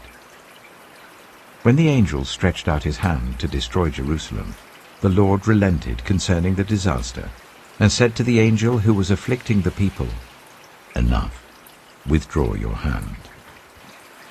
The angel of the Lord was then at the threshing floor of Araunah the Jebusite.